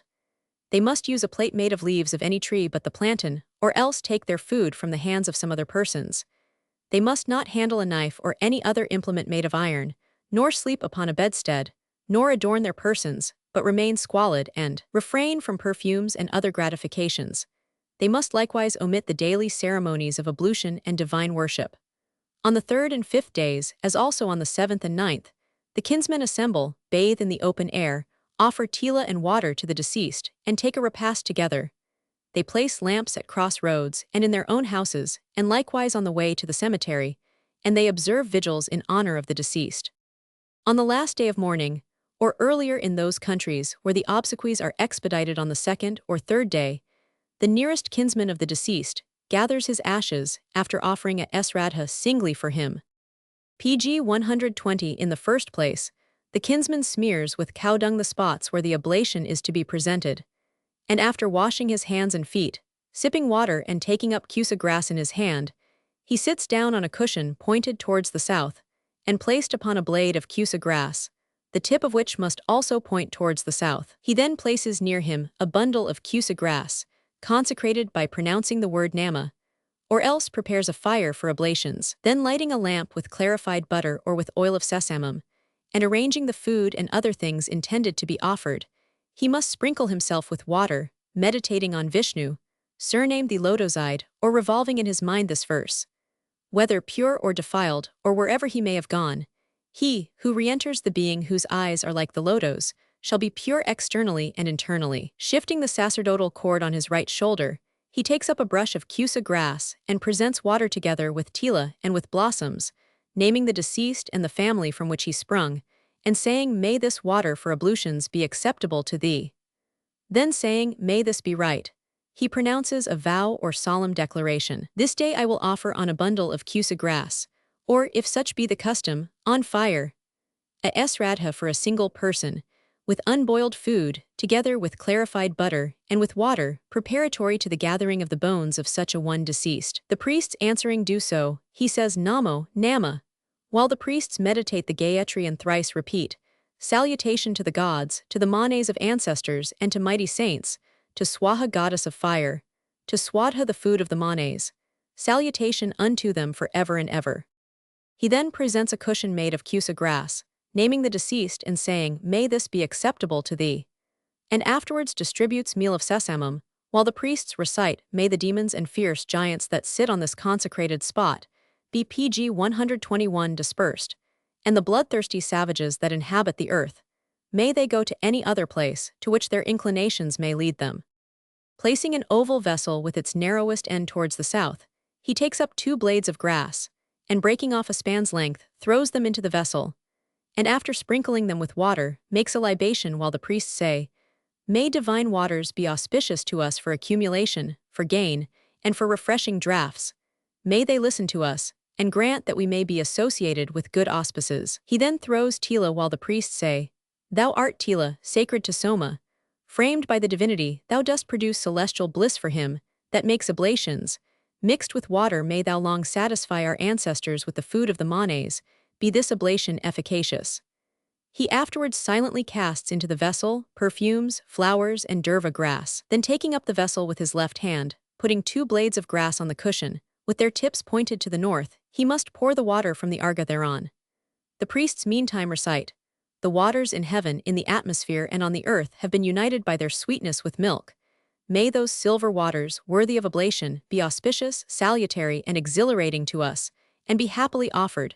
May this oblation be efficacious." He adds nama, and pours out the water, naming the deceased and saying, "May this arga be acceptable unto thee." Then oversetting the vessel, and arranging in due order the unboiled rice condiments, clarified butter, and the requisites, he scatters tila, while the priests recite thrice did Vishnu step and 100. He next offers the rice, clarified butter, water, and condiments, while he touches the vessel with his left hand, and names the deceased, saying, "May this raw food with clarified butter and condiments, together with water, be acceptable unto thee." After the priests have repeated the Gayatri PG 122 preceded by the names of the worlds, he pours honey or sugar upon the rice. While they recite this prayer, "May the winds blow sweet, the rivers flow sweet, and salutary herbs be sweet unto us. May night be sweet, may the mornings pass sweetly, may the soil of the earth and heaven, parent of all productions, be sweet unto us. May Soma, king of herbs and trees, be sweet. May the sun be sweet, may kine be sweet unto us." He then says Namo, Nama, while the priests recite whatever may be deficient in this food, whatever may be imperfect in this rite, whatever may be wanting in this form, may all that become faultless. He should then feed the brahmanas whom he has assembled, either silently distributing food amongst them or adding a respectful invitation to them to eat. When he has given them water to rinse their mouths, he may consider the deceased as fed through their intervention. The priests again recite the Gayatri and the prayer, "May the winds blow sweet," and 100, and add the prescribed prayers, which should be followed by the music of flageolets, lutes, drums, and 100. Taking in his left hand another vessel containing tila, blossoms, and water, and in his left hand a brush made of kusa grass, he sprinkles water over the grass spread on the consecrated spot, naming the deceased and saying, "May this ablution be acceptable to thee."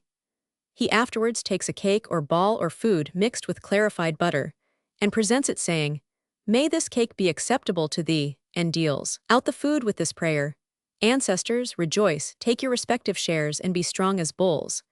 Then walking round by the left to the northern side of the consecrated spot, and meditating, "Ancestors, be glad, take your respective shares and be strong as bulls," he returns by the same road, and again sprinkles water on the ground to wash the oblation, saying, "May this ablution be acceptable to thee."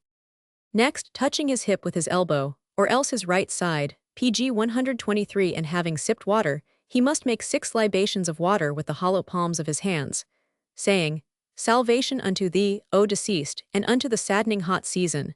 Salvation unto thee, O deceased, and unto the month of Tapas, or dewy season. Salvation unto thee, O deceased, and unto that season which abounds with water. Salvation unto thee, O deceased, and to the nectar of blossoms.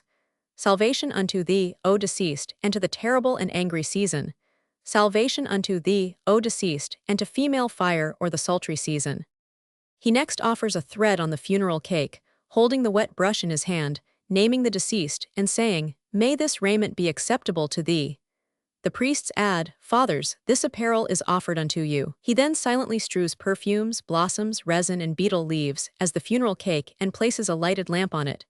He sprinkles water on the bundle of grass, saying, "May the waters be auspicious," and offers rice, adding, "May the blossoms be sweet, may the rice be harmless," and then pours water on it, naming the deceased and saying, "May this food and drink be acceptable unto thee." In the next place he strews grass over the funeral cake, and sprinkles water on it, reciting this prayer, "Waters, ye are the food of our progenitors. Satisfy my parents, ye who convey nourishment, which is ambrosia, butter, milk, cattle, and distilled liquor." Lastly, he smells some of the food, and poises in his hand the funeral cakes, saying, "May this ball be wholesome food," and concludes, paying the officiating priest his fee with a formal declaration, "I do give this fee, consisting of so much money, to such a one, a priest sprung from such a family, and who uses such a Veda and such a Satcha of it, for the purpose of fully completing the obsequies this day performed by me in honor of one person singly, preparatory to the gathering of the bones of such a one deceased." PG 124. After the priest has thrice said, "Salutation to the gods, to progenitors, to mighty saints," and 100, he dismisses him, lights a lamp in honor of the deceased, meditates on Hari with undiverted attention, casts the food and other things used at the obsequies into the fire, and then proceeds to the cemetery for the purpose of gathering the ashes of the deceased. So long as mourning lasts after gathering the ashes, the near relations of the deceased continue to offer water with the same formalities and prayers as already mentioned, and to refrain from factitious salt, butter, and 100. On the last day of mourning, the nearest relation puts on neat apparel, and causes his house and furniture to be cleaned. He then goes out of the town, and after offering the 10th funeral cake, he makes 10 libations of water from the palms of his hands, causes the hair of his head and body to be shaved, and his nails to be cut, and gives the barber the clothes which were worn at the funeral of the deceased, and adds some other remuneration. He then anoints his head and limbs down to his feet with oil of sesamum, rubs all his limbs with meal of sesamum, and his head with the ground pods of white mustard. He bathes, sips water, touches and blesses various auspicious things, such as stones, clarified butter, leaves of nimba, white mustard, durva grass, coral, a cow, gold, curds, honey, a mirror and a couch, and also touches a bamboo staff. He now returns purified to his home, and thus completes the first obsequies of the deceased. The second series of obsequies, commencing on the day after the period of mourning has elapsed, is opened by a lustration termed the consolatory ceremony. The lustration consists in the consecration of 4 vessels of water, and sprinkling therewith the house, the furniture, and the persons belonging to the family. After lighting a fire and blessing the attendant brahmanas, the priest fills 4 vessels with water, and putting his hand into the PG 125 first, meditates the Gayatri before and after reciting the following prayers. 1. May generous waters be auspicious to us for gain and for refreshing draughts. May they approach towards us that we may be associated with good auspices. 2. Earth afford us ease, be free from thorns, be habitable, widely extended as thou art, procure us happiness. 3. O waters, since ye afford delight, grant us food and the rapturous sight of the Supreme Being. 4. Like tender mothers, make us here partakers of your most auspicious essence.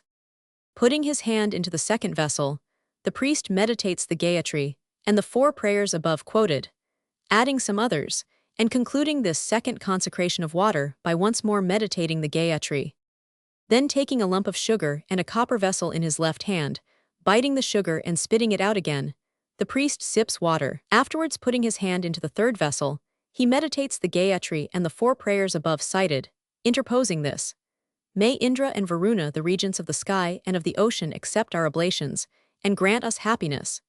May Indra and the cherishing sun grant us happiness in the distribution of food. May Indra and the moon grant us the happiness of attaining the road to celestial bliss, and the association of good auspices. It is customary immediately after this lustration to give away a vessel of tila, and also a cow, for the sake of securing the passage of the deceased over the Vaitarani, or river of hell. Whence the cow, so given, is called Vaitarani Denu. Afterwards a bed with its furniture is brought, and the giver sits down near the Brahmana who has been invited to receive the present.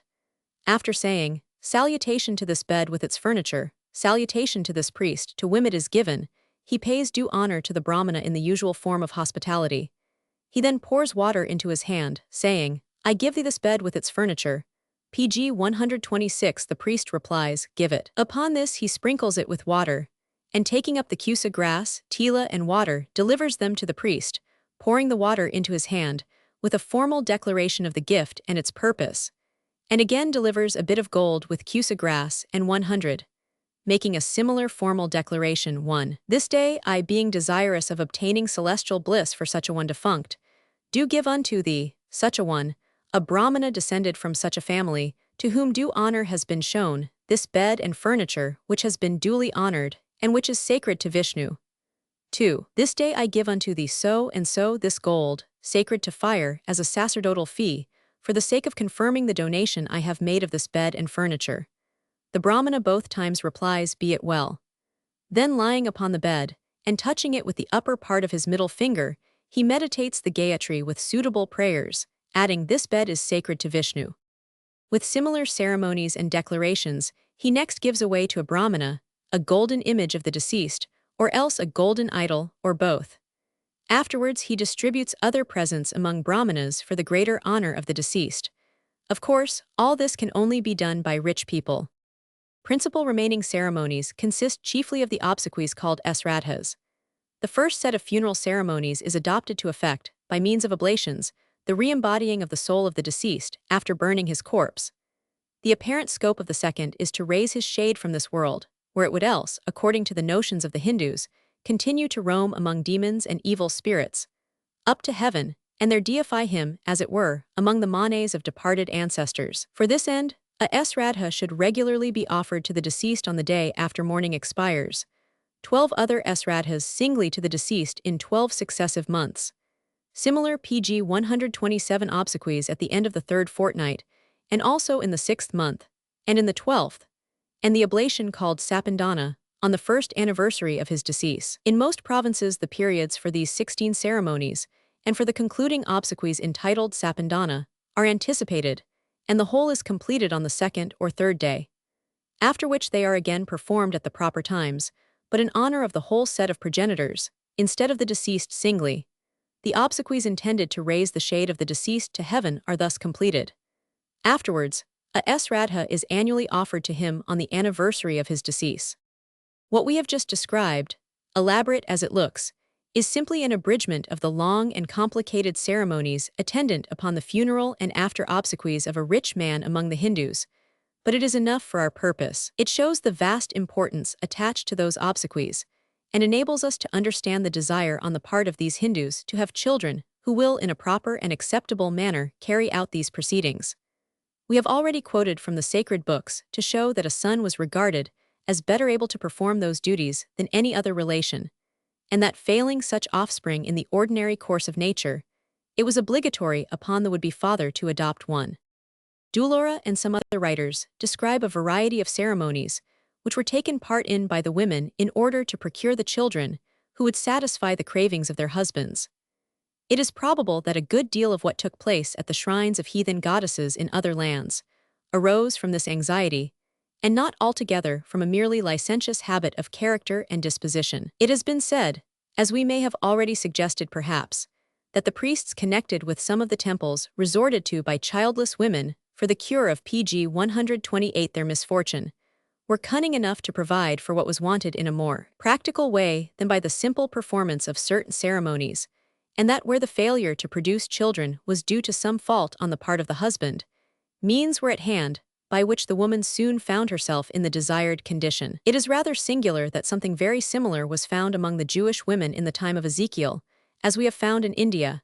The Indian woman sacrificed her virginity at the shrine of the lingam, and in the 16th chapter of the Prophet's book, verse 17, we read, "Thou didst take also thy fair jewels of my gold, and didst make to thyself images of men, and didst commit whoredom with them." The latter, however, was evidently of a very different character to the former, being nothing more or less than the impure worship of Priapus, as carried on in the orgies of Osiris, Bacchus, and Adonis, the images of the Hebrew women being such as the Priapi used in those ceremonies.